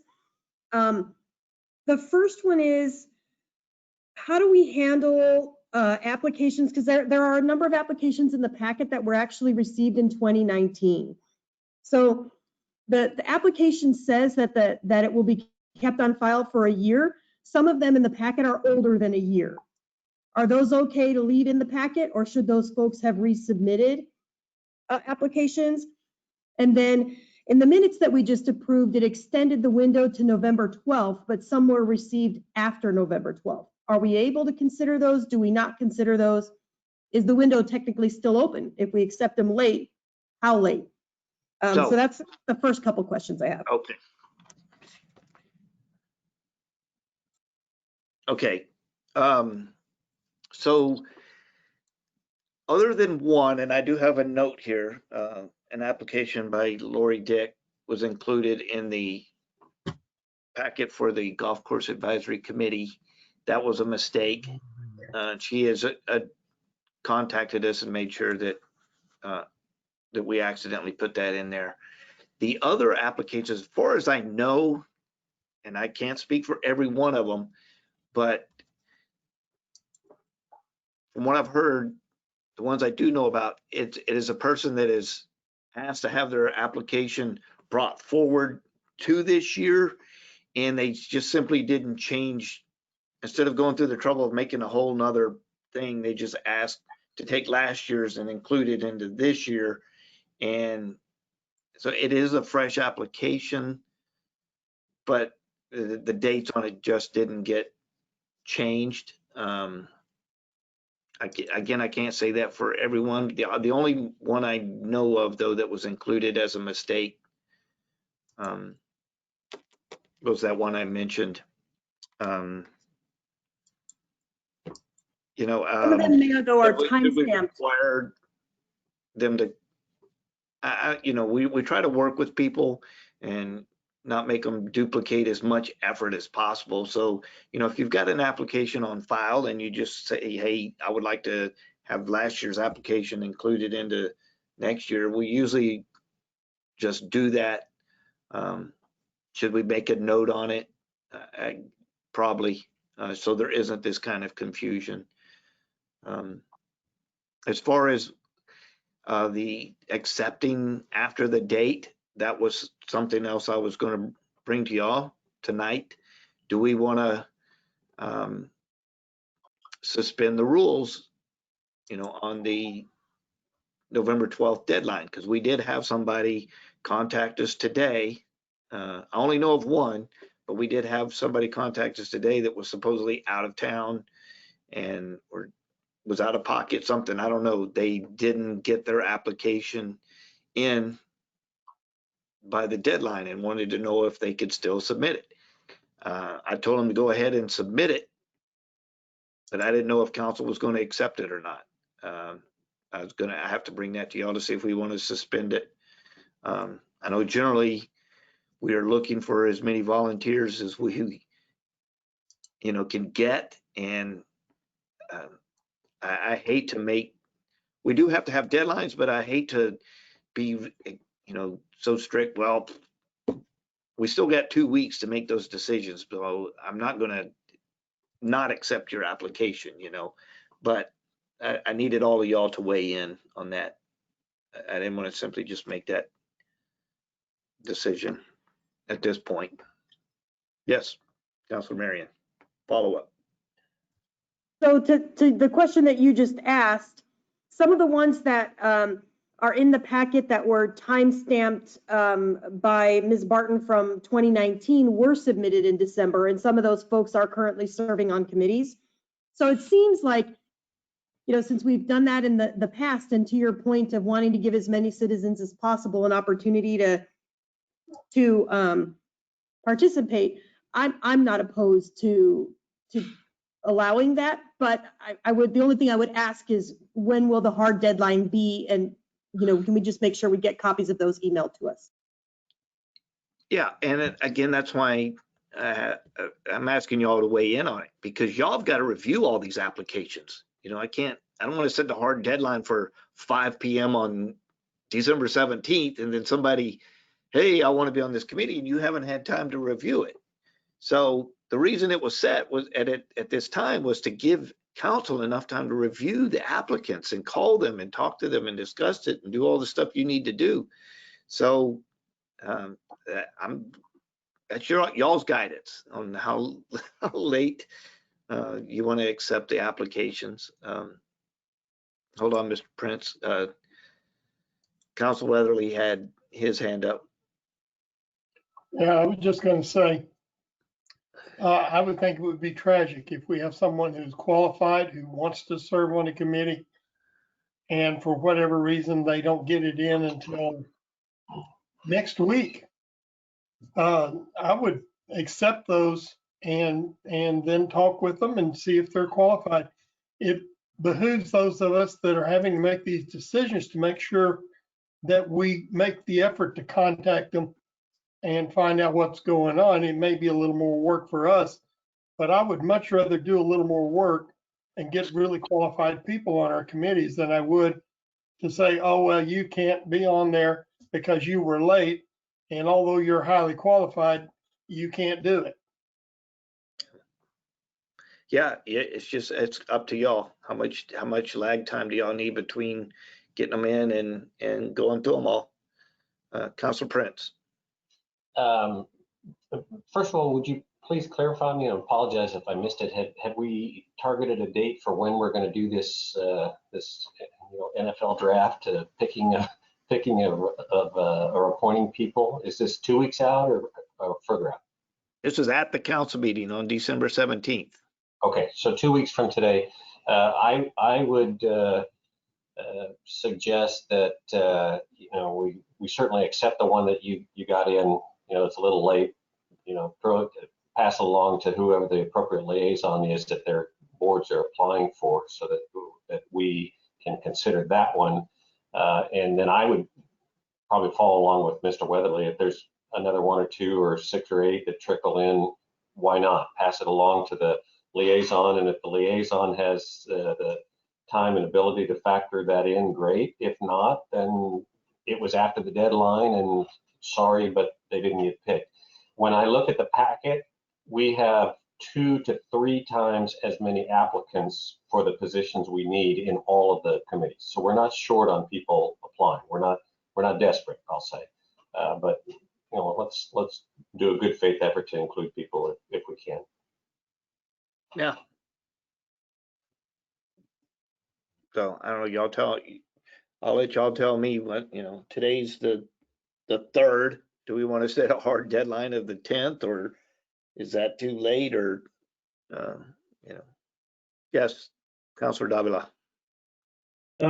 Mayor, if I may, I would suggest that we have a hard deadline of next Wednesday. That would give our city secretary a chance to get those new applications into us on Thursday, and then we would have the weekend to be able to talk to you know, all the interested parties over that weekend. At least have a running start for when we actually have the selection process.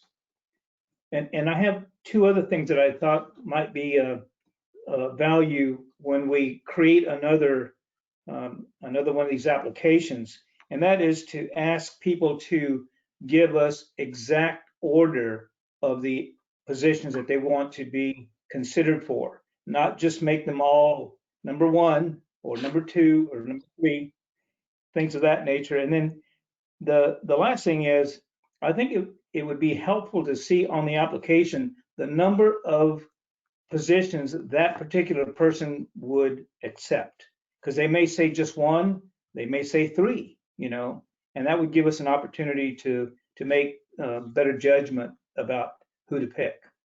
Yeah. Thank you. Yeah. And well, you know, and they may not have that option. I mean, if we got enough applicants, then, you know, we may have enough interested people in our community now. You get 1 board and that's it. You know, so, yeah, that's a nice to have, is enough interested people. So before I go to Mr. Durbin, is there anybody else on council with comment? All right, Mr. Durbin, you have the floor. Yeah, and I don't know whether this is, I know this is a form that's just kind of been out there, but one of the line items is the Charter Review Committee. And when you were talking about liaisons earlier, I didn't hear that one mentioned, and I didn't actually think it was currently seated, or there was one currently seated. And so I was a little confused, so I did not select that blank. But is it being left out of this fantasy football draft on the 17th? Yes, and that is a very good point.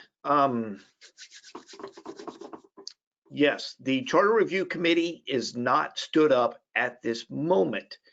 We do have a request to stand it up, but until we do so, until council says, yes, we want to, then we're not selecting the liaison just yet.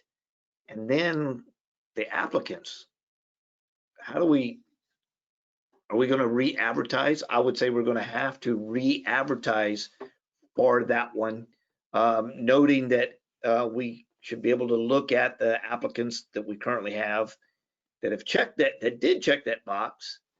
But we're going to have to re-advertise, you know, for citizens like yourself to knew it wasn't stood up, so you didn't check that box, but it would be something that you would be interested in. So, yeah. Thank you. Paul Roberts. Hey, Mr. Mayor, Council, I was just going through the packet there, looking at the applications, and some of them are stamped twice for like second pages, but I've got a count of between 16 and 19 applications, which are from 2019. Now, when this was brought up a few minutes ago in conversation, you had suggested that people had called in and said, I still want to serve, just use last year's application. But I recall a year or two ago, when about 2 years ago, I had filled out an application. Actually, I think it was maybe 2016, I filled out an application to be on several different boards. And I saw that application in the packets for the subsequently 2 years after, just as I'm seeing applications today. So my point is that while I think your suggestion that is well intended, that these are people that likely want to stay on there, I recall an explanation from a year or two ago in which it was said, look, we really don't have a lot of there wasn't enough applicants a couple years ago, and which is consequently why we have people serving on more than one board, several people serving on one board even today. And my point is that I suspect that of those 16 to 19 applications in the packet today, they may be old and they're not current. And so that's just one point. The other point I want to make is a little bit broader point. And this is just, and I'm speaking objectively and somewhat trying to caution you guys. I hear a lot of talk about these councils, about the council, as you guys talk about your committees. I want to remind everybody to think objectively about this. These aren't your committees. These aren't your subcommittees. You're not the head of these committees. You are the liaisons. These are not your committees in which you should be packing them with people who are going to further your ideas and your future, the legislation you want to see enumerated in the city ordinances. You're the liaison. That's it. You liaise. You don't pack it. Just because you've got stuff you're working on, as Mr. Councilman Williams put it earlier, they've got stuff they've been working on and got to see this thing through, got to get these people on there because they're qualified for this and I think they're the best choice. That gives off the symbionts that you're trying to get people on there to achieve your objectives, your perceived objectives. And I think it's important to be mindful of how that comes across to the citizenry. That's all. Yeah, and I want to address that part. That was a point well made. But on the applicants, when we redid the procedure to outline, okay, October we do this, November we do this, and December we do this, what we were trying to avoid was every time we had an opening, let's say somebody resigned in April, or somebody resigned in June, or every time there was an opening or something, we didn't want to have to re-advertise or make everybody reapply. We would always advertise for an opening, but we didn't want to make everybody that had applied 6 months ago, fill out another application. So we wrote in there that they would be kept for 1 year. So, so we have a problem. We keep extending the deadline So you get some that are stamped December. Well, in theory, they're good for a year. If we do have an opening in April and we advertise and somebody new, applies for the opening in April, well, their application is good until April of the next year. So that's why you've heard some of your liaisons say, hey, you'd really need to call these people and check to make sure that their application isn't in there erroneously. Again, I only know of the one, but you know, it's highly possible that there's people that, I don't know, they may have moved and somehow they may not even be in the city. And Sure. but because their application was good for a year, it might have got included. So in years past, I recall them being explicitly included because there was a lack of applicants. And it was a way of saying, okay, these people applied this year. I recall it being specifically delineated as such. These are applications from this year. These are applications from years past. These applications or years past are people we can reach out to if we want to try to find, you know, to fill the position. So I understand it's honest benevolence there. Yes, Councillor Williams. To address that point that Paul made, you know, I do not control P&Z. I do not control economic development. It is their committee. I say very little in the meeting unless I'm asked. I do try to get to know the people that are on the board. I do discuss with Roy quite a bit. I discuss with Josh quite a bit. I discuss with Gary Zelensky quite a bit, just to try to understand where they want to go. But as far as me thinking that my committee, it's not my committee. It's their committee. And they're giving recommendations to the council. And I try to understand the issues that they raise. I try to make sure that they look at all the points objectively.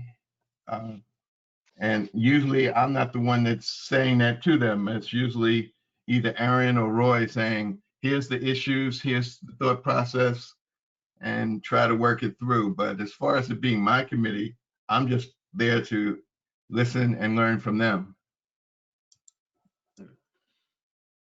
Thank you. Yes, Mr. Sullivan. I'm trying to keep my point in my mind as I watch the bird cross Darcy's screen. Okay, so when I was on before, my understanding of the boards and commissions was that they served at the pleasure of the council, and that their main objective was to work on things that the council needs to decide at the council level, and they need recommendations from those committees. But the bottom line is they do serve at the pleasure of the council, and I just want to make sure, if I'm wrong about that, you tell me, and maybe it's different with regard to the state mandated committees versus non-state mandated. But I understand Mr. Roberts' points, but I don't want the tail to wag the dog either. So tell me if I'm wrong about that with regard to the committees, and you know, the fact that they do serve at the pleasure of the council, and that they're there to achieve council goals and objectives. Yeah, I think if you look at the way it's written, the liaison is to work with the chairperson of each committee to set the agenda. So yeah, it is up to the liaison and the chairperson to make sure the things that council wants reviewed is on the agenda and is done. I think what they don't want is a liaison that is picking a bunch of his buddies and putting them on there and going, hey, you know, I get you on there. We're going to discuss this. We're going to discuss that. I want y'all to approve it this way. And you know, we don't want the liaison leading and being actively involved in the actual decision process. Just right. And that's definitely, the liaison definitely has to get it to them, but. Right. And I believe, if I can continue, Mayor, that's part of what Mr. Davila, Mr. Williams, and I worked on back when I was on council before, is those rules and procedures for the liaisons. And it was very explicit that they're not there to run the meeting or anything like that. They certainly are there to help set the agenda, to make sure that those boards and committees are working on items that are important to the council, and they can answer questions and so forth, but they're not there to lead those. I didn't want to make that insinuation at all. I just want to make sure that it's understood that these boards and committees are there to review things and provide information to the council that the council feels like they need to rule on and legislate about. Right. Councillor Davila? Yes, sir. I would like to reinforce what Councillor Sullivan just said, but I would also like to remind people that when you are the liaison to one of these committees or boards or commissions, you are an ex officio of that liaison, of that particular board or commission or committee, which means that you can take part in their discussion. You just can't vote. That's the long and short of it. Because being the person that brings things to them to discuss from council or returning back to council in the way of a report, that's the actual job of the liaison. But that person does have the ability to be part of the discussion, even though they can't vote and make any decisions on what comes before them. I don't know about that. Because my thing is you'll get a council member that says, gets in a discussion and will tell the, P&Z, no, you can't do that, or it's my opinion, you can't do that. And he'll bully that council into voting, even though he's not voting, he's telling them, you have to do this, you have to do this, or and I'd be real cautious about liaisons leading or discussing, being it highly involved, because you have the opportunity to discuss that once you get to council meetings. Your job is discussion at council meeting, not committee meetings. Correct. That is correct. Yeah, Arch, you have. Yeah, I disagree with that. I don't believe that a liaison should be involved in any decision making. I don't believe that the liaison should be leading the discussion either. But if the people that are on that commission ask the liaison questions, there's no reason why he cannot answer them, particularly as they apply to that particular council's agenda. Oh yeah, definitely, yeah. And so the That's same all thing. Same thing with the staff liaison. If they ask a question, if they're trying to get information, yeah, that's one thing. To me, that's not the same thing as being involved in the discussion. You're just answering the question. Yes, Mr. Councilor Prince. Well, I'll pull a Mr. Davila here and say, I believe this discussion is well beyond what the agenda item is. The agenda item is talking about appointments to boards, commissions, committees, and we've gotten into a discussion of the roles of the liaison and how these committees should operate, which is an important discussion. But given that it's almost 11:15 and I don't think we're going to resolve this tonight, I would suggest we've heard some good points, and I would suggest maybe time for us to move on to the next agenda item. I don't know if I need to make a formal motion on that, but I will if I need to. Do I have a motion to limit debate? Is that what I have on the? That's essentially, that is what I'm saying. So I'll make a motion to limit debate on this topic. Okay. Someone needs to second that. Actually, this is not a. It's a good practice. Second it. Come on. This is not an action item, so there's no motion really. But yeah, the motion would actually be, I move the question. Yeah. That's your motion. And then, yeah, I don't know. I think there's been some well-made points. I think the points have been made and understood. I suggest it maybe time for us to move on. Yeah.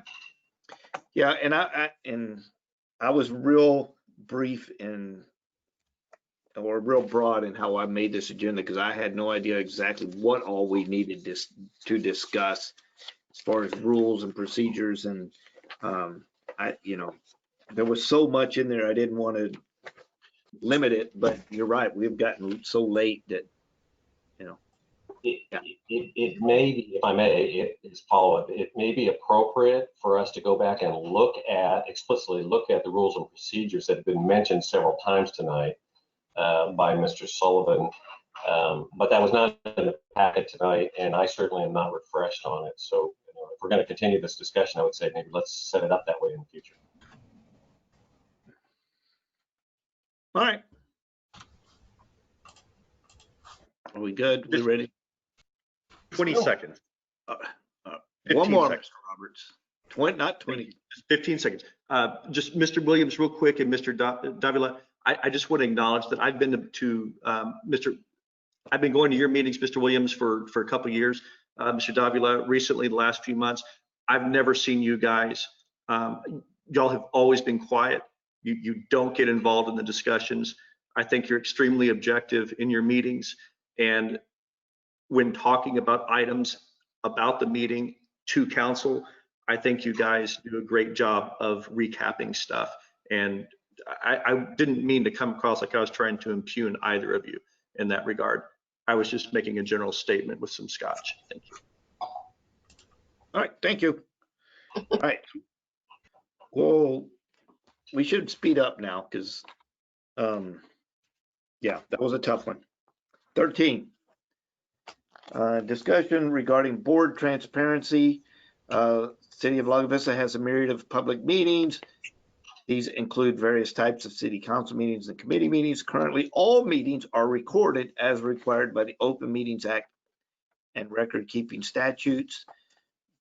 To determine the feasibility of video recording of all committee meetings and accessibility of the meetings of the City of Lago Vista YouTube channel, both now that meetings are held virtually and in the future when we return to in-person meetings. Who will be responsible for recording? We need to know who's responsible for recording each meeting and ensuring it gets uploaded properly. How will proper recording be attained in future in-person meetings, given that all committees do not meet in the same location? Administration, what city staff is required. So what I was looking for tonight, and again, it's getting late, so y'all can tell me whether we want to delay discussion of this or not.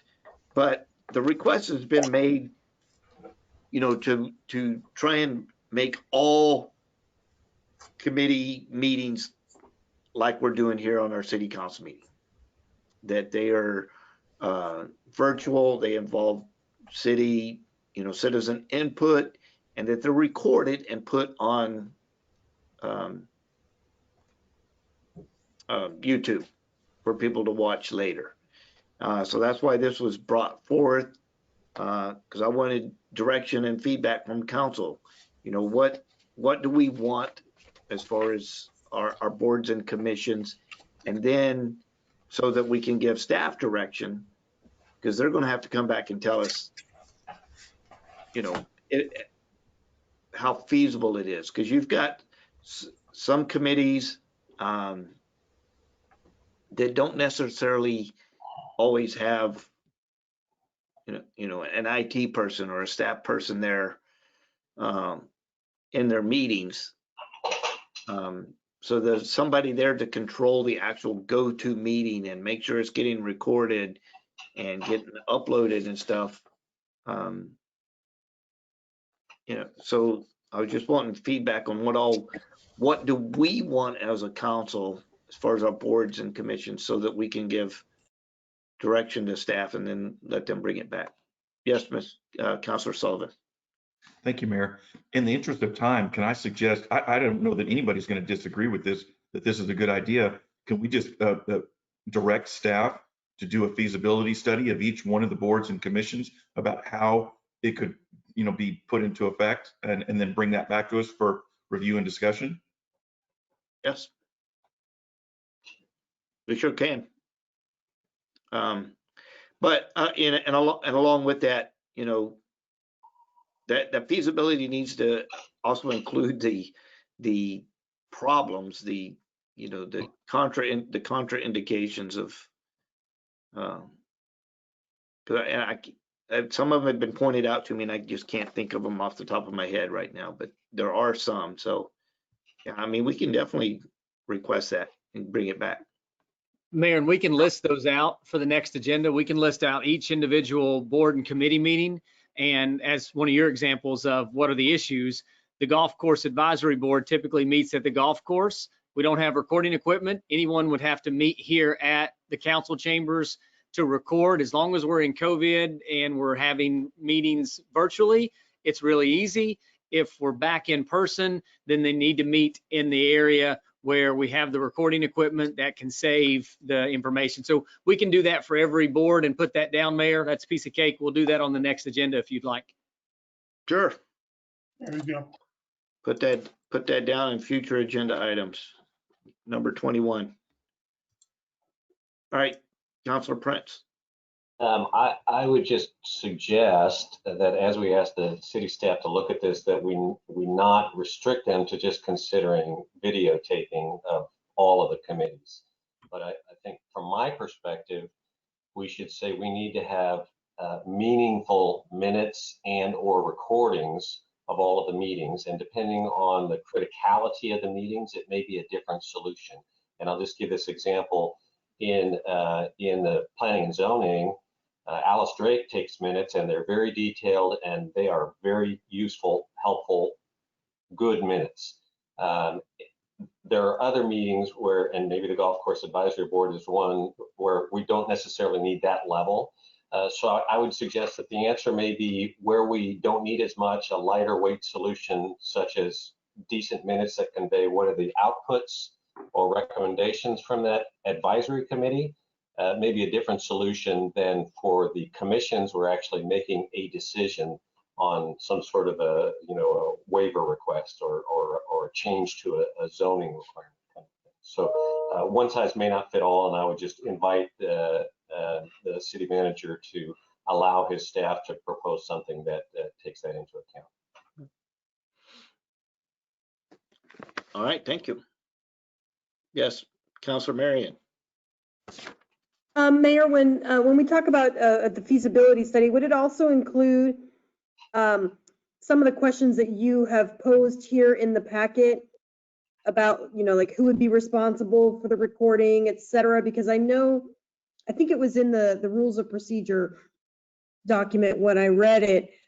I actually think it said that the chair is responsible for recording, posting the agenda, making sure the minutes and all of that get posted. So what would the feasibility study include? Also looking at who might be responsible for some of these things, whether it's taking really good minutes or making sure that those really good minutes get posted and or recording? Well, I know as far as the official records are supposed to be our minutes.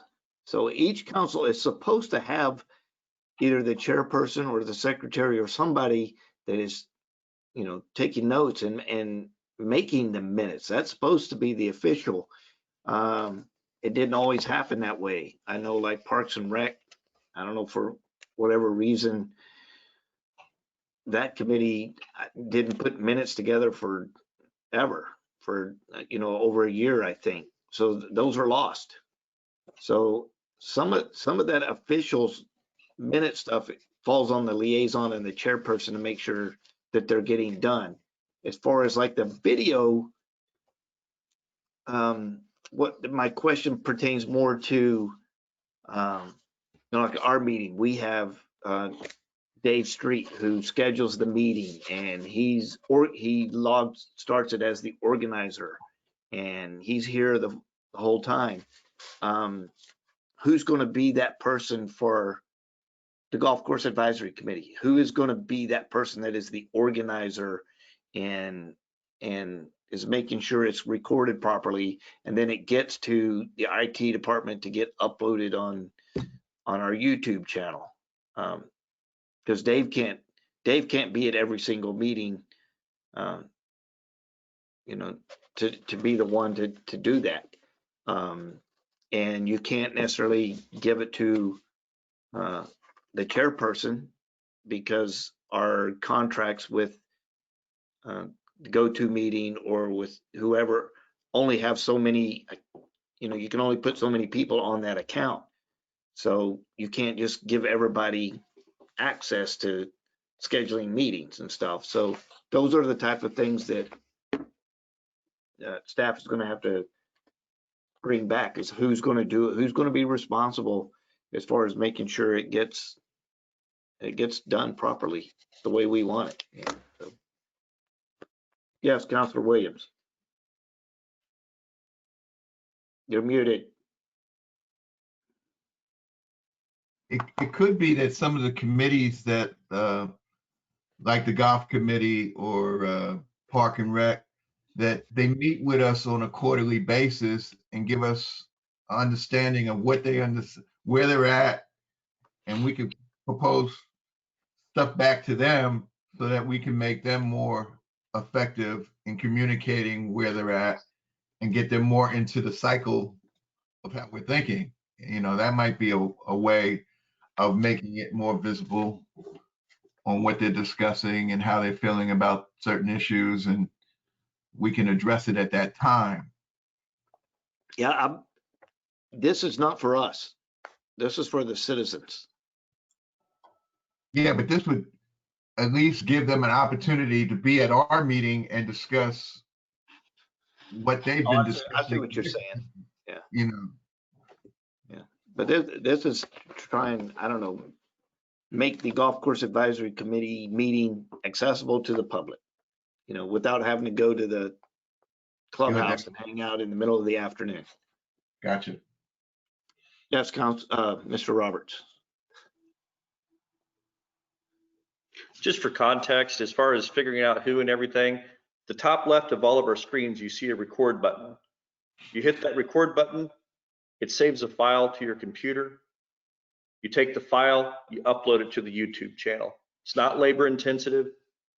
You increase the storage, the size of your uploads to YouTube. You increase the subscription amount just like you would your Dropbox account. Pretty straightforward process. Keep it simple, stupid. That's all. Thanks. Yeah. Taking minutes was pretty simple too, but that doesn't seem to happen, so. Yes, Darcy. This is a good workaround. Hi. Gosh, I forgot what I'm talking about.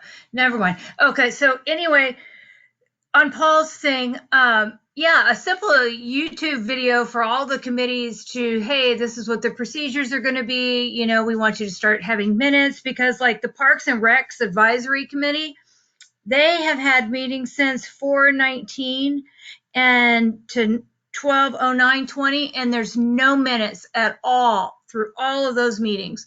And so, you know, to the layman, there's been a lot going on at the parks this last, you know, couple of years with the new sports field and all that. But there's nothing there for anyone to look at. So maybe just if you are making a little study here, you might want to look at the new people that you're putting into these committees, that you might actually have someone that can help them. I mean, you know, you hate to get a person that comes onto a new committee and says, I can do this. But maybe someone that shows them, hey, look, it's just as simple, like Paul was saying, go up here, click this button, you know, and make it more simple that everybody's following the same procedure. So that way, all your minutes, all your everything comes out copacetic together. Thank you. All right, thank you. All right. Anybody else have anything before we move on? All right. Josh, you got good direction there? All right. We'll go to number 14, discussion regarding builder and contractor standards. Again, this is something that I'm bringing to you for direction that we can provide to staff. City of Lago Vista has experienced an unprecedented amount of residential growth over the last 3 years. Expectations are for it to continue. I think we did 371 new home builds this past year. We're doing pretty on pace pretty well this year. With the influx of a number of builders, general contractors, subcontractors, the city has to deal with an increasing number of situations and violations. if you're in here and you're talking to code enforcement and development services and stuff, the propensity of builders to try and skirt things, get away with things, not follow the rules and it's not necessarily increasing per builder, but just as we get more builders and more applications, the chances of that happening are increasing. And it's not uncommon for C code or building inspector going, yeah, we caught so and so trying to do something, and just trying to stay not necessarily on top, not only from our perspective as a city and all the permits and inspections and things that we need to do, but the home buyer, the end of the line user, the home buyer, we have to make sure, that they're protected. And I think y'all all remember, was it last meeting or 2 meetings ago, the family that had bought the house came to get their utilities turned on, only to find out that their home had no CO. So you've got situations like that.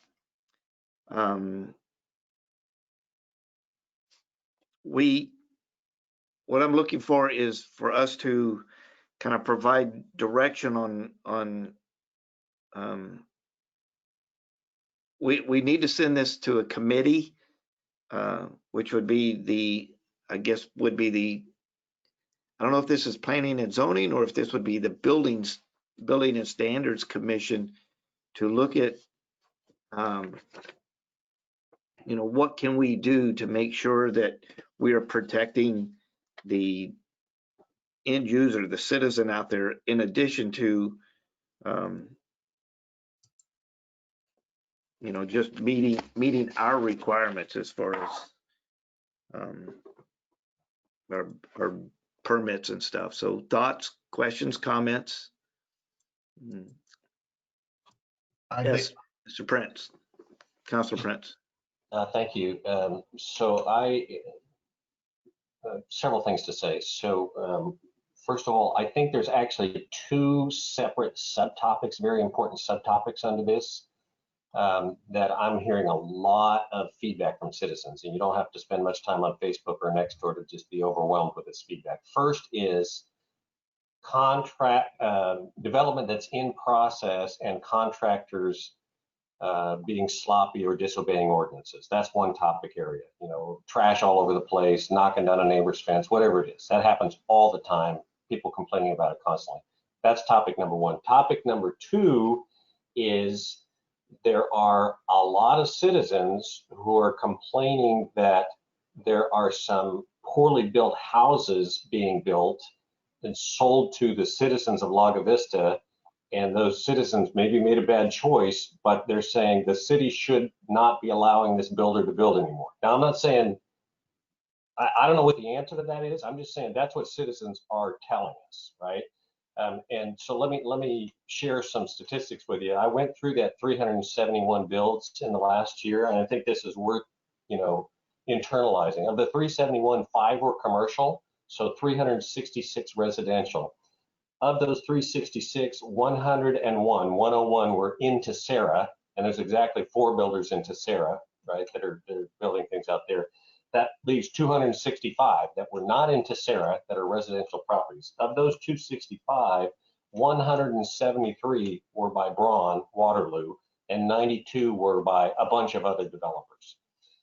And so there is certainly a perception among our citizens that Braun is, number one, a bad actor on development processes and being sloppy, messy, and inconsiderate. And number 2, our citizens, a lot of our citizens believe that Braun is building lousy homes and the city should have something to do with that situation. So I think we need to address both of those. What can we or should we do about, poorly developed homes, whether it's Braun or somebody else? But I think given the fact that Braun is such a huge portion of the residential development, I think if we can address that with that company, it's going to go a long way to solving the problem that we have and addressing the other, 12 or 18 developers that make up the other 92 builds. Is going to be a harder problem, but it's a smaller piece of the problem. Yeah. And yeah, those are good things. That's, those are all things. That's why I'm wanting, direction from y'all on getting this process started. I will make a comment that definition of, a poor house, because the state has adopted international building code, and you just saw in the last legislative session, cities can't ask for anything more than that. So if they're meeting the minimum standards set forth by the building code, right now, that's all we can do. And it, the citizens may look at it as substandard, but it's tough. The question is, are they going below the building code? Right. Yeah.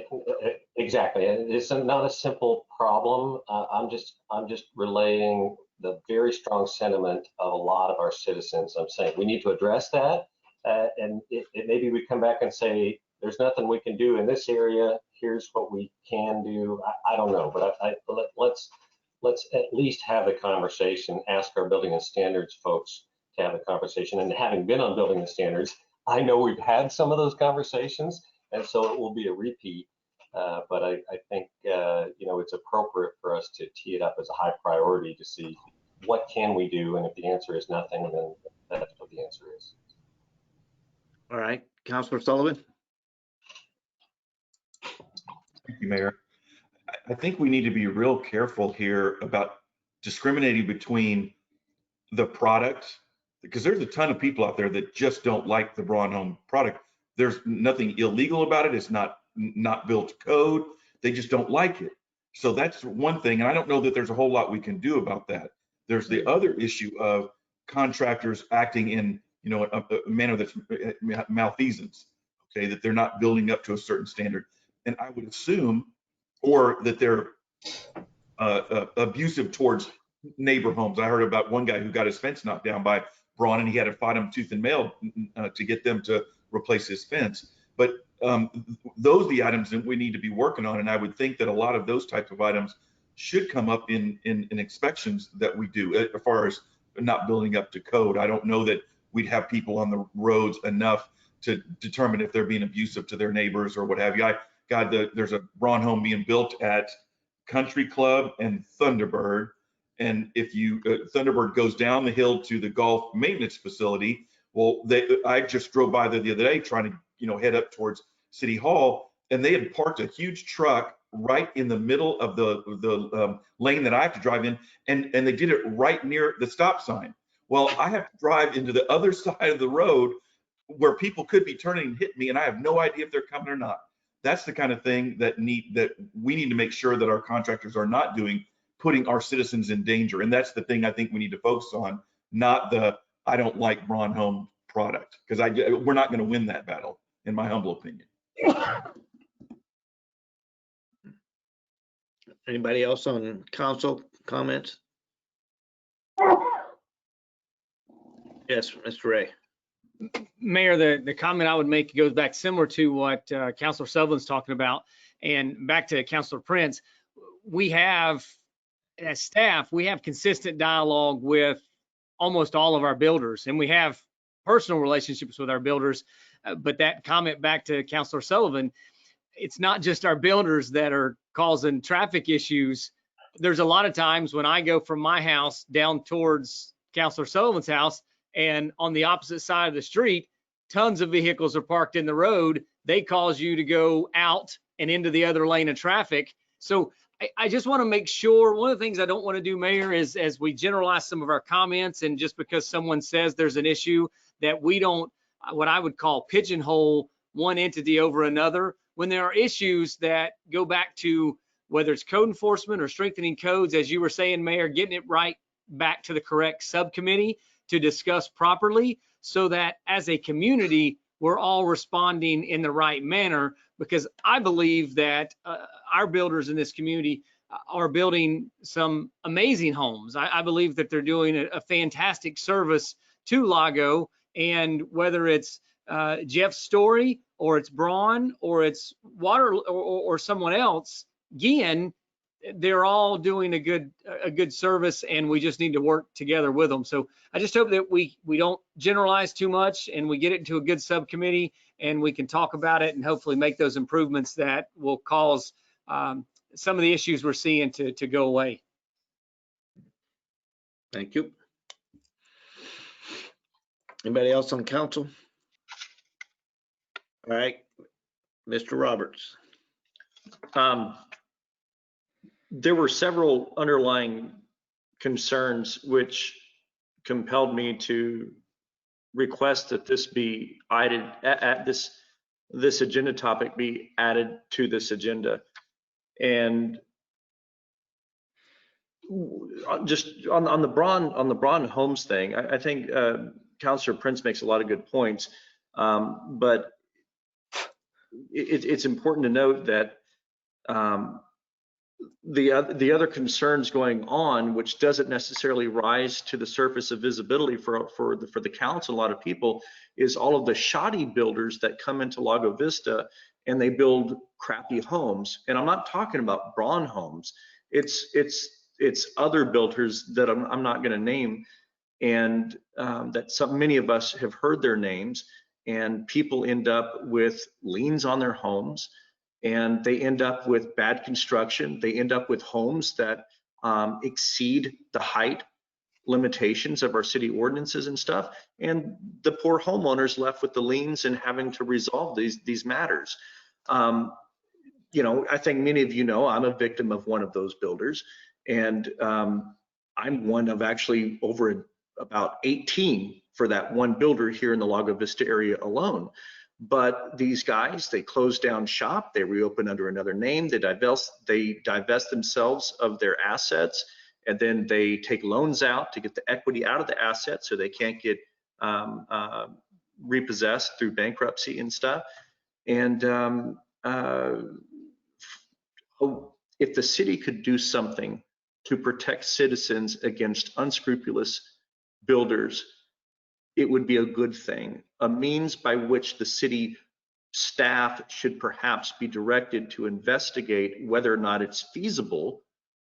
How best to achieve that result could be to look into two things. One, performance bonds.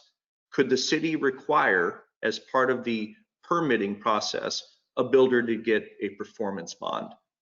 Another consideration might be, should we give permits to people who have judgments against them that are related to construction? Because if they've got a judgment against them for construction, they're probably a crappy builder and a crook.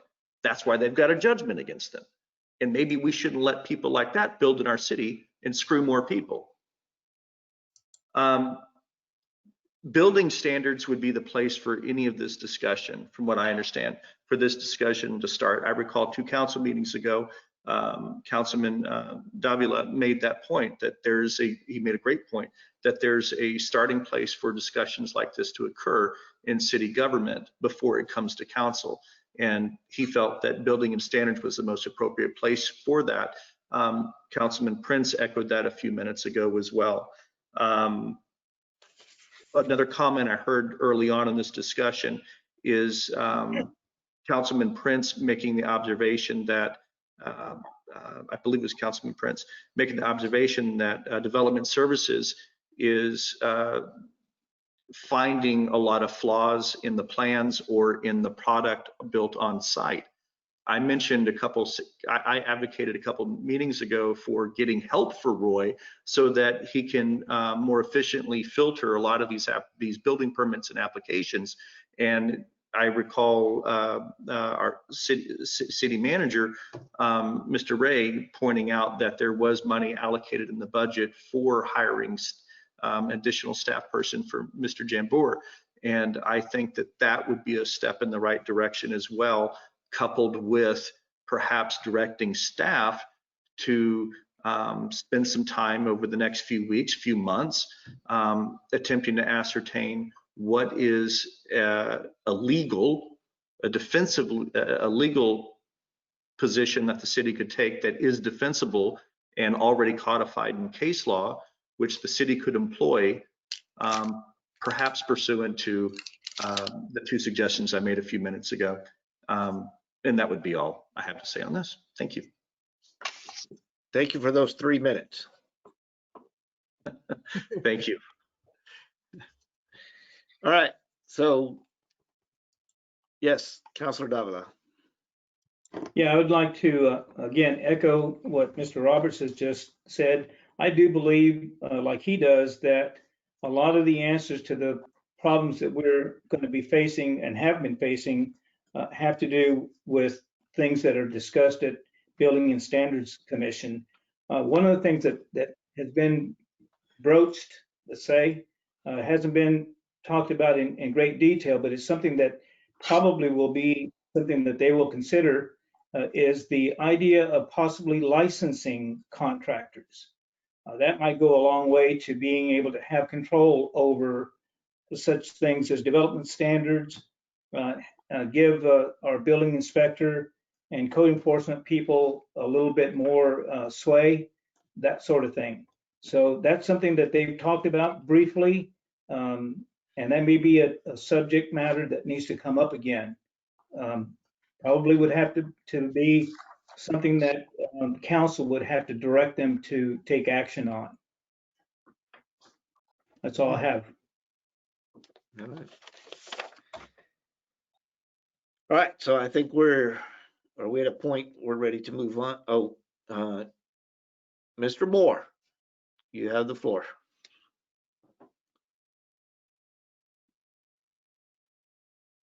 We can see you fine. I won't say much except that people, thank you. I hope you can hear me. The darn people, the contractors parking in the middle of the street on Bar K, 4 or 5 of them at a time, and it's just impossible to get the city to do anything about it. Somebody finally did, but it goes on a lot, and that's just something I want to say for the average working guy trying to. Yeah, it's a tough one. Because unfortunately, sometimes there's no place. You got, several crews showing up to work on a house, and there may be 8 employees. Where do they park? Yeah. So sometimes, I don't know, it's hard to get them off the side of the street, but we do have to be careful about how much of the street they're blocking. Yeah. All right, I see the hand of. Actually, there was plenty of room for them. They just parked in the street. Yeah, okay. And I see the hand of Sarah A. If you don't mind, for our purpose of our minutes, could you introduce yourself to us, please? Hi, yes, I'm Sarah Arias, and I'm a new resident of Lago, Vista, and I just sorry, my connection got cut off while Paul Roberts was speaking, but I kind of had another point to add on to his, and also to some point also with Paul Prince, because myself and 7 other neighbors in our community are part of the 92 houses that were built by the other builders outside of Braun. And I'm not here to bring any names or whatever, but I don't know if you guys answered this question. As residents and victims of the same builder, specifically in our area, who do we go to protect the ordinances and to uphold the ordinances that are put in place? Because if you guys are saying it's not the city's job to protect these people and it's more of a committee, and for instance, I've been working very closely with Roy, but it doesn't necessarily seem like they have the ability to keep track of all of these homes, because I originally reached out to Roy in May, but regarding this matter, I wasn't able to get any sort of action until October. And I don't know if that's because everyone's so overwhelmed with work. But I would just really, my main question is how are we as residents supposed to be protected and upheld with the promises that these builders are giving everyone, telling everyone that our views are protected by city ordinances, but once these contractors aren't abiding by them, how, like who and how are we able to navigate these issues? Yeah, and that's I'm going to say it kind of depends. Is this merely a code violation that our code enforcement person goes out and handles, which eventually makes it into our municipal court system? Or is this a building inspection type thing, no permits or violating permits, or which is completely different? And that's what we're looking at tonight is do we have everything in place, or what can we do to make those things stricter so that we are protecting the citizen down the road? You know, I think the issue is we don't have everything in place that we possibly could to protect the citizen, and that's what we're trying to look at. And eventually it will come to council, but it starts at the committee level. So it's not like that we're putting this off on the committee as their responsibility. It's just it starts there, and then they work with staff and everybody, and then they bring the recommendations to council, and we go from there. Right. Sorry, I just have one more thing to add. So if these ordinances are made by, I'm assuming the city, and the committee members are granting, I'm looking through the minutes for this specific matter, this has been happening throughout, I guess, the development of these houses being built, but the city is consistently granting variances that aren't in accordance with the ordinances.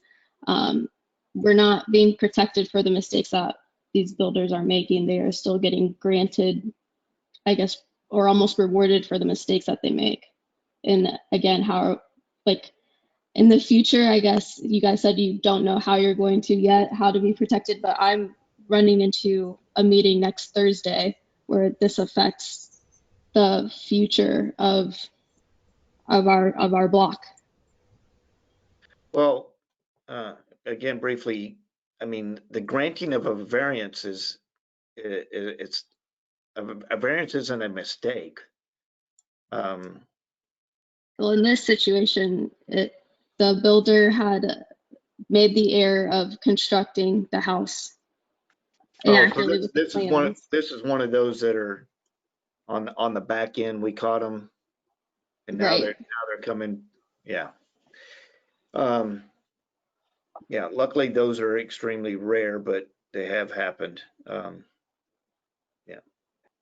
That's something hopefully they'll address. But yeah, that's a tough one. And that's something we got to figure out, because yeah, if we grant them a variance for making a mistake, what's going to prevent them from doing it again in the future? And that's something that's going to be part of this. So yeah.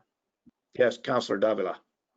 Thank you, Sarah. Mayor, I believe that the solution to that problem would be a case of licensing contractors. If they make mistakes one time, shame on them. They make a mistake the second time, shame on us.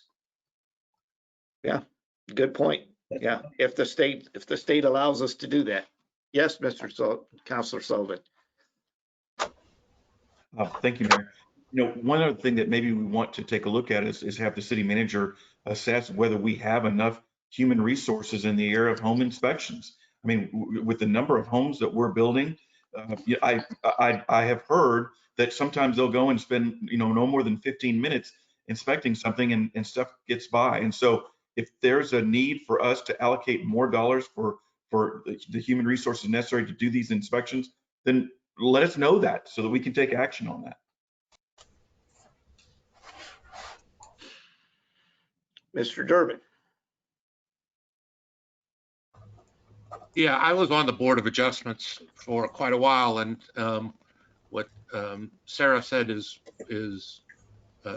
happened quite a bit, and there were several occasions where a builder, and sometimes it wasn't just a builder, sometimes it was a resident that maybe added on an addition, and then rather than get the permit ahead of time or get everything worked out ahead of time, they built it and then came and asked for forgiveness later.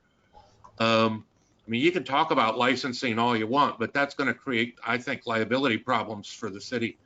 I don't think the city would be able to manage that very well. What I think would help is that the Board of Adjustments occasionally may need to refuse a variance and require one of these builders to tear down the house or part of the house or the offending part of the house and fix it on their own dime. Then that'll solve a lot of your problems. If you start doing that, they'll start paying attention a hell of a lot more than they do now, because the coming in and having a very sympathetic committee that says, a board that says, oh yeah, that'd be expensive, and you know, we don't want to cause that sort of hassle, but that's what it's going to take. You got the ordinances for a reason. The ordinances are, you know, were passed by this body, and as you guys said, the committees and the councils are designated with the role of supporting those ordinances, not looking for ways to get around them. And there's very specific reasons as to why you should grant some sort of a variance. And if it's, and you know, I voted and was voted down often while I was on the Board of Adjustments, because I wanted much more stricter compliance. And there were at least 2 occasions where I said, well, they need to tear it down and fix it, and the rest of the board wouldn't do it. So, you know, that I think some board education and some cojones in enforcing the ordinances passed by this body wouldn't go a lot to move these guys in the right direction when they do stuff like that. So I have a lot of sympathy for Sarah. That's been around for at least 5 years now. That's been the issue. So, Any issue. all right. Well, thank you, sir. So I think we're starting to actually debate it amongst ourselves now. And what I'm looking for, and I think I've got the answer. I think, Arch, you're the liaison. You should have your direction now for the Building and Standards Commission. You need to get with your chairperson and with staff, and I think you've heard enough now that Building Standards should have enough direction, and let's start working on this and find out what we can't do, how we go about it. You know, let's you know, like, the intent of this is to protect the homeowner from the home buyer, the end user, to, you know, from stuff, as well as just living up to our ordinances and stuff. And, you know, and even like Sarah, protecting the people around them, where they understand if they did it right, there's not an issue. But when somebody comes in and does something wrong, and then we grant them variances or whatever, that neighbor suffers. So it even goes beyond just the end user of that house. It goes to the neighbor. So I think we're there. Real quick, I'll let Paul Roberts speak real quick. So I would just, Mr. Mayor, coupled with the direction or the green light to Mr. Davila, Councilman Davila, and Building and Standards, the question I think that needs to be posed is concurrent to that, to the effort on behalf of Building and Standards, should City Attorney Silvera be looking into anything also. And second point would just be that remember that ultimately when enforcement is done after a project is finished, it's the homeowner who has to eat it. So we need to enact something which is going to nip this stuff in the bud and set precedent. And licensing, performance bonds, no unresolved judgments. Those are the things that stop it before it ends up in the homeowner's lap.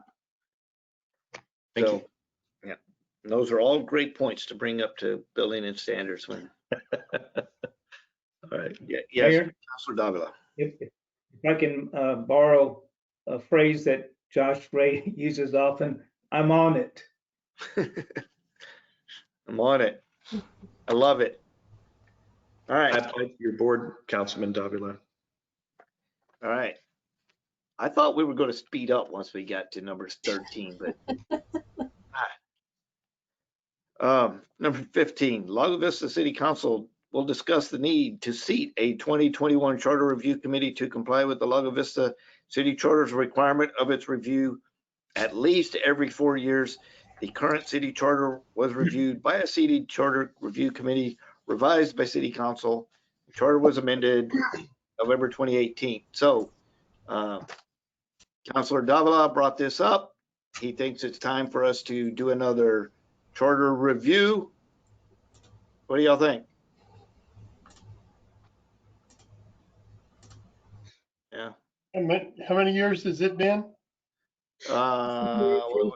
It was stood up. Was it 2018? I know it was. We put it forth to the citizens. We're in year 3 right now. Was it 2018? Yes, 2018. Yes. November of 2018. So the next 2021 makes it 3. Makes it 3. Yeah. So we have to do it at least at number 4. So we can do it sooner. This will be year 3 if we wish to. So, but that's up to y'all. I just need guidance. All right. So I'm thinking, okay. Well then, I will get with staff and direction, and we will work on getting this on the future agenda. There you go. And then we get to do this all over again. We get to pick a liaison, and we get to hold applications. And yes, Councilor Marion. You actually just answered the question I was going to ask, so you read my mind. All right. Ooh. 16, current discussion regarding a draft ordinance of the City Council of the City of Lago Vista, Texas, amending Chapter 7 titled Municipal Court, Article 7.100 Municipal Court generally, to establish a municipal court of record to provide for purpose, jurisdiction, to provide for the appointment of a municipal court judge, to provide for the appointment of a court clerk, providing an effective date, repealer, severability, proper notice, and open meetings clause. So it is officially on our agenda for discussion now. I know we talked about it. It was first kind of mentioned the last session. Here it is. Currently, the city's municipal court is a court of non-record. That means that the court only has criminal jurisdiction for fines. All cases must be proven beyond a reasonable doubt and can only fine a defendant or order restitution as part of punishment. No other penalties may be imposed. The court has no civil power over dangerous structures, junk vehicles. Those cases must be heard in district court. Search warrants are limited to administrative search warrants and cannot be used in criminal procedures. The judge may only be removed within 91 days of the mayor being sworn in for a term of 2 years or due to official misconduct. Another important distinction is that appeals are de novo, meaning a completely new trial at the county court level, as if the original trial had never occurred. I'm going to throw out an example here. We have had structures that have burned, and we have structures that are unfit for people to live in. And we, as a city, have been pretty much powerless over what we can do. I think y'all probably, especially the three of y'all that have been on council for a while now, the mobile home over there on Coyote that burnt. Yeah. And it took us, for how long? Took us 18 months to 2 years to get that, situation handled, and for the health and safety of our citizens. We've had that on more than one occasion. The city has the authority to transition from a court of non-record to a court of record in accordance with Chapter 30 of the Texas Government Code. This change would benefit the city by allowing for civil power over junk vehicles, dangerous structures, giving the city substandard billing control without relying on nuisance laws, allow for repair orders, and in certain cases, authority to obtain demolition orders. The city could also enforce nuisance laws within 5,000 feet outside the city limits. The court would have the authority to enact civil penalties by ordinance for different health, safety, and nuisance offenses. In these cases, the city attorney must prove that it is more likely than not that the violation occurred. The city would have the authority to develop an ordinance for civil compliance with health and safety violations and issue orders of abatement. Appeals would be on the basis of errors of law and not simple do-overs in county court. Additionally, the court would have writ powers such as writs of mandamus, attachment, and habeas corpus. The judge would have the authority to issue search warrants for seizure of contraband or a health and safety or nuisance abatement ordinance violation, seizure warrants for the purpose of securing, removing, and demolishing the offending property and removing the debris of the premise. Local authority to issue these types of warrants would also serve to reduce the time and travel for our police department when seeking evidentiary search warrants. In sum, these changes would allow for more efficient police operations and efficient and effective court operations. So here it is. I think you've got the draft ordinance in your packet. Start looking at it. Yeah, tonight it's on here as just a discussion item, kind of a intro review. I am a big fan because I've had to deal with the county so much this past year. I've become even a more fan of local control. And as we grow, and gosh, everybody knows we're going really fast. The ability for us to be able to handle our own problems, it's just becoming more and more and more and more. And if this is something that will help us in doing so, I think we really need to consider it. So with that being said, it is open for discussion. Yes, Miss Marion, Councillor Marion, I'm sorry. That's all right. I have a couple of questions. The first question I have is about the part of the executive summary where it notes that the judge can only be removed within 91 days of the mayor being sworn in. And I'm just kind of wondering if there's a reason why that's in there. Have we had an issue where we've had to remove a judge, or do we currently have that as an issue where it would have a strong bearing on moving to a court of record? And I have a few questions. I don't know if you want me to like pause and then for an answer or just keep going. Do you want me to answer that, Mr. Mayor? Yeah, sure. And that's a good question, because when I read through this the first time, I was kind of curious why that was in there as well, but I assumed it would be explained. But yes, if you would. So I just wanted to list for you kind of all of the different, I put together the majority of this staff summary. That's just one of the limitations legally. It is not an issue that I believe Lago Vista has had. If we do establish a court of record, though, then there are other options if for removal of a judge, should that ever become necessary. This is just here as kind of the blanket of here are all the good, bad, and ugly, or the what you can do and what you can't do. It's not all of these things are specific things that would be a rationale for why council may want to make the change. Yes, next. Okay, thank you. Question. Next question. Next question, all right. The next paragraph where it has talking about the civil power over the junked vehicles and dangerous structures. Mm-hmm. Is that a big issue here in Lago Vista? Like, how many times would you say in the past 12 months we have had an issue related to junked cars or dangerous structures where we would have needed to intervene? What would you estimate?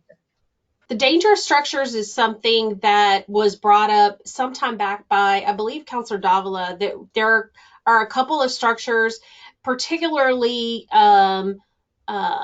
commercial structures, that really have not been maintained and could be deemed as dangerous structures. So that is something that I think has been lingering for some time. There are a couple of structures that I'm aware of because of some activities by our fire marshal and because of things that have come through the municipal courts that are places where kids are gathering and conducting illegal activities. I'll say it that way. And so having those structures addressed would be important. The junked vehicles, I don't know that I've seen that many cases where we actually have junked vehicles, cars per se, but that same provision also ties to the provisions relating to motor vehicles also ties to some provisions that are related to airplanes. And we have had that problem. In fact, we've had some airplanes that were abandoned, and then they were stripped and they were tied down to our property, and we're having a difficult time getting rid of them or getting the people who, in theory, inherited them to remove them. So I can't say that it's something that is, a rampant problem, but when it is a problem, it's a big problem. And I think it also includes boats, RVs. Yeah. Yeah, believe it or not, there's quite a few boats that are sitting in people's driveways. Some people have 2 and 3 boats. I guess their intention was to rebuild them and get them operational, but I mean, they've just been sitting there for years. So it's not rampant, but it's fairly common. I was trying to look through some of the codes, code enforcement. There was inoperable vehicle and junk vehicle. There was 7 listed here, but all 7 were for the same address. So I don't know if they have 7 different vehicles or if they were just cited 7 times. But as you can see, if that's just one, what the issues that code enforcement has trying to take care of that junk vehicle. 7 citations, and it's probably still there, so again, things that will help us, you know, I'm in favor of it myself. Okay, next question, on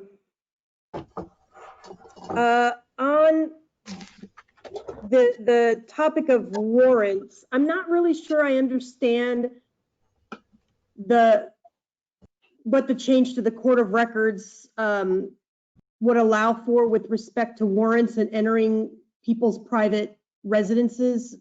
I'm not sure I understand what that all means. Is there like a quick explanation of that? So if you're a court of record, the judge would be able to issue evidentiary warrants, meaning it would allow the police to enter someone's property to take evidence, take evidence that could be used for a criminal proceeding. Right now, our court does not have the authority to do that. Our police officers have to go down to Travis County and get the search warrant. And so, that was one of the things, I called and talked to some of our, couple of our guys at the police department, and, just to verify, hey, in COVID, are they still making you drive down to Travis County to the, not the court, but the, to their offices to actually get the warrants, the search warrants, the evidentiary warrants. And yes, they still have to physically drive down there to get them.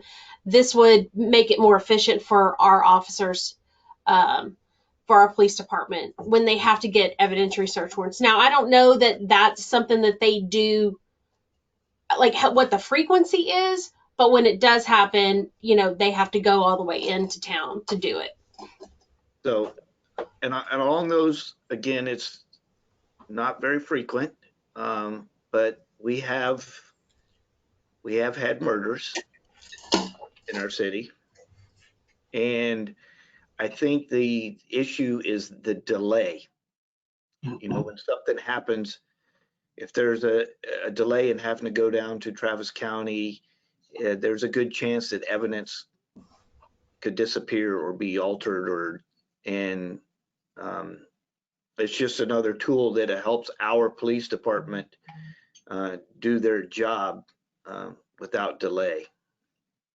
Yeah. And, the mayor raises the point of, if you're trying to collect evidence for, say, like a murder investigation, our courts wouldn't handle those cases. We would still have Class C misdemeanors and then some additional civil authority.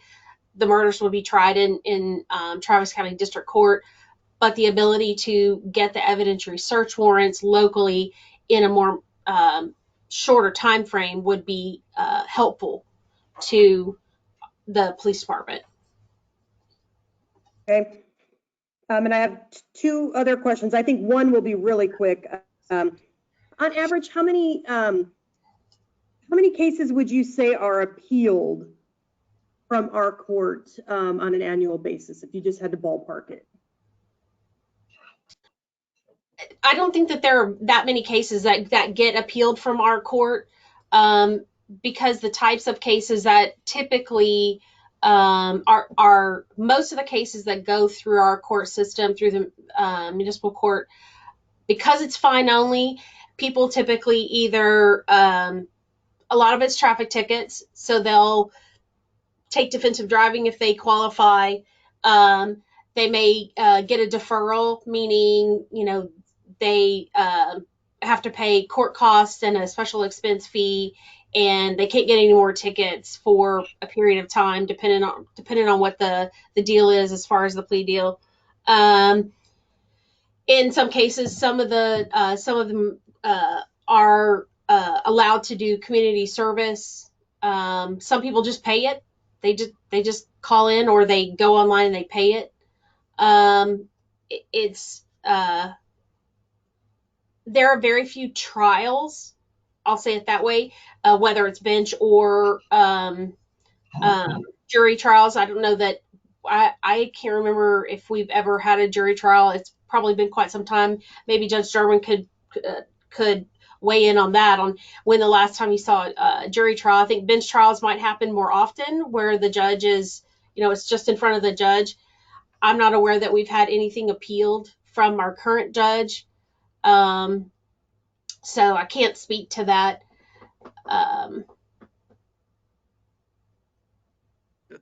Okay, the very last one I had was on funding, because I see that it's marked off no, as far as funding being required. But I just wanted to check in on a couple of things and kind of solidify my understanding. So if we go to a court of record, that means that all proceedings have to be recorded, right? Whether that's through a person, like a court reporter that does that, or whether that's done through the use of recording equipment. If it's not going to be a person that we hire or contract out with to do that work, which I assume isn't the case since we have marked off no budget or no funding, do we then have whatever specialized equipment might be required for the electronic recording of these already here at the city? So there would be like no purchase of additional equipment, no additional cost of supplies if we ever have to print out transcripts for appeals, no additional costs for the judges as far as like benefits, cell phone, etc. Nothing. Yeah. So you haven't had the benefit of being in a council meeting as a council member in our chambers, but as you know, we have the cameras in the courtroom in the council chambers, which also serves as our courtroom. We are already having to secure. Obviously, we have the go-to software, and we're getting the Zoom software for purposes of allowing for communications and e-hearings. And so we will already have that if we were to go to a court of record. That's already in place. There are, let's see, you mentioned something else. The court ability to record, we already have that. The if for appeals, if someone does appeal, they have to pay for a copy of the transcript. So they would have to pay that cost. But we have to supply one to the appeals court? The whoever is appealing, files the appeal, would have to pay for the cost of that to have it to file the appeal. And I think the only thing else that she addressed on was the actual judges. Would there be any additional expense for equipment, or she said cell phone or benefits? Yeah. Would there be anything for the judges that the city would be required? I wouldn't anticipate that there would be any additional costs for the judges. I mean, if there was some decision by the council to pay them more or something, but there's no additional requirements that would then create the need for additional dollars for the city.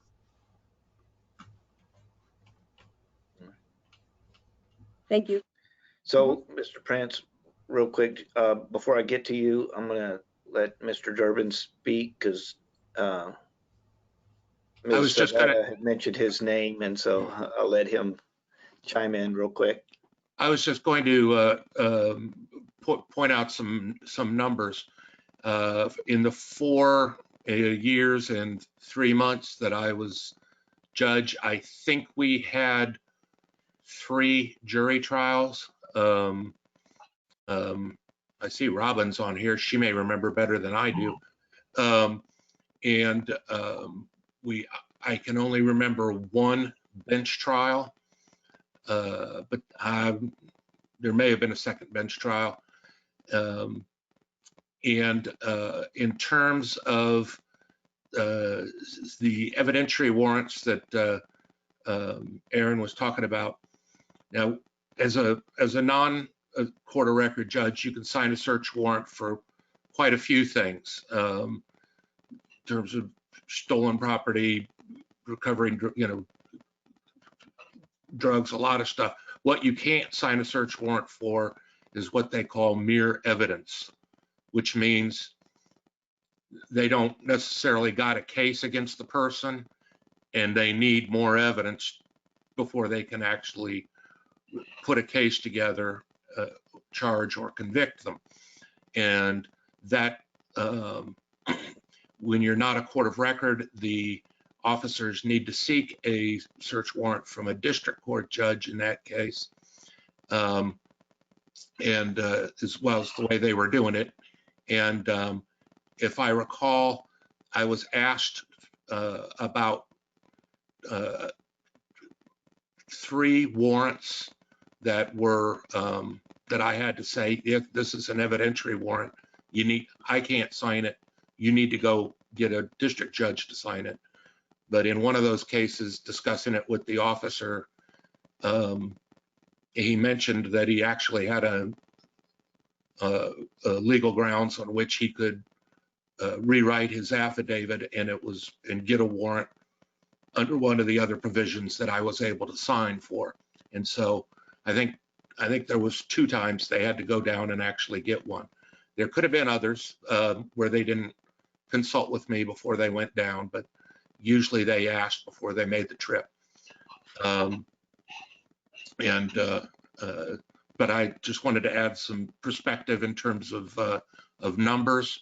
When I was in the 4 years that I was judge, I believe there was 1 appeal. That one was, I don't even know what happened to it on appeal, because as Aaron said, it's a trial de novo, which is a brand new trial. Whereas if you're a court of record, the appeal would start off, the court erred when it did this, because they have to point out a mistake in the court rather than just try the case over again. But I hope that helps Aaron and gives, and those are the numbers that we dealt with during the 4 years I was there. All right, thank you. All right, Councillor Prince. So 2 questions. One, just a quick follow-up on the budget. In the line item here, it says provide for the appointment of a court clerk. Is that not an additional person that needs to be funded here? No, we already have a court clerk. When you convert over to a court of record, you basically are creating a brand new thing. And so you've got to account for everybody that's needed. We have our court clerk right now. And so she would then transition to that spot. Oh, okay. Thank you for that explanation. And then second question on the warrants. I'm frankly confused because I had a conversation with some of the folks from PD recently about our existing situation with warrants. And I asked the question, is having our judge in the city of Round Rock rather than the city of Lago Vista a disadvantage? And the statement was no, because they can do everything electronically or by phone. They really don't ever have to travel there. I'm hearing a completely different message on this Travis County. Is that the case where with Travis County, they're forced to travel, whereas with our local judges, even if they happen to be sitting in Round Rock or at dinner somewhere in Austin, they can just contact them by phone? So our judges can magistrate folk, defendants that are brought in and issue certain warrants. I believe they've been doing that telephonically or remotely. They may be using FaceTime or something so they can see each other, some other software. But for the specific type of evidentiary warrants, as Mr. Durbin had laid out, those specific things you have to go into Travis County to get. So they're different types of warrants, and then there are also other processes that happen at PD when you have folks in custody that our judges will interact with our police department. Okay, thank you. All right, anybody else?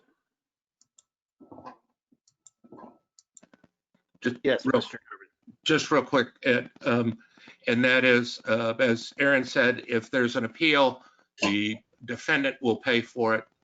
But I think there's a caveat there in that if a defendant is indigent, they still have a right to an appeal. And I believe we would probably have to pay for the transcript at that time. Is that your understanding, Aaron? that may be the option for those who are determined to be indigent.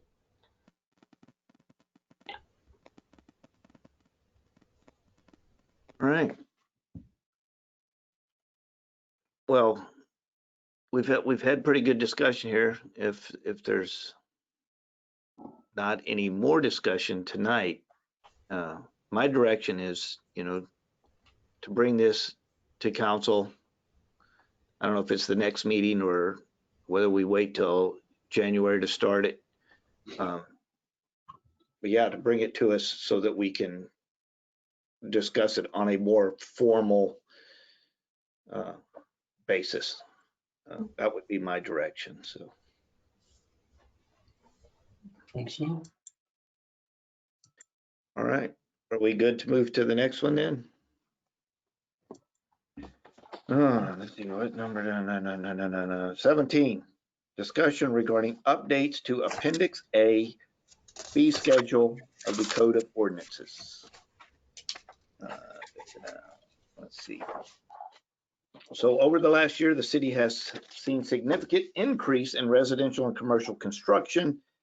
This increased activity has highlighted the need to ensure that the city is collecting fees sufficient to cover the cost of additional staff resources needed to meet the demands. Staff has reviewed the fee schedule in Appendix A of the city's Code of Ordinances and is proposing amendments to increase some fees, clarify applicability of some fees, add new fees where appropriate, and delete one fee that is covered by a different fee. The recommended changes fall under the categories of administrative fees, building-related fees, subdivision fees, utility-related fees, a tree replacement fee in the zoning ordinance, and permit fees applicable when construction was started without a permit. Based on the feedback from this discussion item, staff will prepare a draft ordinance with appropriate fee changes for council consideration. One of the proposed fee changes would first go through review by the Building and Standards Commission, as that commission is the customary body to recommend changes to Chapter 3 building regulations. And I do not believe this summary uses the word fee enough times. So, I mean, I've looked through it, made notes of all the recommendations, and I'm fine with staff bringing this back again for us to consider formally. So questions, comments from council? Real quick before council, I see Mr. Ray's hand up. I guess he wants to add to it. Yeah, Mayor, I just wanted to add that, as we said, we want to do this, we wanted to get these items out to the council beforehand. And then with the fee schedule, there's a couple other items that we want to bring back to be able to talk about some other items. So 2 separate items, but all fee schedule. When we do bring them back, we want to make sure we bring all the items back to council to consider one time is our goal. Are you planning to introduce those recommendations in a discussion format like this one, or are you gonna just gonna add them in when we bring this one back for formal discussion? Well, when we bring it back, Mayor, one of the items is, and we can send these out by email as well, but we have to post for the public hearing.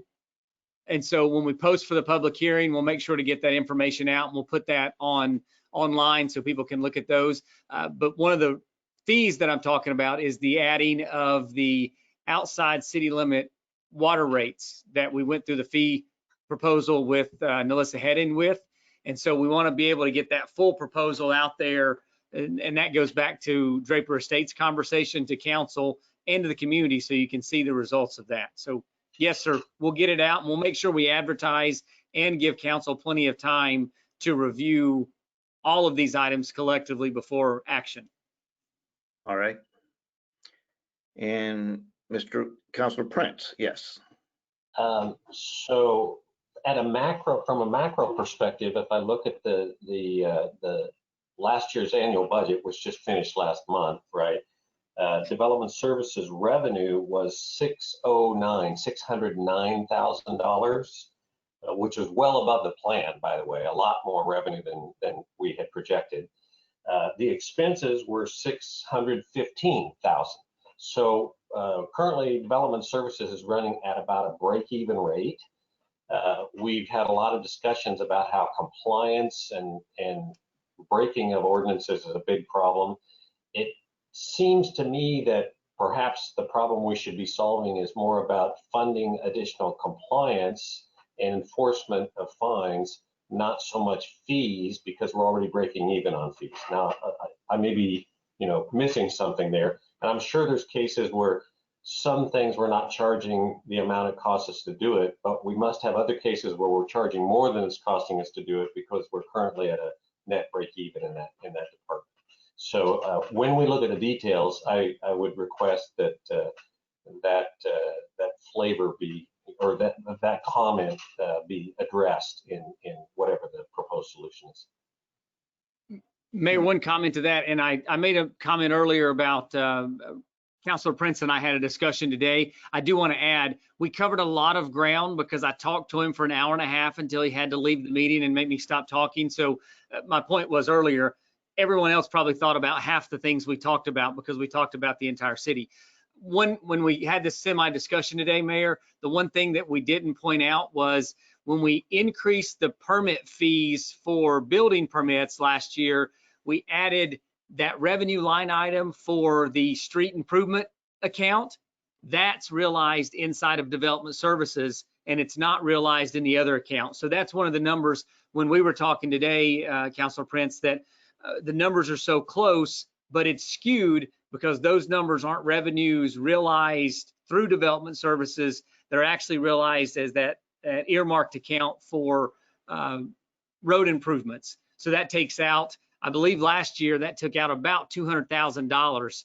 So if we look at the expenses and the revenue side of things, and we'll get the hard numbers to you, then you'll see about a $200,000 deficit in fees that would supply for development services. And we don't want those dollars to be tax dollars, ad valorem tax dollars. We want those to be fee-based operations, almost like an enterprise fund, as we talked earlier, so that builders and people that want to do new construction and business in the city are paying for that service and not someone who's not doing that. So we'll put all that into that follow-up, Mayor, like you referenced. Okay, thank you. Anybody else? Councilor Marion. I was just curious if the fee changes or increases that are in this document are in alignment with other cities that are about our size here in the area, if there's been like a comparison done.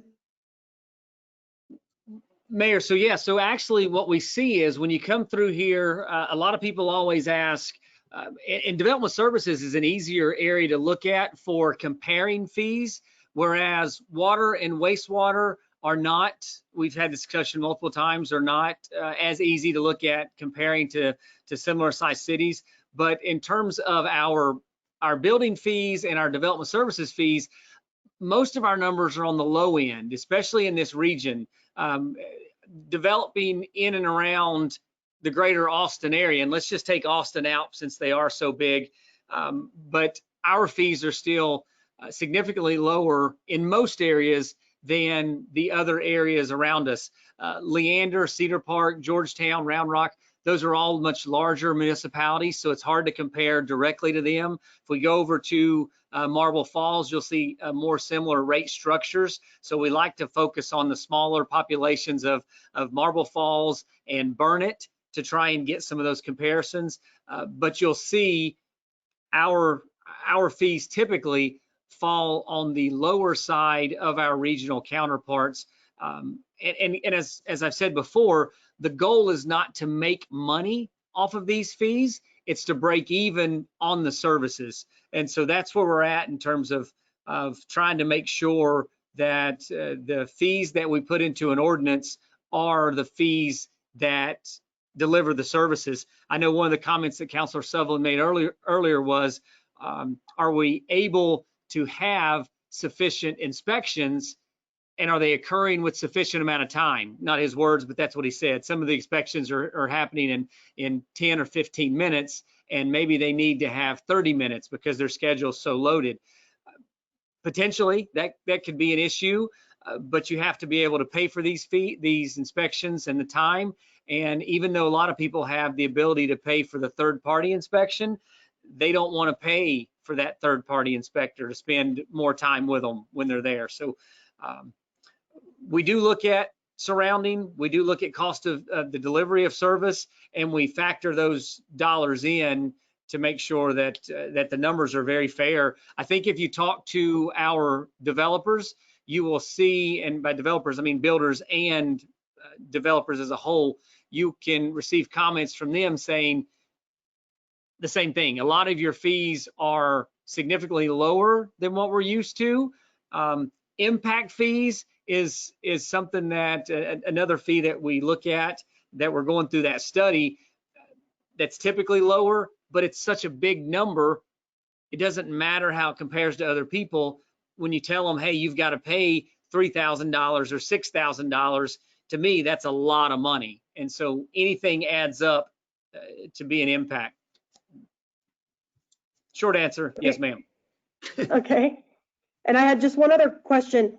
In the area for the new section 3.400 on the required fire marshal reviews and inspections, two questions there. One, who has the city decided to contract out with for the fire marshal services? Because the reason I'm asking is because I've noticed in several of these fees, it notes that travel time will be incorporated when calculating the fees. And I'm wondering, is that travel time going to be significantly longer if we're having to contract outside of ESD 7 or 1 than it would be if we contracted in one of those?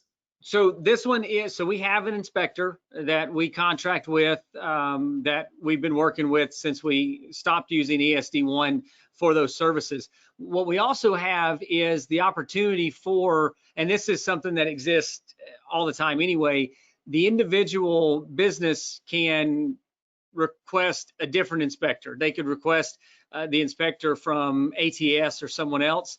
That's when the third party would say, this is the fee. So what we planned on, part of that discussion previously was, if we're bringing in the inspections in-house, that we did not want to have an expense. Well, this is what this does, is by contracting, this is what former Councillor Robbins alluded to when he said we would have a break even where the inspection for fire marshal services would offset the expense. That's exactly what this is. It's a break even number to say, for this service, here's the fee that goes into it to pay for that service. Again, not trying to make any money off of the service, but to pay for the service as it is, so that you're not using taxpayer dollars to provide a service. So when you ask the travel time, that typically goes back to, if we're using a third party, then they have that come in. This is a standard format that is used for fire marshal reviews and inspections. We've not recreated the wheel on this. ESD uses a similar type of fee schedule. You can see that when you pull up their schedule, they had the same type of layout. So where's the person that the city's contracting with coming from? Point Venture. It's Point Venture, Josh. Yeah. Yeah, I was asking it. So is residents right down the street? Thanks, Roy. Councillor Sullivan. Thank you, Mayor. If you remember, I had requested that we have the water rates on the agenda for next time. And I just wanted to clarify something, because I see in the schedule that's under review tonight, it does include the water rates. And I guess I wanted to clarify, I have no anticipation that we'll change water rates at this time, because I'm assuming that the budget has been built with those rates in mind. My request for it to be on next time is to begin a discussion that lasts through next year and into the budget cycle to determine how do we go about trying to get more reasonable water rates here in Lago. Maybe the answer is we can't, but I just have had so many people who have asked about it, and after I got elected, who've reached out to me again saying, when are you going to do something about it? And I've explained to them that there's a process to it, but I just wanted to make sure I was clear with all on council that my anticipation was this is a conversation we have through this year and through 2021 and through the budget cycle, and trying to figure out what exactly helps us get to a point where we can reduce our water rates and they're not just so excessive. Thank you. Anybody else on council? All right, I have Darcy DeVoe has signed up to speak on this agenda item. Hello, council members and mayor and city manager Josh. I just had a couple questions on this. Okay, so is there a way that you can take like all these fees and put them on to like what would have been before and after? So let's say you have a $300,000 home, and that's what the average home here is. It's not 200,000, it's 300,000. You're not going to find many for 200 anymore here. So let's go on a $300,000 home.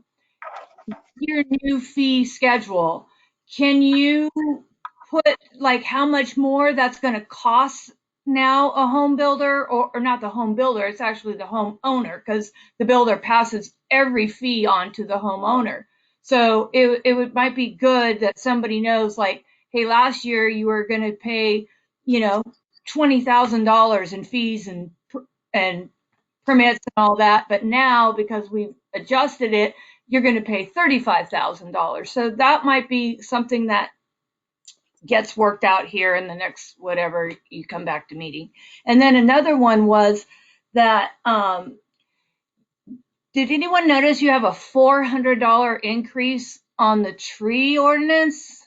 That's a 400% increase. It went from 50 to 250. And I'm just afraid, like, don't get me wrong, because you know I started all this with the trees, but I'm just afraid that if you make this so high for someone to remove a tree, that they're just going to come in and clear cut it and take the fine.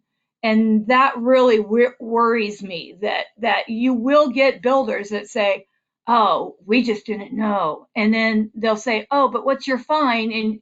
And you can't prove it anymore because those machines eat the trees. They eat them. They don't cut them down. They just eat them. So you would have no way of telling what was over 10 inches and 20 inches and how would you find them when the trees are completely gone? So I'm just really worried about that 400% increase on taking down a tree, because it's like, to me, it's setting you up for fail. So thank you. Mayor, can I talk to the tree one? Because I was intimately involved in that. Yes, you may. So the issue there, Darcy, is the pricing before. It was that really the way the ordinance reads is when someone removes a tree, a protected tree, they have to replace it. They had the option of instead of replacing it themselves, pay the city for the city to replace it. But at the level it had been before, it was far cheaper to pay the city than to do it themselves. And so what that was doing is that was putting the city in the business of planting trees.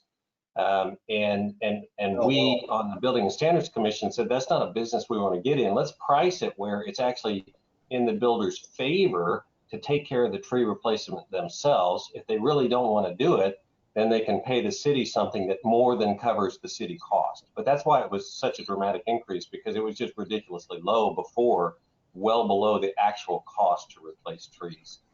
So, you know, I think it's not fair to consider it as a percentage increase. It just was a completely wrong methodology before. And so that's why. And then your point about how do you track it and how do you enforce it, that's actually not any different than it was before. Financially, it's, I guess, you know, it's a higher motivation than it had been before, but that's just true because trees are expensive. And Mr. Jambor and team do have strategies for trying to address that. And as you point out, there's always ways for someone who's dishonest to try to work around that. Well, and Wants to add more to that, but that's my take on it. well, you might remember also, Mr. Prince, we now have a provision that says if there was a tree there at all and you removed it, it's automatically 40 inches, or excuse me, 36 inches in diameter. Doesn't matter what it really is. That's what you're paying. Yes, so it shows up, for example, if it shows up in an old Google Maps photo and you ground the stump, then the assumption is it was a really big one because we can't tell otherwise. If it shows up in the aerial photograph, that's all we need.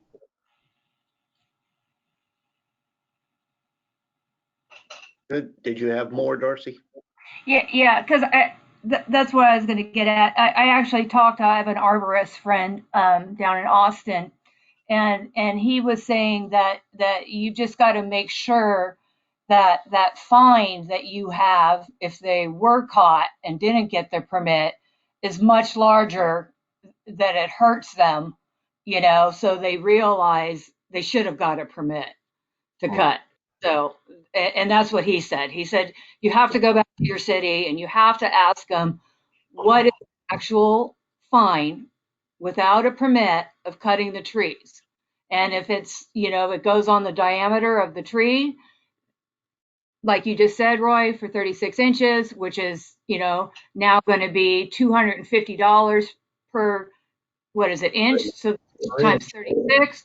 That's quite a good fine on somebody, so I appreciate that, and I'm glad that you guys are starting to see that we don't need to become a moonscape. And we're tracking one of those right now, I think, Aaron, are we not? Thank you. All right. Is there anybody else? All right. Well, then the direction is to bring it back to us in the future for more formal consideration. Okay. All right. 18 and now 19, which I tried to introduce earlier and was mistaking. 18, discussion regarding the City Council executive session schedule. 19 is the one that I put in there, discussion regarding amendments. There's really not necessarily any amendments, but as y'all have noted, and we discussed this last time, we're discussing how to make our council meetings more friendly to the citizens. We've got it set to where council meetings meet at 6:30. In the past, we were doing executive session afterwards. We were finding that we had two problems. One was council wanted answers to certain things prior to the meeting. And then we had citizens who would stick around for the entire meeting. Council would adjourn into executive session at the end, sometimes spend 30 minutes, sometimes spend 2 hours in executive session, come out at midnight, 1 o'clock in the morning, and then take no action. So we moved it to the beginning. We've tried to adjust the time of starting the executive session based on what we perceive as the level of discussion. We've had it as early as 5 to give us an hour and a half. Recently, we've been doing 6, thinking that we could get it done in 30 minutes, and sometimes it doesn't, and it has ended up making the citizens wait for us to come out of executive session. So I know we have gotten some direction, and we were very close today that no matter whenever we start our executive session, it will end at 6:30. I know that's the direction that we've been given. We got in here at 6:32. We were close. But we're basically looking for any other suggestions, direction. The the summary here from Mr. Ray. Currently, council opens the council meeting at 6, immediately convenes an executive session. Council discussed the following option at the last council meeting, starting executive session at 5 and then leaving the option of going back into executive session after the meeting. More time is needed. But we didn't actually, we discussed this last meeting, but we never really gave any formal direction to staff. So I'm looking for suggestions and direction to provide to staff so that we can handle our meetings better for the citizens. So yes, Miss Councillor Marion. Just a quick confirmation. I thought that at the last meeting we had landed on 5:30 to 6:30. I could be misremembering, but just wanted to double check if you remember. If we had said 5 giving us an hour and a half or 5:30 giving us an hour on average. Mayor, the one comment was we didn't want to run it right up to 6:30 so that there was some period to break before the 6:30 period, or if you need to use that as a leeway. And I think maybe even Councilor Prince had even said 5:15 at one point. I think I said 5 o'clock, and I think Councilor Prince had went into I believe 5:15. But that was just that window to give council at least a solid hour to discuss, because even today, we could have used another 30 minutes theoretically to get back in. So that was flexibility was the only point. But I mean, thoughts. I mean, do you have a preference? Councilor Marion, do you have a 5:30? Do you? No. Okay. Nope, I think whatever is the will of the council. One of the natural things is if you allocate an hour for a meeting, you need an hour. If you allocate an hour and a half, you need an hour and a half. I would suggest maybe we default on 5:30 and we stop at 6:30. And I think we had this discussion before. And if we're not done, we just break at 6:30, come back for the public meeting, and we may have to do some additional executive session at the end because we didn't finish at the beginning. But make a good faith effort to get our executive sessions done in that 5:30 to 6:30 window, and make sure the public knows and we follow through on starting the public discussions at 6:30 every time. That'd be my suggestion. I like that idea. Kind of follow on the Councilor Prince's thing. One thing I learned in the military is that the job expands or contracts to fill the time allotted. So, if you had 30 minutes to dig yourself a fighting hole, you could get it done in 30 minutes. But if you had 4 hours to dig your fighting hole, it would take you 4 hours to dig your fighting hole. So yes, we got to be careful how much time we give ourselves. I like the 5:30 time. Okay. Councilor Sullivan? And I'm fine with that too. I just wanted to say I'm totally fine. Yep. All right. And we're all still good with executive session prior to the meeting, and then obviously if we have to go in during or afterwards, we can. Everybody still good with all that? All right. Yes, Mayor? Councilor Williams. But we would make sure that the public knows that they don't have to get on the meeting until 6:30. Correct? Okay. Yeah. Yes, we'll definitely communicate that. We obviously will still have to open the meeting at 5:30 because of our. But the public doesn't have to come until 6:30. All right. So I guess that's your direction there, staff. 5:30. We'll get on it, Mayor. All right. 1819, we get 20. This Mayor? is it's on the agenda, but that's something that, oh yes, Miss Marion. Sorry. One thing that I noticed in the rules of procedure when I was reading through it is that there's actually a contradiction in there about executive session that I think someone might want to take a look at. It's under the section 2.0 section. So under 2.4 regular meetings, it says that work sessions and executive sessions will be held after the regular session. And then further down on the same page, under 2.8 executive sessions, it notes there that they will be held before. So maybe if somebody might just want to take a look at that and make sure that the two match. Okay.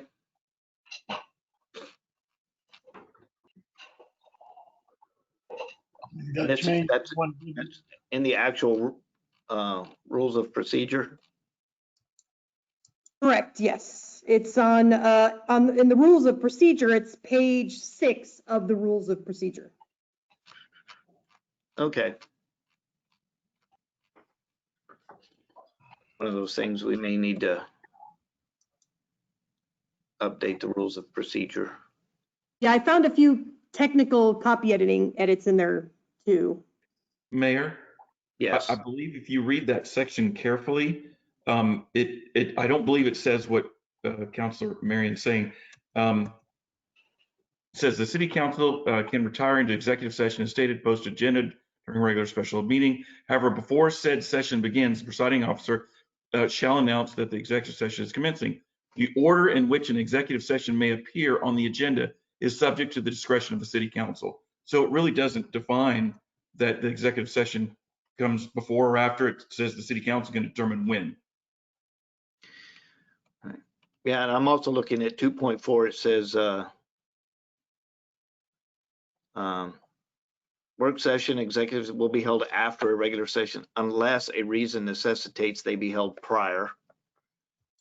Council may by majority vote at a regular meeting change the days and times of meetings as circumstances, which is kind of what we're doing tonight, except we're not voting. But still, it's something to look at to make sure there are no conflicts.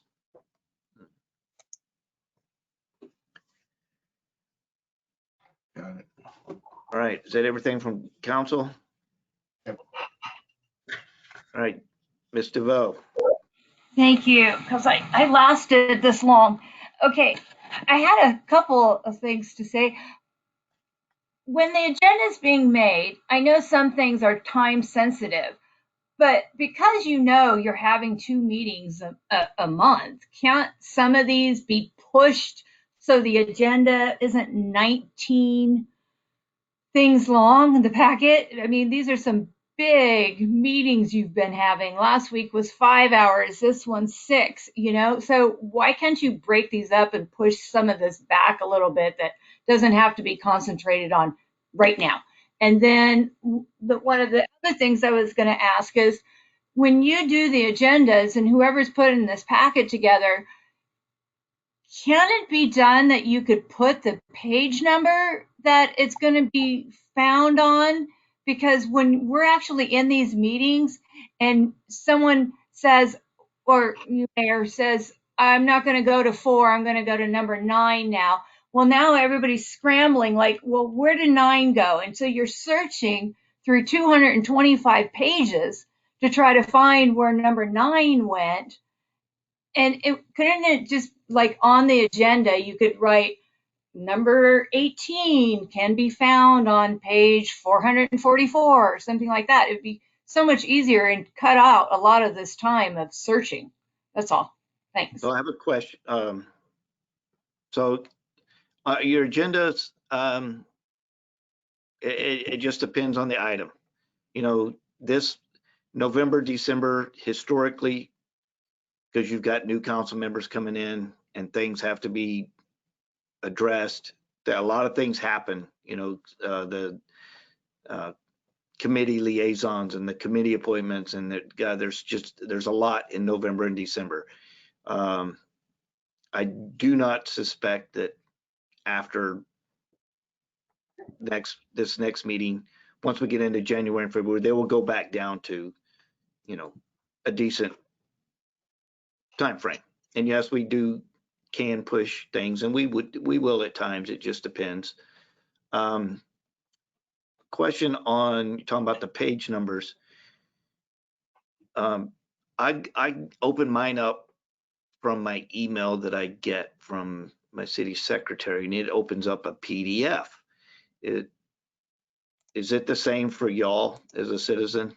Does it open up as a PDF document? Mayor, and I open mine up from the website always. I go straight from the website, not from the email, and it does the PDF with the bookmarks. Okay, yeah. So on the left-hand side is the bookmarks that tells you exactly what page each one is on. It does? Huh. Mine's not opening up that way. I'm going to have someone that's a little more computer smart than me to show me. Because mine, when I open it up, it shows page 1 through 25 in the packet. And I'm not seeing any of the side notes onto the left-hand side. So someone will have to show me. I'll get one of you smart people there to help me. Okay. I wonder if it might have to do with the version of PDF that you have, perhaps. When we create it, Mayor, we create it with the bookmark version. And my first 4 meetings with the city here in 17, finally, Ron Smith said, you've got a tab over here. You could just use that. And so he had to show me, and luckily he did. But yeah, we can look at that. And if you can't find it, Darcy, I might just schedule a go-to with you and just share you the screen, and because people need to know that's the only way to use it this way without the paper version, because you can't flip back and forth fast enough to find things. Yeah. Right. Thank you.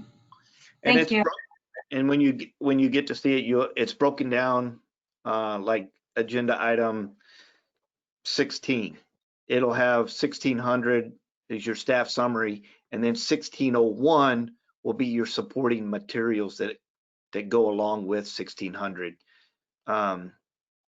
Agenda item number 1200 was the summary, and then 1201, 1202, 1203, 4, 5, 6, 7, 8, 9.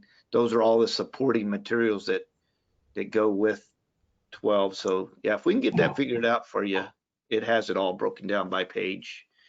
Thank you. Or at least by agenda item number, not necessarily page number, but if we're on number 9, all you gotta do is click on 900 and bam, it takes you right there. All right, anyone else? Maybe this will be a quick note for Darcy. If you're in the task bar that's at the top of your PDF that you're looking at, it'll tell you what page number you're on. On the right-hand side, there's like a rewind looking button, and then a download button, and a download icon, and then a printer icon, and then it looks like a tab or a missing arrow. That's your bookmark. If you click on that little thing, it'll pull your bookmark up. Okay. Thank you. All you had to say was bookmark, because as soon as you said that, I went over to the bookmark, and there it is, 300, 401. See, it's hidden. It's in the bookmark. So all this time for a year. This is also news to me, Darcy. Thank you for asking. It's in the shape of a little bookmark ribbon. So yeah. All right, Councillor Marion.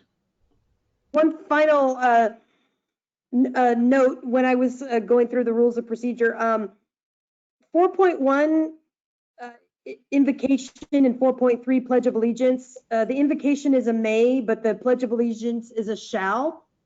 And I was just wondering if those, either or both of those, were things that we might consider bringing back to the start of the meetings. Yeah, I mean, we always did it when we were in person. Now that we've gone to the virtual, we really don't have a flag for anybody to say the Pledge of Allegiance to. I mean, I guess we could do it without having a flag visible. And then, yeah, the invocation, we can always add that back in. If I can't get a local pastor to do it, our city manager has been kind enough to do the invocation at times. But yes, those are definitely things we can bring back. You could even put a picture maybe of a flag up on the screen, have whoever's in charge show a picture or something. I see Darcy's.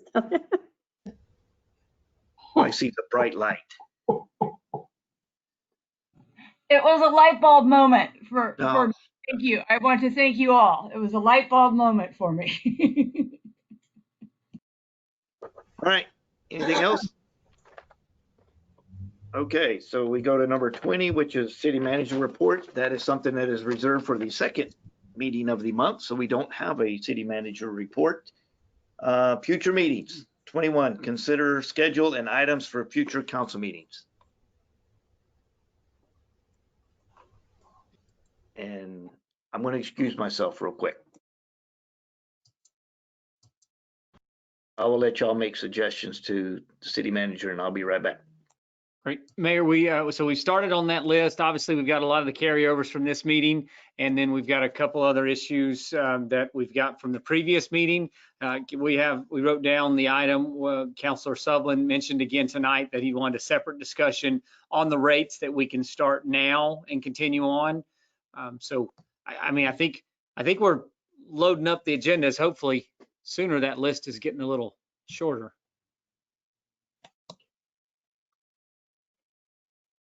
Yes, ma'am. I feel like there were a couple that we might have mentioned at the last council meeting that I'm not sure I see reflected on the future items here, but I don't have my other document from then pulled up, but I was just wondering if anyone might remember or know if what we had mentioned last meeting is on here. And what city secretary does is she goes back through there and adds those onto the minutes if we haven't provided it to it. So I'll check back with Sandra to make sure that we haven't missed any of those items. Let me ask one, and this, as being new to council, I'm not sure when this was last discussed. I know there's been history of doing and then not doing animal control. I think there are some citizens and maybe even a city employee or two who might be like us to take on this topic. Is it appropriate for us to schedule some sort of an animal control discussion? I know COVID kind of threw a monkey wrench in, but that does seem like a problem we're having in the city. So, I don't know what the history is, if I just need to go review something from 6 months or 2 years ago, or if it's time to have that discussion again. Mayor, we've not had a council discussion at a meeting, non-retreat meeting on animal control, so we could add that as a future discussion item.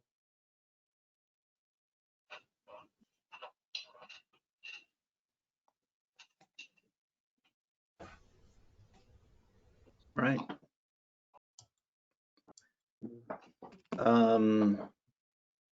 So I'm still working on my agenda. This is already on the future agenda, but our retreat, I'm still working on my agenda. So I'm sorry that you haven't quite received the actual agenda yet, but I haven't got it all put together. So that will be coming first thing next week. Yes, Darcy. Thank you, Mayor. Can you tell me where those retreats are going to be held this year, so people know? Will that be posted? It will be.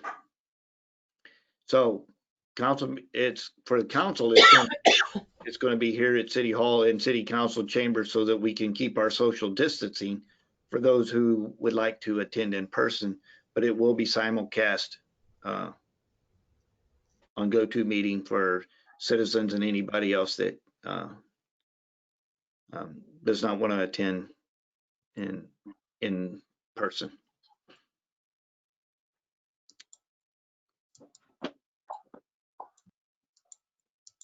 Anybody else? All right. Well, if that is everything, then I will call this meeting adjourned at 1:13 a.m. 7 hours.